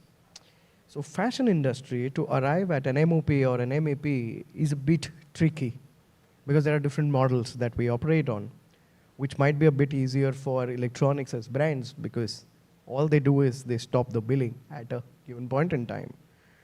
So having that particular experience to be sacrosanct for Betty and for the customers who's gone to Betty is very important.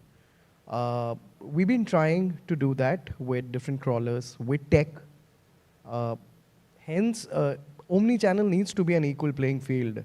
While we say that your experiences cannot be, different on both the channels, I feel it is sometimes most challenging to also keep it simple, right? Because we are always on the look to do something different, something new. But most of the things that are kept absolutely simple and process-oriented, they always see end of day and, a hope of light. So our experiences online and offline, bras and super high involvement product. So we have a D2C platform as well. That omni-channel experience, we try to get it online too.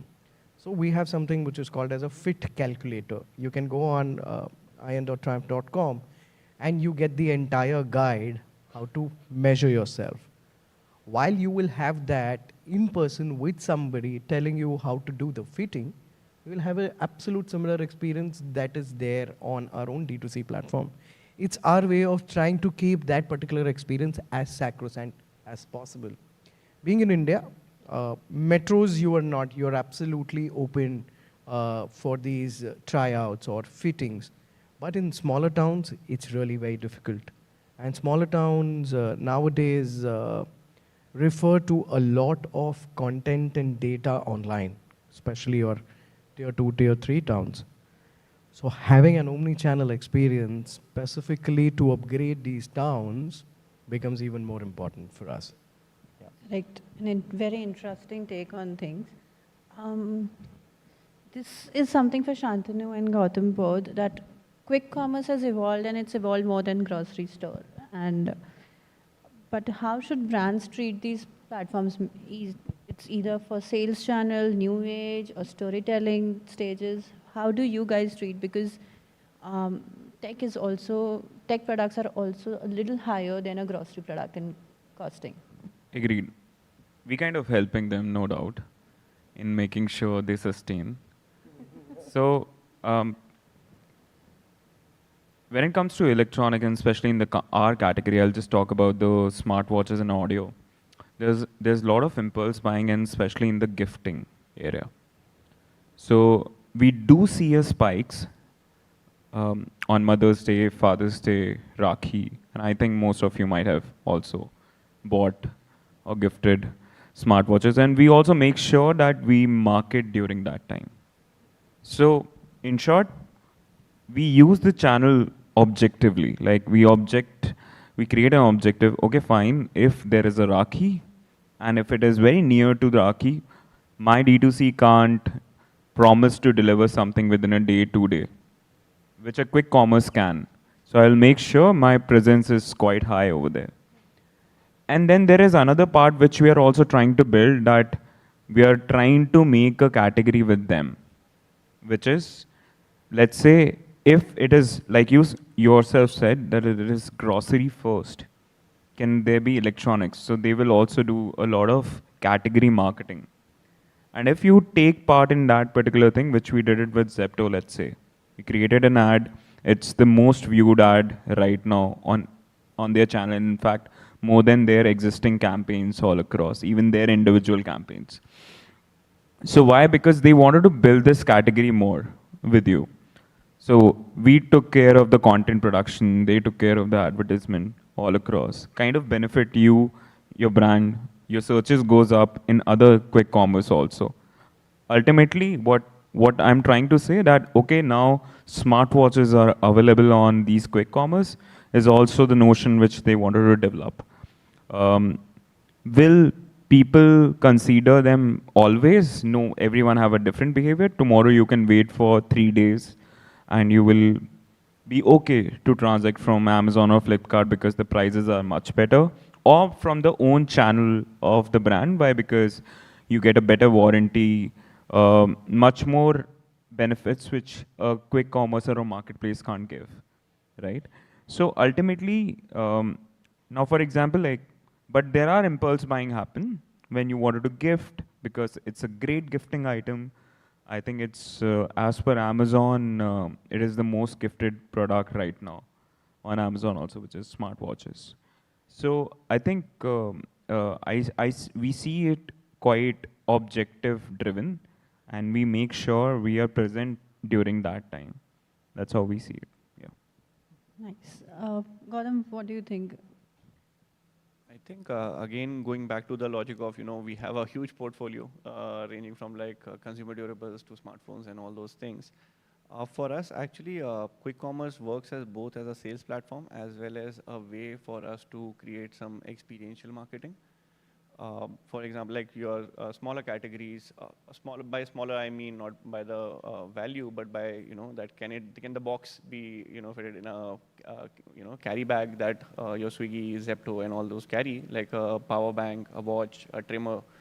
But then on the other side, what we also do is, let's say we have a product coming and we want to create an experience for it. Like we have a phone that's super slim. Can we create something, a manual or something that is as slim as the phone, and showcase it to the people?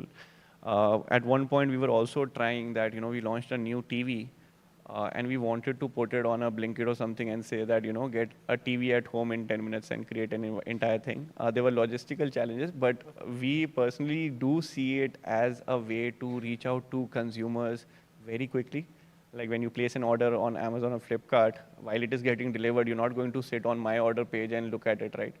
But on a Zepto, on a Blinkit and all, you kind of stay on that page because something is going to arrive in 10 minutes. And there you again have an opportunity to, reach out to the consumer and tell a story. So for us, it works, I mean, as a baseline, of course, it's a sales platform, but we kind of think of it when we're building marketing playbooks of how do we kind of use that platform to, again, enhance that experience. So I'll just add, tier 1 वालों को ना show off करने में मज़ा आता है. जब कोई tier 3 वाला कर रहा है, देखो एक आधे घंटे में हमने स्मार्टफोन मंगा लिए, आधे घंटे में हमने AC मंगा लिया. So no doubt, ये भी एक it's still behavior है. people like I think the Flipkart minute kind of made it like much cooler, I would say, because you were getting phones and stuff in 10 minutes. So I actually bought one for my like my house help. She wanted a phone. I ordered one and it arrived in 10 minutes and she was shocked on it. So like, I mean, yeah. So my family keeps saying that हमारा तो phone मतलब उंगलियां चलती रहती है कि पता भी नहीं चलता. अभी कुछ डिस्कस किया और 10 मिनट में घर पे हो जाता है वो चीज़. Correct. We bought silver also through e-commerce during last year's Diwali. Dhanteras tha, and we realized, oh, आज तो कुछ silver खरीदना है. It just makes that entire thing easier. Yeah. Bhavin, I'll ask you, when do I know quick commerce पे बहुत लंबा discussion कर सकते हैं, इसीलिए I just wanted to move on. Okay. When do you lean heavier on marketplaces for festive sale, or do you think it's more of a 365 days strategy that you work with? I think it's more of a 365-day strategy. Because if you actually see marketplaces or even offline, the dynamics have completely changed. While I said we are a B2B platform, our major focus is to push that sellout that happens at each of these channels. So if you see, once upon a time, there used to be GIF only for 4 days, 5 days. Now you have Great Indian Shopping Festival happening for an entire 1 month. So that's the kind of, probably more, right? That's the kind of festive that they're talking about. Going back to offline, offline, once upon a time, used to be a 15-day sale. 1st August to 15th of August, or beginning of July or end of July. In the last couple of years, it has moved from 15 days to 1 month, 30 days, 45 days. Now it begins at first week of June and ends by 15th of August. That's one part of it. You see almost 3 months.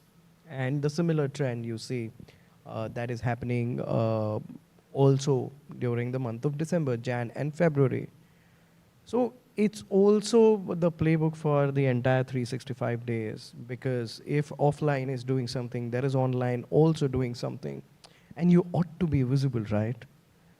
Because there's a pressure of sellout. There's a pressure of being visible, being a part of that particular plan of festive, be it an Amazon, be it a Myntra, or even be it a Shopper Stop or a lifestyle. So during that period, this entire thing moves towards 365 days, obviously keeping your, which is for us, Jan to December is how we function. So keeping your H2, which is July onwards, much heavier in terms of your spends. Because I think the conversation is this quarter OND is the one that does the make or break for most of the brands, right? That's how in India we function in retail. So while your major spends are skewed towards these 6 months, the build-up begins from Jan itself.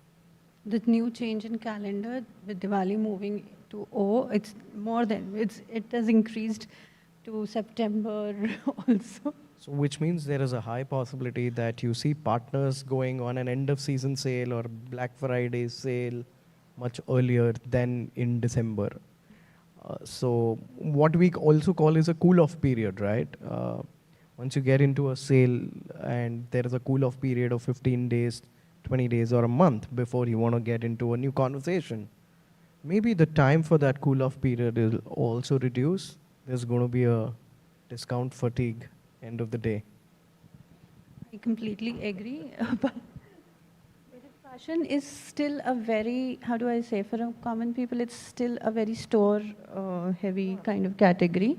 So when do you decide that, okay, you're, like I know it's a store heavy, but it's still very much digital discovery kind of thing. People see it online and they go offline and they buy. But where do you think that you have to balance that, okay, right now is my time for retail activation, right now is my time for a campaign which is digital centric, or it's a, see any other channel that you would want to focus on? So I would say that it's about frequency than any channel, you know. As a marketer, I would not want to spread myself too thin in terms of spending across all over the board. But you should spend where your, you know, where your TG actually is. Like we just spoke about it, right? You were talking about Blinkits. All the time you're on your phone. If you actually see most of us, look, check your screen time. 6.5 hours is your average screen time that you're there in a day. Which means that that is any given point in time, the best medium to reach anybody. How much are you going to be reading a newspaper for 10 minutes? How much are you going to be listening to radio? An hour? How much of it is going to be an outdoor that would be really exciting for you? Maybe half an hour. But 6.5 hours you spend on your phone, on your screen. And yeah, Meta does listen to everything that you say, unless you change your settings. So it's custom affinity. The way of targeting and discovery will always be your phones. Hence, digital becomes really important and convenient. But at the same time, digital is also too cluttered. that as one medium may not work. It may work to a certain extent. You need to have your traditional mediums also in place, because all it does is creates that affirmation of the brand that is visible. While you want to be, I mean, over a period of time, your spends on your ATLs have come down to your PTLs, to your TTLs, which is digital omni-channel. But at the same time, you got to be visible in your ATLs as well, so that frequency, how much ever you try, is going to build with a concerted campaigns. If you're doing festive, you got to go all out, right? I mean, there's no doubts. That's where you are always, your spends are much more OND heavier. Your spends are much more July onwards heavier, because that's when you start with your sale. Then there's a small cool off period. Then you start with festive, your Onams, your Ganesh Chaturthi, your Poila, your Pujo in the east. It's the entire festive 4 months, I would say, instead of just 3. So you got to go all out. Yeah. Is it same for tech brand as well, that you guys are basically active through 365 days for your, either with a retail activation or a discovery campaign? From a Xiaomi perspective, specifically, we are launching something or the other every other month. It could be a phone, it could be a TV, a smartwatch, a pair of buds, or a AIoT product like an air fryer or something like that, a vacuum cleaner. So throughout the year, of course, with all these launches, we are building a high recall for the brand. We are building loyalty through and through. Festive season, think of it like a competitive match, which is, let's say, a PUBG or something, where everyone is fighting. Of course, you also have to get in and fight. Of course, you will also play that prize game and all that, but that's just specific to that particular festive season. Of course, the easiest go-to choice would be discount, but then again, a brand like Xiaomi, because we have multiple products in our portfolio, we can also look at, building bundles and all these things to kind of build loyalty there as well, instead of just going hardcore discounting.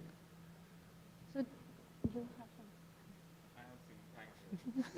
all the things, but yeah, just to summarize, like simple buckets, you have launches, you have sale periods, you have certain topical moments.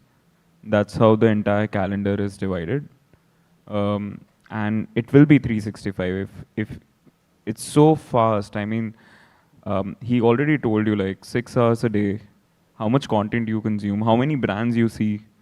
If you're not there, you're not relevant. Like, in fact, हमने COVID भी नहीं छोड़ा था. We made sure during COVID, we wanted to कि ठीक है चलो marketing करने के लिए logo change कर दो. So we literally rebranded ourselves. We changed our brand identity. How to make sure that you're relevant during that time, and that kind of worked for us. So I think don't lose that pace, whatever it is. Even for us, because Diwali ke baad there is a certain lull period come. We call it as lull period, like November. Period, like you call it cool, we call it lull. Like so it's like November, December. You happen to have nothing to launch. During that time, we do partnerships, right? You have a cultural relevance coming in. A lot of cultural activities happening. There are community happening, community marketing happening. So I feel it's always 365 for every brand, and they should not lose that. They should define a certain period, certain objective during this month. This is what they're going to do. This month they're going to. It's all sale period. This is the months of launch period. So I think that's how we divide. I would say that end of the day, everything boils down to what is your objective, right? Either you want to create awareness, and then conversion. That's where you have your upper funnel, mid funnel, and bottom funnel campaigns already planned. Not every campaign can be your awareness and top of funnel, right? You've created top of funnel. You've created that awareness. You got to now play with that particular community to get them into your consideration set, and that's where they get into your bottom funnel, and you keep nurturing them. And this is a continuous process. Happens month on month, 365 days. Okay.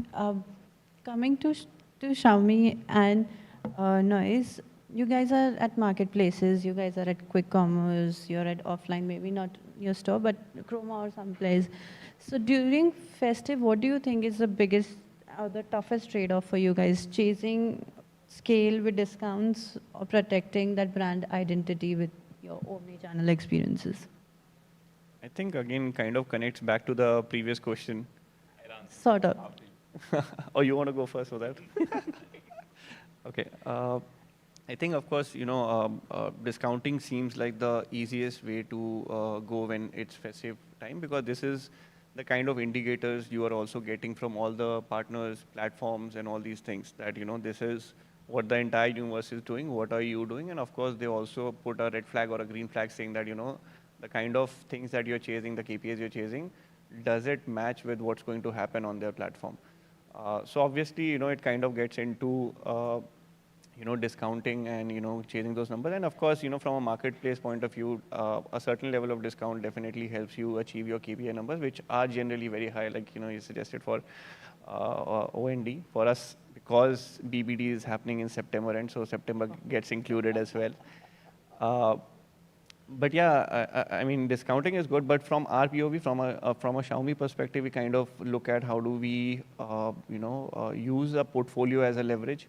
How do we use our own platform as a leverage and kind of build that, like that experience? Like, can we extend the warranty because, we know the products are high quality and a consumer is looking for a high quality product. And also we are kind of aiming for premiumization, right? So we have a more premium portfolio in terms of TV, smartphones and all.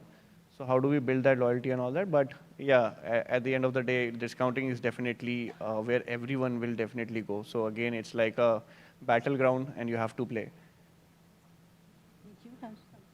So yeah, for us, we, from past 2 years especially, we started chasing both the metrics, whether it is top line and the bottom line. You can't miss the sale because they give you reach, everything, but that does not mean you discount so much because it is a race to bottom, honestly. Nothing happens. You might win this particular festival saying ki we sold the highest number of quantity or whatsoever, but the entire, when a year P&L comes, then you regret. So I think that is something which I would suggest from the experience we had. We've been the BBD sponsor also, title sponsor, right? Which is a huge deal. Trust me, for a brand like us, it's a huge deal. We've seen some of the best searches, and it was one of the best decision also from a point of view of visibility, right? Was it a best decision from a point of P&L? I will not comment. So my point is, ultimately, then after that, you realize that the discounting is not the ultimate thing for us. The brand building is the ultimate thing. The long-term game is the premiumization, which is talking, is the ultimate thing.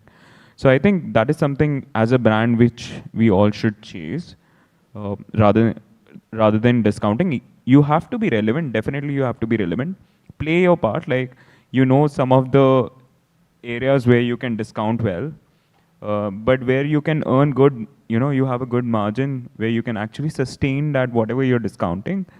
We should do that. We should chase that. So one of the trick which I can actually share out here,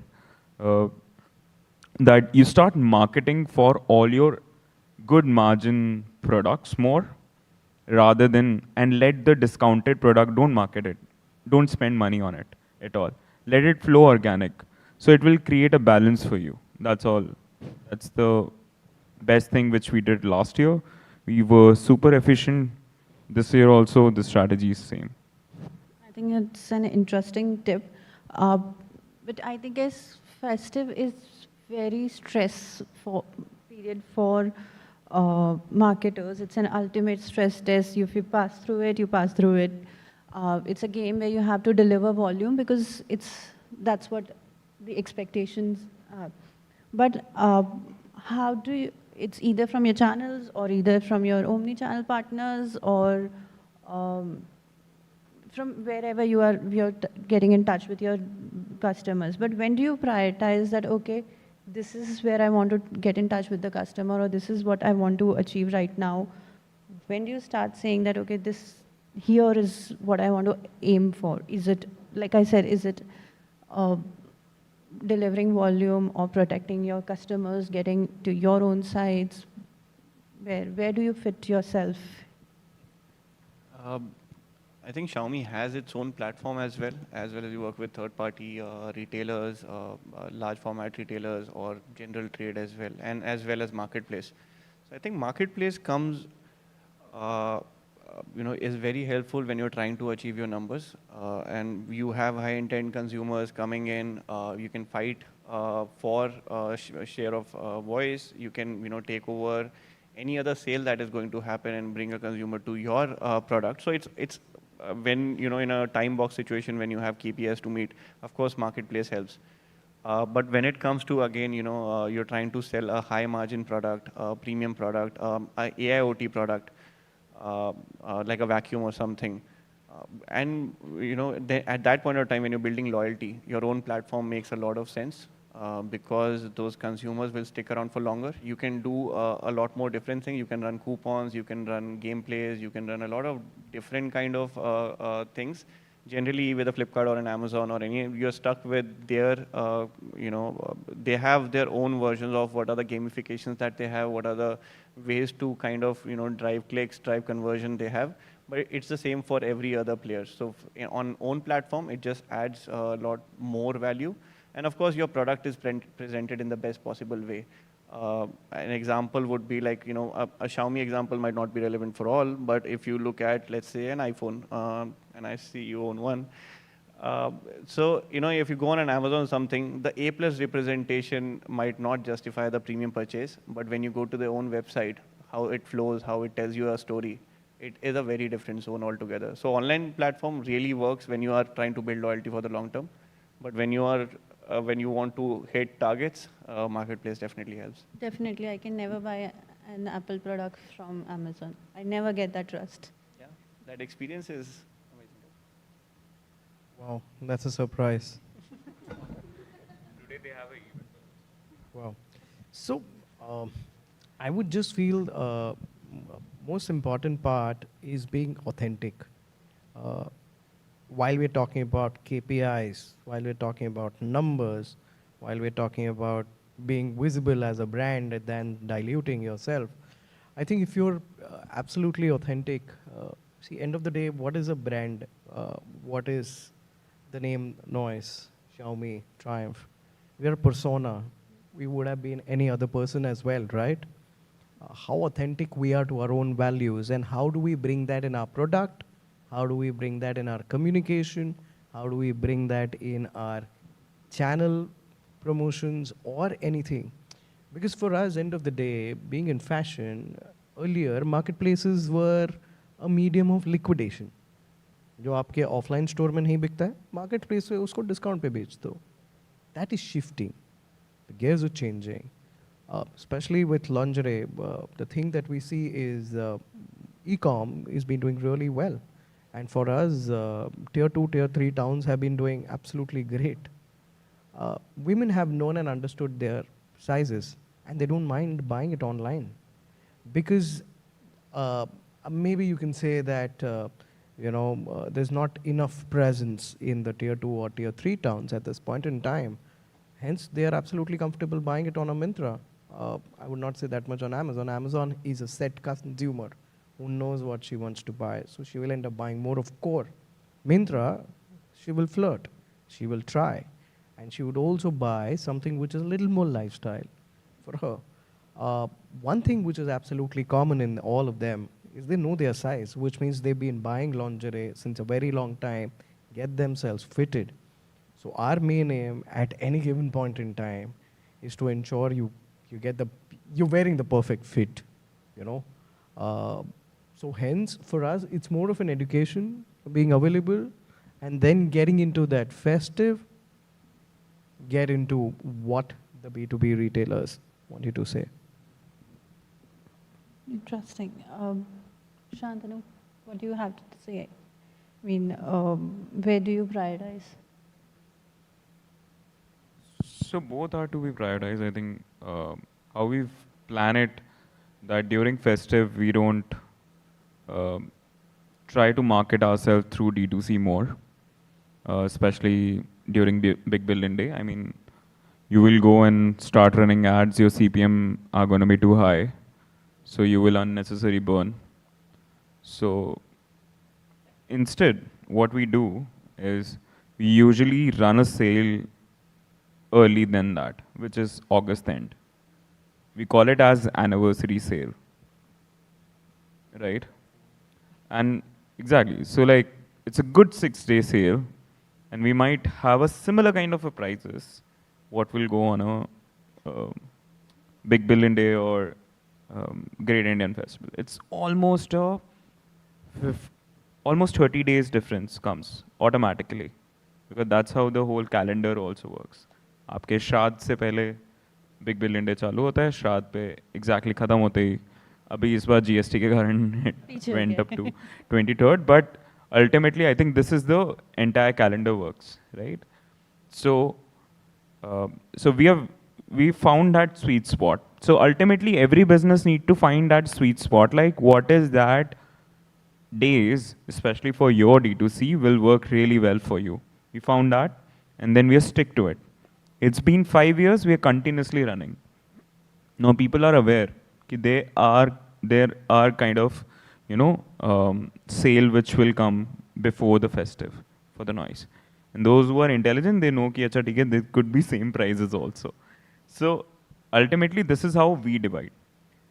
But this time what we are also trying to do, because whatever you do the D2C market, it kind of helps you in generating sales across.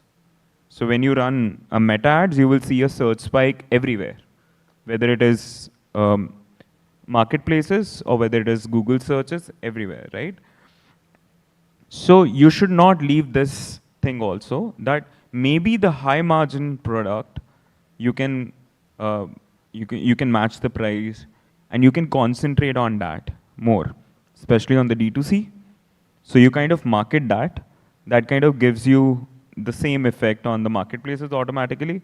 And then we, as a brand, what you need to do is you need to see what is the cumulative numbers which you could generate out of the entire marketing which you did. So that's how we see it. And it always works. That's where, we found that our line, ki, okay, what we should not do during this time, that is something which we have decided, and what are the things which we will follow always, that is something decided during festive.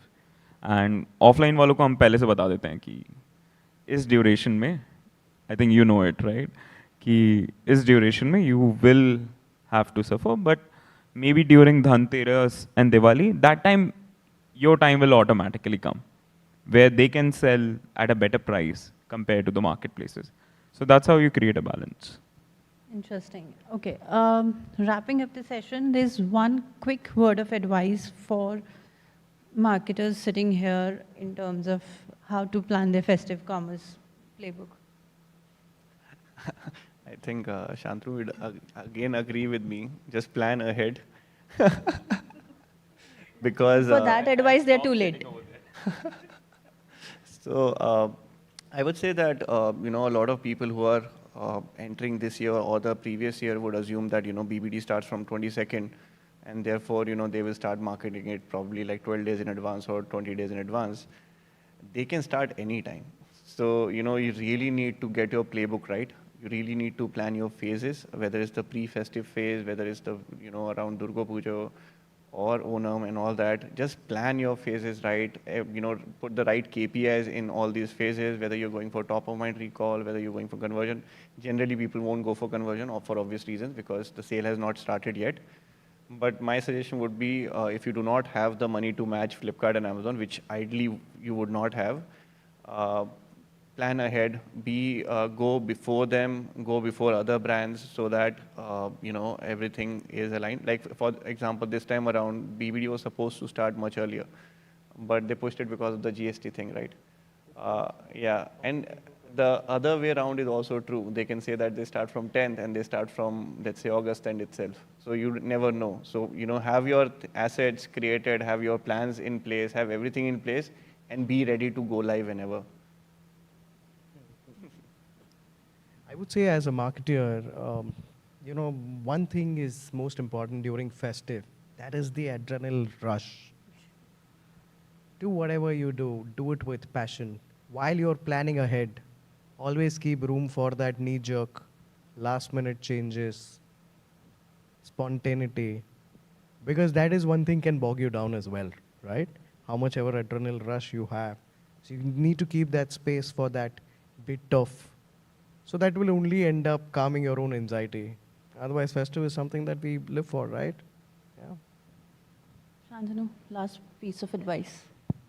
Yeah, just adding to him now, ki don't go over also, because I've seen this happening, and especially जब plus members के लिए खुलता है एक दिन पहले, so usually at 12 a.m.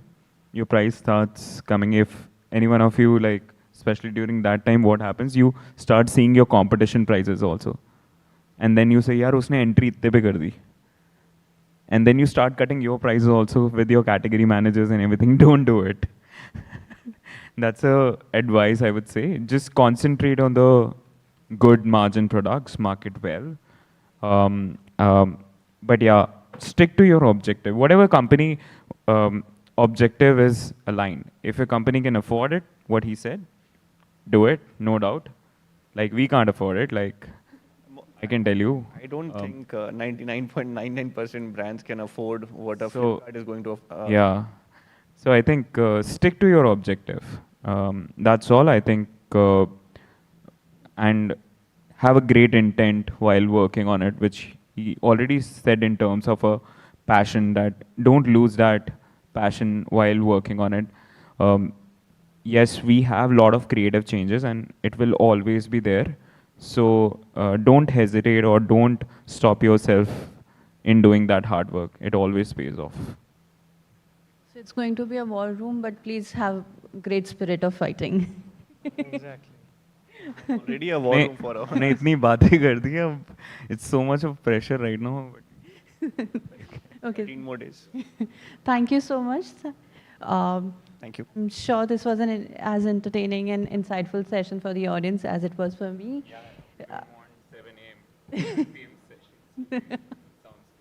Yeah, but thank you so much. Means a lot. Thank you. A big thank you to our panelists for the insights shared on the Omni-Channel Commerce Playbook. I request you to please be here. I request Mrinal to hand over the token of appreciation to our panelists.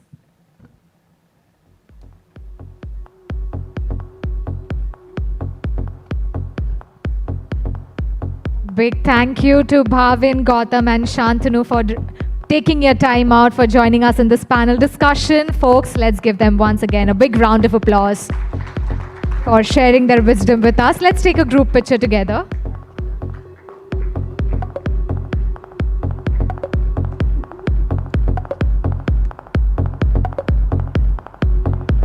Thank you.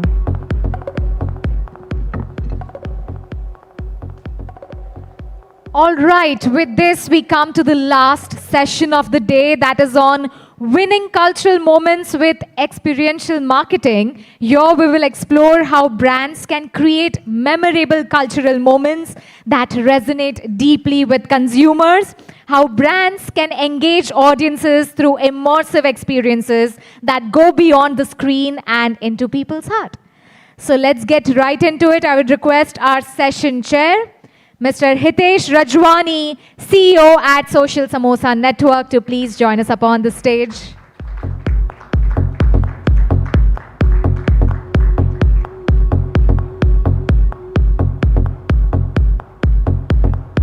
All right, joining him up on the stage, we have Jayesh Yagnik, CEO at Mom's Outdoor Media Solutions. Folks, let's give him a big round of applause. Well, this is the last session of the entire Festive Marketing Camp, and we want your attention, your energy, 100% to be right here. So let's now welcome Naveen Murali, VP Marketing at Sugar Cosmetics with a big round of applause.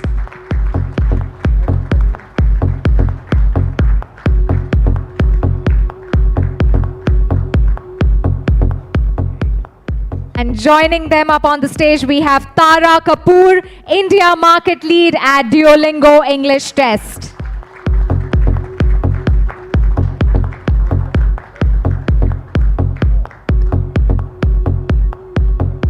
Warmest welcome to our panel. Hitesh, over to you.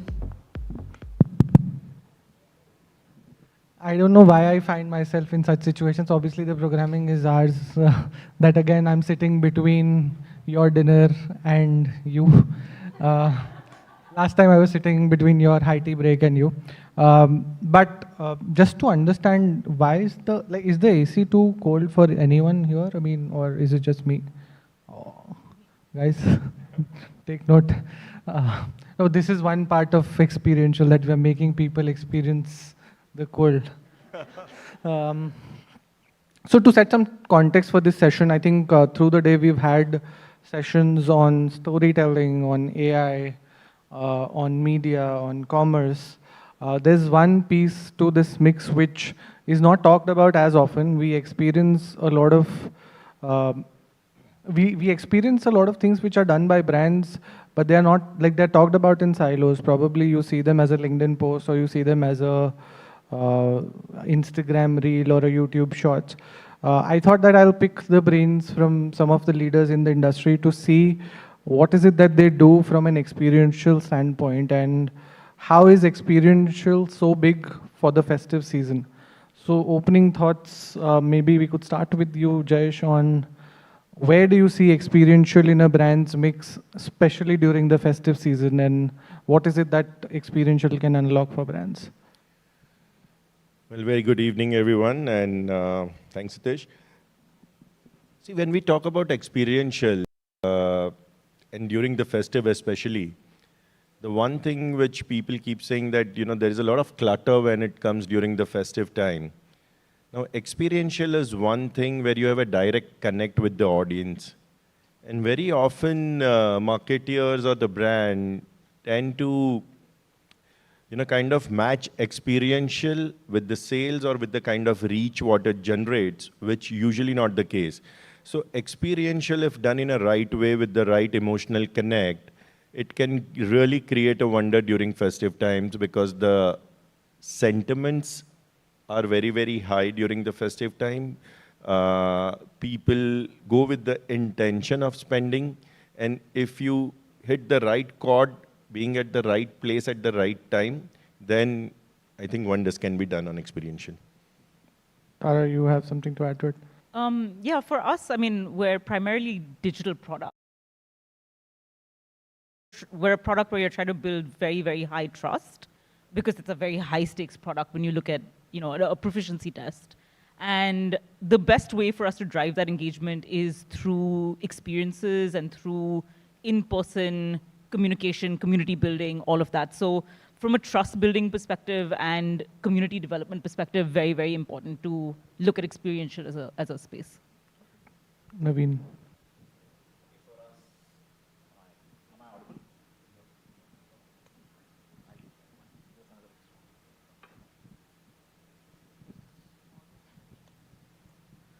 Hello. Okay. So for us at Sugar, I think experiential is a need of the category. It's a necessity, if I might put it like that. So for example, our selling happens through a consumer walking into a shopper stop or a lifestyle, trying out that new lip gloss and then experiencing, oh, this is something I want to get into. So I'm just saying the category nature, unlike let's say some other FMCG product where you buy, then you figure out, our sale happens at this moment of truth. So for us, it's been a necessity. So what we've been trying to do also over the course of the last couple of years is this. We've been trying to figure out when we, for example, enter Pujo in Bengal, how do we do something different from when we get to, let's say, a Karwa in the north. And in both of these occasions, we've been trying to do very different things. So maybe we'll talk about that in more detail later. But it's been a critical need of the category. But I think, like somebody remarked, the challenge for something experiential is how do you take this to scale. So that's something with influencers or creators and with, let's say, Instagram/other media, we've been trying to now bridge the gap. So that's where we are. Got it. And like I think what you said, Jayesh, about festive being like there is a lot of clutter and experiential gives you that room to showcase your brand or connect with emotions. I feel that festive is quite noisy in general. So in your understanding, and anyone can pick the answer on this, what makes an experience truly cultural and authentic, and what is that? What are those 2-3 things brands should know of while looking at experiential as a medium? Sure. The most basic thing is keep it real. If you keep it real, if you keep it grounded, don't try any gimmicky when you are doing experiential, it really connects the chord very well. I'll give you one of the example in a recently concluded Ganeshotsav, one of our brand, as Madison, I get an opportunity to work with quite a few brands. And one experiential thing we did for one of the DS group brands, which comes as a Pulse candy. Every year during Dal Bagh Cha Raja, we create one booth and, Pulse try to do something different. This time what we did is we create AI Ganesha is what the theme was given there. Now there is a typical believing that there is a mushak in front of the Ganeshji. You go and speak in the ears of the mushak and your wish comes true. What we did is with the voice sensing technology, there are different flavors of pulse which was there in the dispensing machine, and you go and just whisper saying orange pulse, the orange pulse gets dispensed. The pan pulse gets dispatched. So, this is something, you keep it very real because people know that, yes, yeah, this is the mushak. Even it's a Divinayak, people go, they trying to whisper inside the mushak's ears, and that is how the thing becomes reality. So if you keep it grounded, if you keep it real, and if you, if the audience can connect it in a right manner, then the experiential really works well. Now, this was something done at Lal Bagh Cha Raja. Obviously, the people who have visited there would know. But then, like how Naveen also just said, that how beautifully you can enhance us digitally through influencer and then anything else is where the game is. And, one more example I would like to give where it's hardly anything what we do, but one of our clients is Shaadi.com. Now, Shaadi is, known for its quirky communication, which we keep doing. One of the things which we did at Carter Road here in Mumbai, where we created a Sakht Londa made out of ice and kept it at the Carter Road in a broad day sunlight. And with the simple placard next to it saying, Sakht Londa yahan nahi piglega, Shaadi.com pe piglega.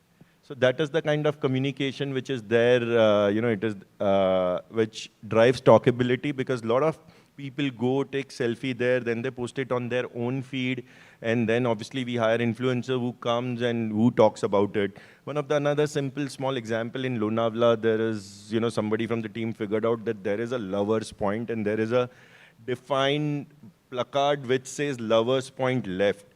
We just went and kept a right arrow there and saying lovers point left, for rest all Shaadi.com right. So there are simple experiential thing which gets amplified digitally and then people start talking about it. So you need not necessarily have a large setup or create inside the airports or the malls or something. Some talkability, if you can drive through experiential, it really helps. And it doesn't require any festive connect, it doesn't require any clutter, or it doesn't require anything else. If you come up with a good thing, it's obviously going to get amplified. Yeah, so for us, it's very similar to what you said. I think the truth is about the consumer. So if you are going behind any experiential route, the first thing is, does this make any difference to the consumer? If yes, then does it make any difference to their purchase decision in your category? Then go on to do that entire experience that you want to create for them. So just to extrapolate a bit more on what I talked about earlier, there are two large occasions for makeup category for us. The first is, if I talk about East is one of our largest, not for us, for beauty as a category, it's one of the largest markets. In East, if I talk about Bengal per se, Pujo is the largest period in the season where we have sale of the category happen the most, because that's the time, while I'm not from Bengal, from our consumer speak, from a lot of folks around me, what we realize is there are women in that place love to do pandal hopping as they go from one pandal to another. And this is a time everybody likes to dress up well. So what we've done is that when we went to Pujo, when we went to Bengal, we tied up with Mr. Prasunjit, who I'm told there are only two dadas in Bengal. One is Saurav and then there is Prasunjit. So we tied up with Prasunjit, and what we did is parallelly tied up with a pandal, one of the largest pandals in Bengal. We created a large setup outside a pandal so that for every person who comes to a pandal, there is a sugar experience zone that happens right outside. What also happened along with this is consumers over the course of the month who were shopping for any of our products, there were winners selected from this who were called to the pandal to actually engage with Mr. Prasunjit on that Pujo day. So this created a lot of hype. Unlike other activations, this is something we actually spend media money behind. So we went on to do outdoors, digital, TV, all of that around this, which created a lot of, I would say, consideration during that season period for us, and hence an uptick in sale. But to contrast this with, for example, North, where we do a similar activation during Karwa, which is a large activation for us, it's not a large event. We do a lot of micro interventions where we go to 600 plus stores and counters across the city. We create small makeup artist-led activation because this is the time last-minute purchases happen. So we give them an experience where mehendi is something that women like putting at that time. There is a lot of makeup activity happen. So it's a very small intervention. So we have contrasting things that happen for the experience category during this. Got it. Tara, I know that there are these major festivals that eat into a brand's marketing budget overall, forget experiential, but overall. And I think those are like tentpole events through the year. Like even this festive season, there is Onam, there is Ganpati, then there is Pujo, Navratri, Diwali, and ongoing. What are, like in your understanding, what are some of those under-leveraged cultural moments that brands should be tapping on? Like under-leveraged cultural moments or micro truths that are very untapped, not really explored, and how is it that you're doing it at DET at this point? Yeah, absolutely. I think great question, and absolutely agree with both of the gentlemen on the panel with me. You have to do festive and cluttered marketing moments in the most authentic way for your brand, right? So my brand is a test. The last thing somebody wants to do during a festival is take a test, right? It's not something you're going to see anyone wanting to do on a Diwali or any other festival. It's also the period where we probably see the lowest volume of test takers because it makes sense. But what makes sense for us for festivals is to tap into community, right? For us, students who take the test might be spending their first Diwali away from home. And that's a great opportunity for us to build community. But it's a very low marketing spending moment for us because it's not a volume generator or a great time for purchase. Instead, we look at other opportunities where we would possibly see test-taking volume as places to invest more of our budget, right? So those would be typically periods around, back to college or towards the end of a semester, et cetera. So that's sort of how the test works. For something like the language app, there's a lot of occasions you can look at for Duolingo, right? So when you think of end of year or New Year's as an occasion, that's a time people want to set new resolutions and they want to sort of build better habits for themselves, and learning a language is a great opportunity for that, right? So we tap into an occasion that maybe not as many people market as aggressively, so we escape some of the clutter that you were talking about, but it's a great opportunity for us to push gifting for a New Year resolution. So, I might give my sister a super subscription because I want her to learn Spanish or something like that. So we've kind of found the right moment for something like that. And there's many other examples. So April Fools is another example of sort of how we've capitalized and made a festival or a moment work for our brand. So you have to find what fits and then build and scale depending on what your goal and objective is. Absolutely, and I understand. If I may add to this, the under leverage kind of festival where we, where the brands have not leveraged it the way that should have been, because everyone is busy about Pujo, Diwali and all, and we talk about diyas and banters and all those things. But there are quite a few things, and as I said earlier, we have a leverage of working with many other brands, so we have a lot of examples when it comes to this. So Swiggy is one of our client where we work very closely, when mainly for Instamart. There are quite a few things which is possible. So Karwa Chauth is something which is very big in North and not here, but Karwa Chauth is one particular thing. There are a lot of things at the last moment women needed when the when they have to break the fast and all. So Instamart connects very well out there. What we did is across Gurgaon, some societies and a lot of societies across Punjab, we created a larger than life, large scale channis from where they see the moon. So the entire society, ladies can come down, they all can be at one place, and this larger than life meaning the diameter would be as big as this room size, where they can come, where there is a big diya which is already there inside the channi. And one by one, women can come, they pray because the moon is directly visible from out there. And as a community, as a society, everyone gets together. And this entire thing was organized by Swiggy in multiple societies. So it's more than 100 plus societies across northern region where it was done. Now, connecting with Karwa Chauth and a brand, because everyone is busy doing Diwali and Pujo and Ganesh Chaturthi. But these are the kind of, festivals which are there, like in Bihar, Chhat Puja. So experience is very much about hyper-local. It's, we tend to believe that, we do during Diwali, then only it will be pan-India. But there are brands, there are particular things, like Navin gave an example, East is a very big market for them. There is a particular thing, like of course Pujo is one of the things, but something like that, if suppose someone has a Bihar as a market, they can go to Chhat Puja, and Chhat Puja gives you a lot of opportunity because, there's so many things what you can do it out there. In Maharashtra, there is something called a Pandharpur Yatra, when lakhs and lakhs devotees comes. So that is the time brands leverage that. One of the example during Pandharpur Yatra, which, it comes to my mind when used to do for Tata Chemicals, Tata Consumer, now for Tata Salt as a brand, which says Desh Ka Namak. This devotees walks kilometers and kilometers barefoot to go to that Pandharpur thing and all. What we did is we created a camps in between where they can go. There always be a lukewarm hot water with the Tata Salt inside that. You can go rest your feet for 10 minutes, 15 minutes, rest there, and then you continue your walking, and the entire experience was given to them by Tata Salt. So these are the kind of leveraged festivities or events or, kind of a thing what we can say that brands should leverage when they are going hyper-local. I mean, you have anything else to add to this?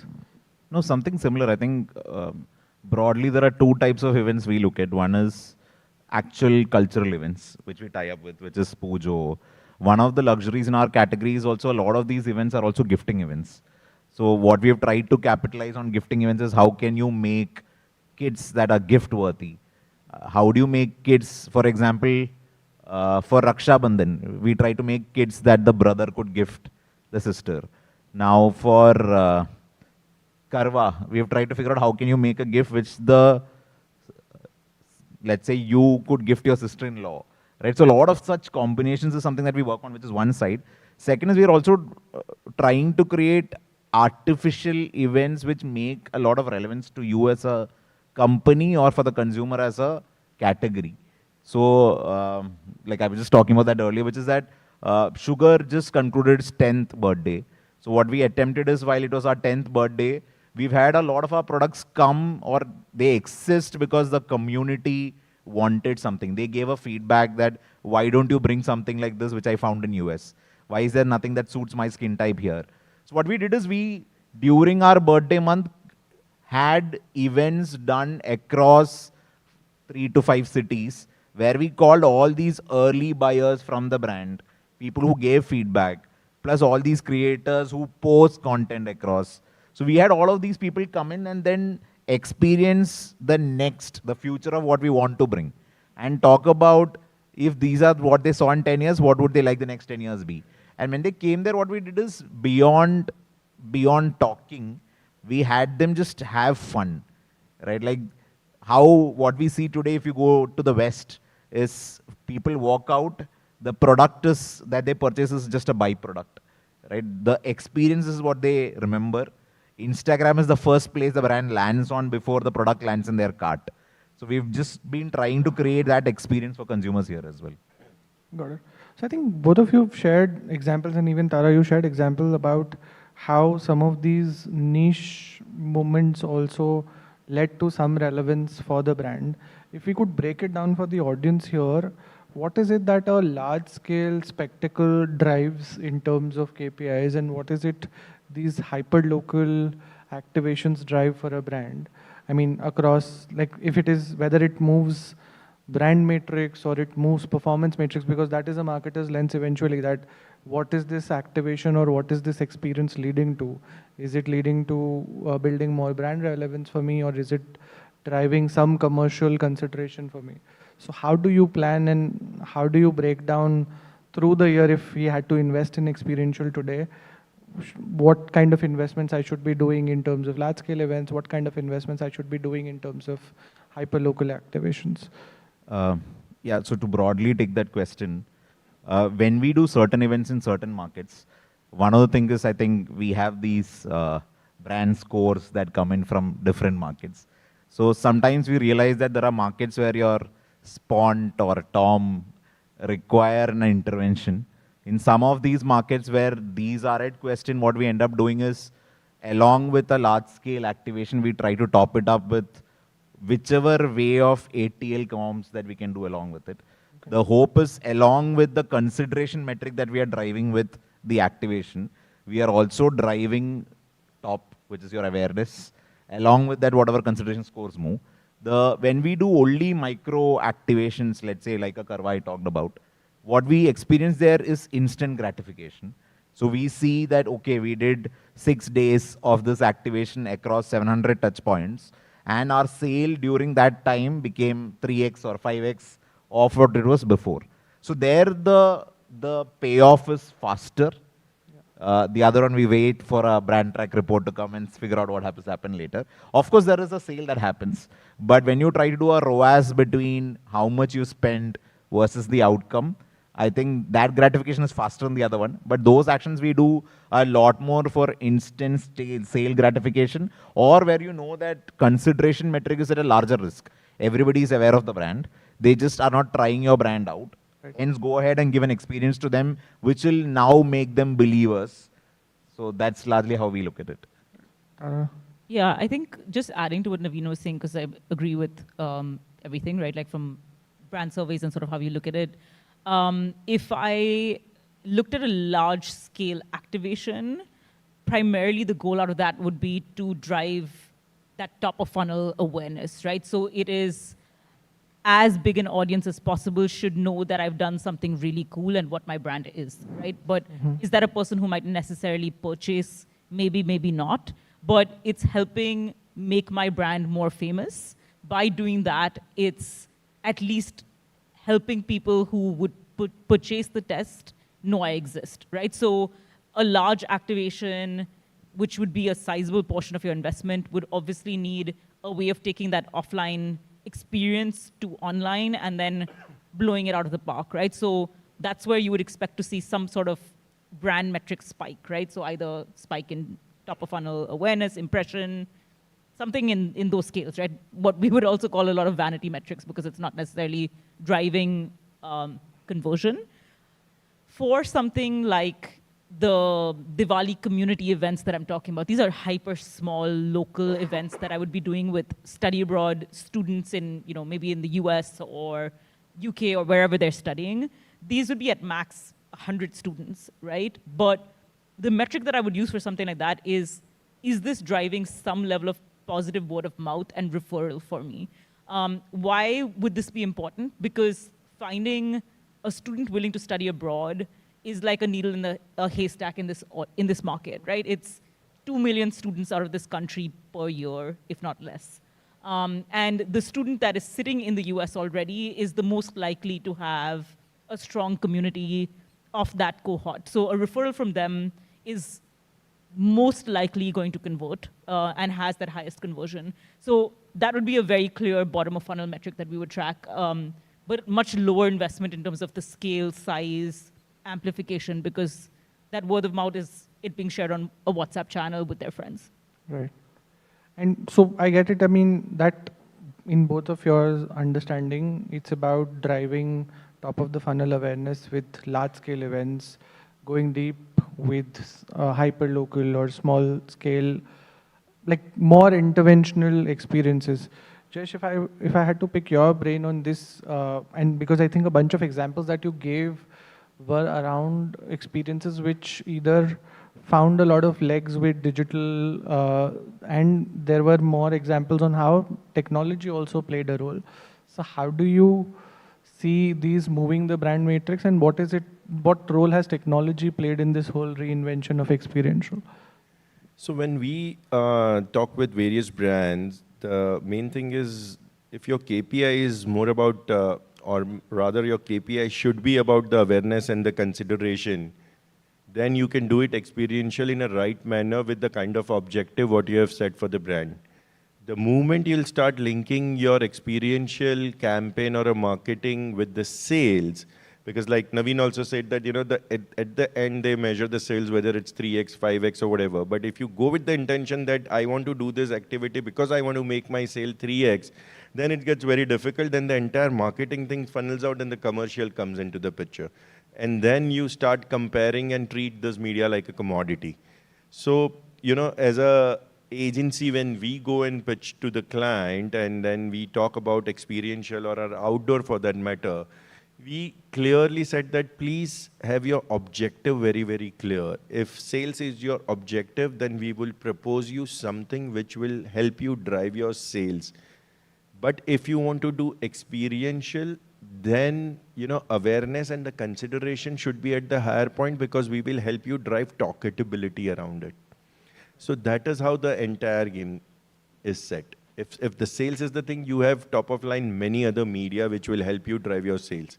That you have top line other medias also, and even within out of home category, if I have to see in out of home, we keep actual outdoor as ATL and experiential as BTL within outdoor.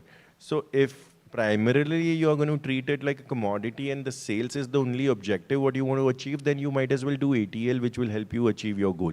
But when you are doing experiential, the idea should be awareness and consideration is what I feel.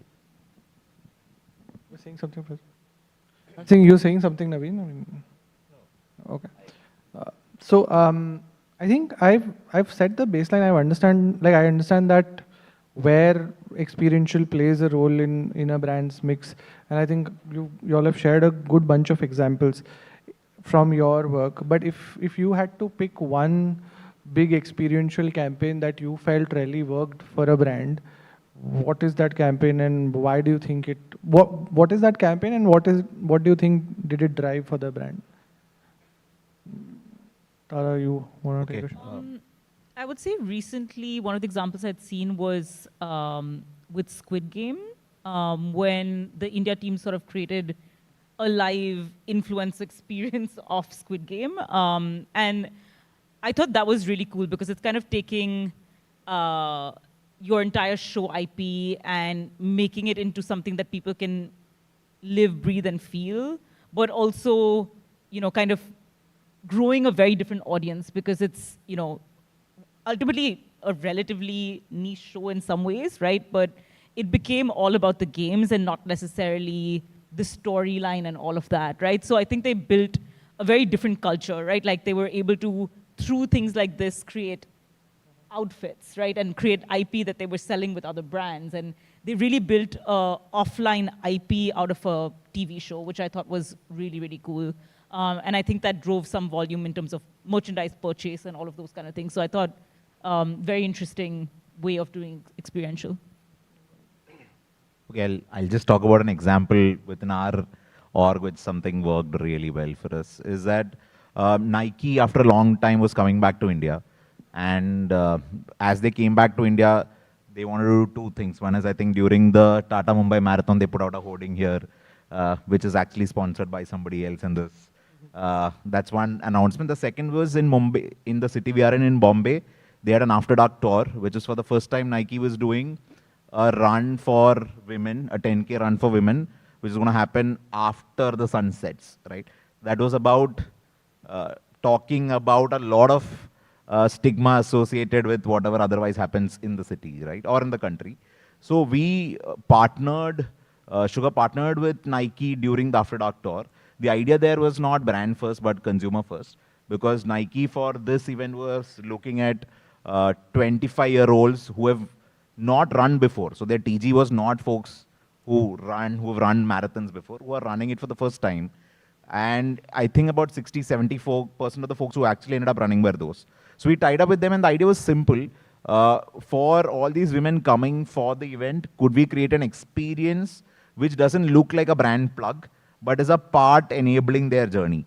So in fact, we were part of, there were trial runs happening every weekend for 6-8 weekends before that, where every Sunday morning people were catching up in fields, just with coaches who were enabling women to run. So we were there, and because the runs were happening at 7 a.m., 8 a.m., 10, we had our booth where we were providing sunscreens for women who want to just pick it up and run. Instagram post booths where they could just post about it. At the run, on the day of the run, what happened is, after the entire run, when they came, there was a after party for the run. So at the after party before the run, because women had just run and come in, we had a booth where people could walk in, get a quick touch-up, a blush or an eyeliner, whatever they could take up and get in. So what happened there is, there was not a product sale. We didn't even sell a single product from that venue, right? What happened is, we gave people tiny sunscreen with charms on them, which they could carry back and talk about, because people love charms today, right? But what eventually happened is, we had our partners calling us from Delhi, saying, hey, this product we did not know you had launched, why haven't you shipped it to us? Get it up ASAP. We had partners where this product was already launched, but they said, hey, we saw a lot of women talk about this, why we need our volume estimates for the month to go up 3x, right? Which was not an intended outcome, right? The intended outcome was just to engage with our consumers, these women who we believed we wanted to give a great experience. So I think that's one experience for us that stood out over the last few months. I actually wanted to build on this example just to be devil's advocate, because I think I loved Sugar's angle to it. I loved 90% of the activation. My challenge, and this is just to point the level of detailing that needs to go in when it is experiential, right? Because at the end of it, your goal is to drive brand love. And to achieve that, you want to make sure that the experience end-to-end is amazing for the 30,000 people that attended, right? So I think Nike did a fabulous job of kind of building out a message, right, which was that whole After Dark piece. They did a fabulous job of the kind of partnerships that they drove, like the Sugar example. But the failing with that was they did it in May, right, which is the hottest time to run a 10K.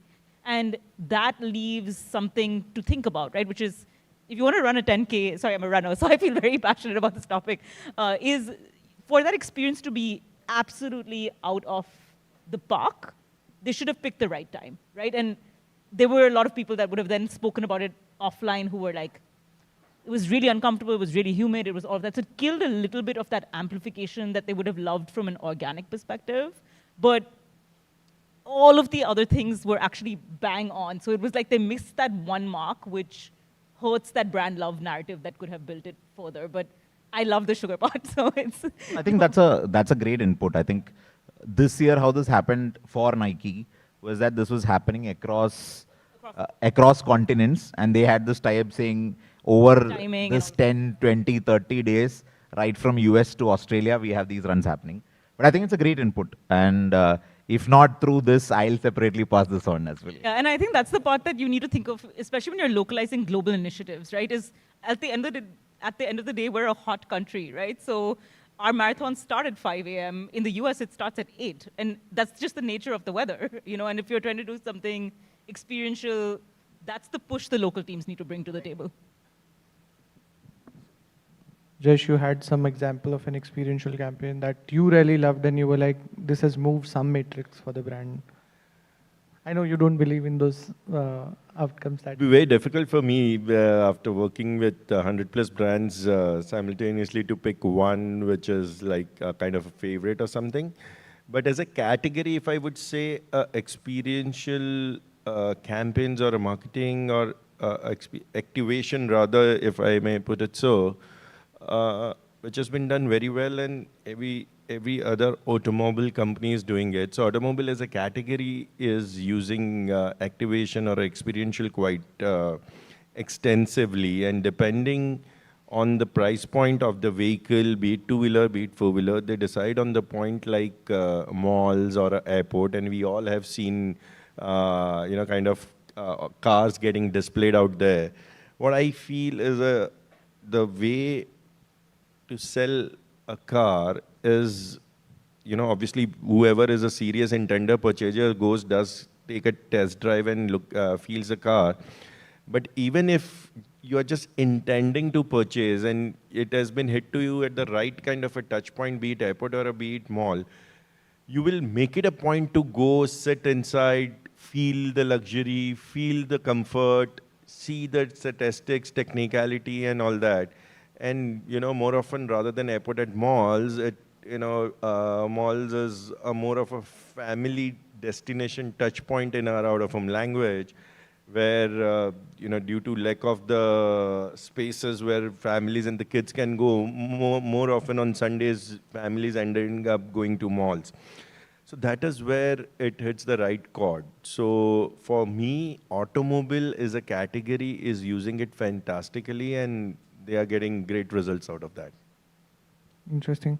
And if you had to, and like this is for everyone again, if you had to break down one myth about experiential marketing that essentially separates good experiential from great, what would that be? If you could give.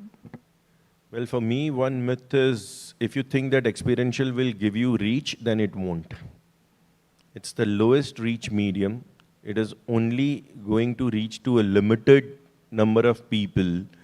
But like how Tara said that in their category, it's like about 100, 200 people, students abroad.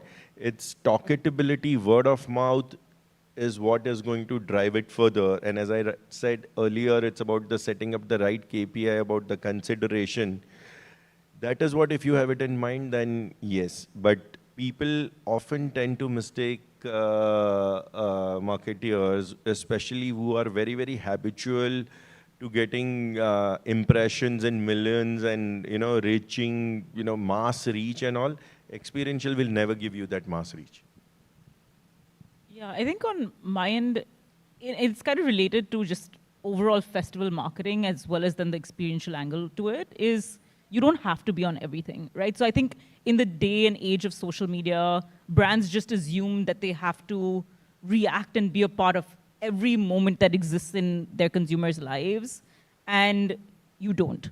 You need to do what fits your brand, what's the most authentic, what makes the most sense for your marketing goals, whether it's brand awareness or bottom of funnel or whatever it is, and do the right thing for that. Whether that's a scaled activation that's driving a large engagement, or if it's something small that's very niche and sort of playing into that pattern. So you do not have to be everywhere all the time, or whatever the line is, but something like that.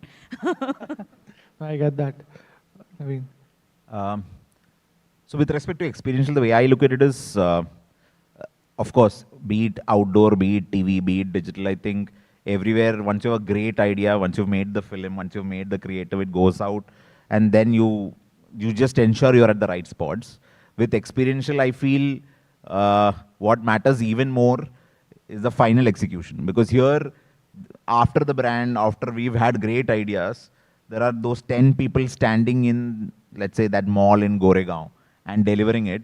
However great or fabulous the idea was, one moment where a consumer walks in and somebody did not talk to that person, you've lost the consumer, right? Which is not the case with outdoor, which is not the case with TV, which is not the case, because there's a human element into this, which is why I keep telling, when we do a lot of these events with the team also, these micro moments matter a lot more than what the grand idea is. So that's one thing, like, we take double click on every time we do an event. Ideas die on execution. I'll just like to add on what he's saying, and he's absolutely right. In OOH, we have kind of found one media which was never been branded, and we thought that, this is a great opportunity, one could brand it. And these are the buggies at the airport, which is meant for business class and first class, and also for the senior citizen and pregnant ladies and all that. You have seen, must have seen the buggies at the airport. Now, all these buggies at airports like Mumbai, Bangalore are branded with Lodha. Lodha is a real estate client, and they've branded it because Lodha stands for luxury, comfort, and all that. Very often, the kind of complaints what we get from Lodha is saying there are a lot of people who travel and all, who knows MDs and various senior people quite well and all, most of the time, because the guys who are operating are all those airport staff. So more often they obviously cannot cater to 100% of the audience who is going out there. So there's so many times, there's so many people who wants to take a buggy, because we know how our Mumbai terminals are, and when you get down from the flight, how long you have to walk. They don't stop it because half of the time they are full, or they say that किसी और को pick up करने जाना है, or something like that. And then they directly call up the client saying, आपका वो जो buggy है ना, वो मेरे लिए रुका नहीं. And they are doing this. So experiential, yes, when the human thing is involved and all, they don't just understand that this is the media. They think that this brand only given this service and they are operating it. So very rightly said that, wherever there's a human element involved, there's a high risk involved as well. Hyderabad airport, we had the similar buggies for Prestige Real Estate, which is one of the largest real estate client of Bangalore, from Karnataka. They had taken the same buggies, they've run it for 1 year, and on August 31st, they've discontinued because of the same problem. Saying our MD is getting call from various people saying they are not stopping for me, how dare they can do this. So, yeah, just seconding your point, that's it. Yeah. So I think we'll quickly wrap this up because time is also up. One last piece of advice for marketers in the room from an experiential point of view, from a festive standpoint, or if you want to give a larger one, like a broader one, that's also okay. Who's going to give it a go? Well, maybe I can start in that case. So the larger thing with out of home as an advertising, or OOH is how they call it.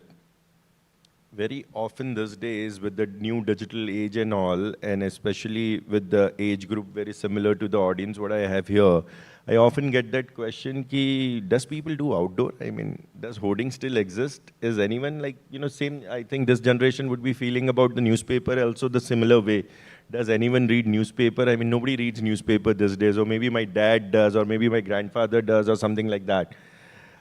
I often get that thing for outdoor as well, people who, kind of not heard about it, and acha, outdoor, oh, abhi bhi chalu hai. That is the kind of a thing. Let me just tell you one statistics which is there in outdoor in India. It takes about 6% pie in overall edX. But the growth rate of outdoor in India is about 12%, which is double than the global growing rate of the outdoor, which is at 6%. So India outdoor is growing fantastically. The main reason is in past 10 years, the kind of infrastructure boom what we had in our country. So we had about 77 airports 10 years back. Right now we have 137 airports. There are 11 cities where the metros is up and running. There are malls and multiplexes which are saturated in metro cities, and to an extent in tier 1 which are expanding to tier 2 cities. So, the canvas for outdoor has expanded drastically. There are more and more brands who want to come in. And as a lifestyle, if we take it, we take our own example, we can relate that how much time we are spending out of home versus what we are spending at home. So with the new lifestyle and all, people tend to go out more often. You go to cafes, restaurants, malls, workplace, metro trains, airports, leisure travel. So there are so many touch points. It just depends on what kind of an audience you are targeting. There are always a right movement and a right touch point where you can target them in a right manner. So there are high dwell time as well, and there are on highways, I would say, where the dwell time is not more than 2.5 seconds. That is a typical creative thing which we say that it's a 2.5 second media. So you decide what do you want to say in this 2.5 seconds. But there are high dwell time media as well. So this is one particular advertising domain, I would say, or a media, which is growing very, very fast. And this is one of the oldest medium of advertising and the only medium, whether you like it or not, but it's unskippable. If you are driving on the road and there is a billboard right in front of you, you are not going to shut your eyes. Everywhere else, you tend to go for something else and advertisement comes in between. You open newspaper for the news, you go to television for the content, you go to digital media for various other things. Never ever I have seen just opening their phone, today I just want to watch 5 ads. Nobody does that. You are watching always something else and ad comes in between. Outdoor is the only medium. If you are going to look at it, you know for sure that you are only going to look at advertising and still you are looking at it. So it is not meant for anything else but for the advertising consumption, and that is what it is. So that will be my final submission. Thanks. Yeah, mine is very simple around experiential, right? When you create an experience, it's like the service industry, right? Like it is, every single touch point needs to be perfect for that consumer to have a good experience, right? That one little thing, the person at the registration desk who took too much time and was frustrating, or somebody who gave them a wrong piece of information or the wrong shade card or whatever it is, that small mistake will hurt that entire experience you've created for a consumer. It is concentrated and niche, right? So you do not need to crowd and fill the room. You just need the right people in the room that you want to engage with. So pay attention to the detail and treat your consumer as king, right? This is the one time you see them as a real living human being, and you need to sort of customize your experience to make it perfect for them in that moment and make them a true believer in your brand. So yeah, simple, perfect, small. For me, I think the advice would be going back to 2 core advices or principles, fundamentals I was taught when I stepped into this world of marketing. One is, I think, consumer always trumps awards. So when you go through the season now, there'll always be those really fancy ideas. And there'll be something that will really work for your consumer. Always please keep asking, is this something that will mean something to my consumer? Everything else will happen later, business, awards, if it matters. So that's just one thing, one principle I keep going back to. The second thing is, a lot of ideas are made sitting in AC boardrooms in the office, and you'll have to be really sure this means something to your consumer again. So, but just going back to with an example, one of my early days, we were making a campaign for Kerala. And of course, when you're making something for Kerala, it has to have an elephant. It will have some references of Onam, right? Like this is what Bombay thinks Cochin is, right? So when you now have to make for Cochin something, there are those micro moments happening in Cochin which must be something referring to the current political turmoil. There will be some movie references that's come out. So the reality is when you're going to make experiential marketing-led events, which is going to be even more local, get the ground consumer reality right. Because if you go wrong there, you've lost the consumer before even starting the event, right? So these are 2 things which I think holds true again, be it experiential or large ATL campaigns. But I go back to these 2 mantras every time when I'm in doubt. Very well put. I think each of the advices that you shared make a lot of sense, and I think this bit of localized experiences, I was checking out brand posts on Onam. Most of it, like 90% of it is very generic. There is a robot, there is Onam Sadhya, and that is it. But I saw Paperboat had this image of a hand with some, like when you slurp food after the Sadhya, the end of it, there is some mark that is left on your hand. So Paperboat had that image saying that I miss these days, like some kid's journey and so on.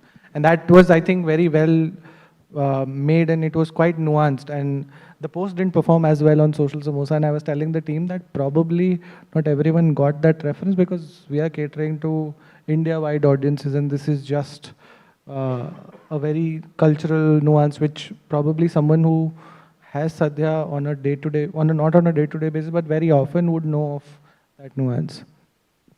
So thank you so much, Jayesh, Tara, and Naveen for spending time here. if there are any questions, because I think I interrupted the audience last time, so if there are any questions you can ask, or we can take your leave. Sounds good. I think no questions at all. Good. Right. Thank you so much, guys. Thank you to our panelists. Thank you for showing us that creating cultural relevance isn't about big spends. It's about experiences people truly remember. With that, Hitesh, I would request you to do the honors. All right, everyone, let's keep the claps flowing and thank our panelists for joining us in this panel discussion and sharing their expertise, their experiences, their stories with us. Let's take a group picture together.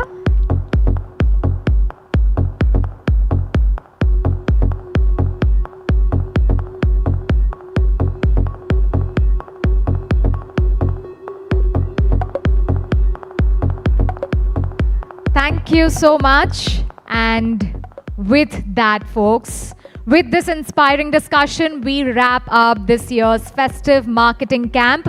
We thank our panelists for taking their time out, for sharing their valuable insights with us, and they made this day possible. We thank you for your energy, for your enthusiasm. Well, festivals are all about coming together, and today was all about that. Us coming together to talk about stories, about strategies that make this festive season more impactful. And that's not it. We would like to give a big thanks to our streaming partner, 24 Frames, and from the entire team of Social Samosa Network. We wish you a joyful, we wish you a successful festive season ahead. Let's continue the conversations. Let's share the learnings. Let's inspire one another, because great campaigns are built on great connections. So thank you so much. We look forward to seeing you next year. Please join us for dinner and cocktails, because what is festive celebration even without good food? Thank you once again. This is your host, Ruchi Shah, signing off. Thank you.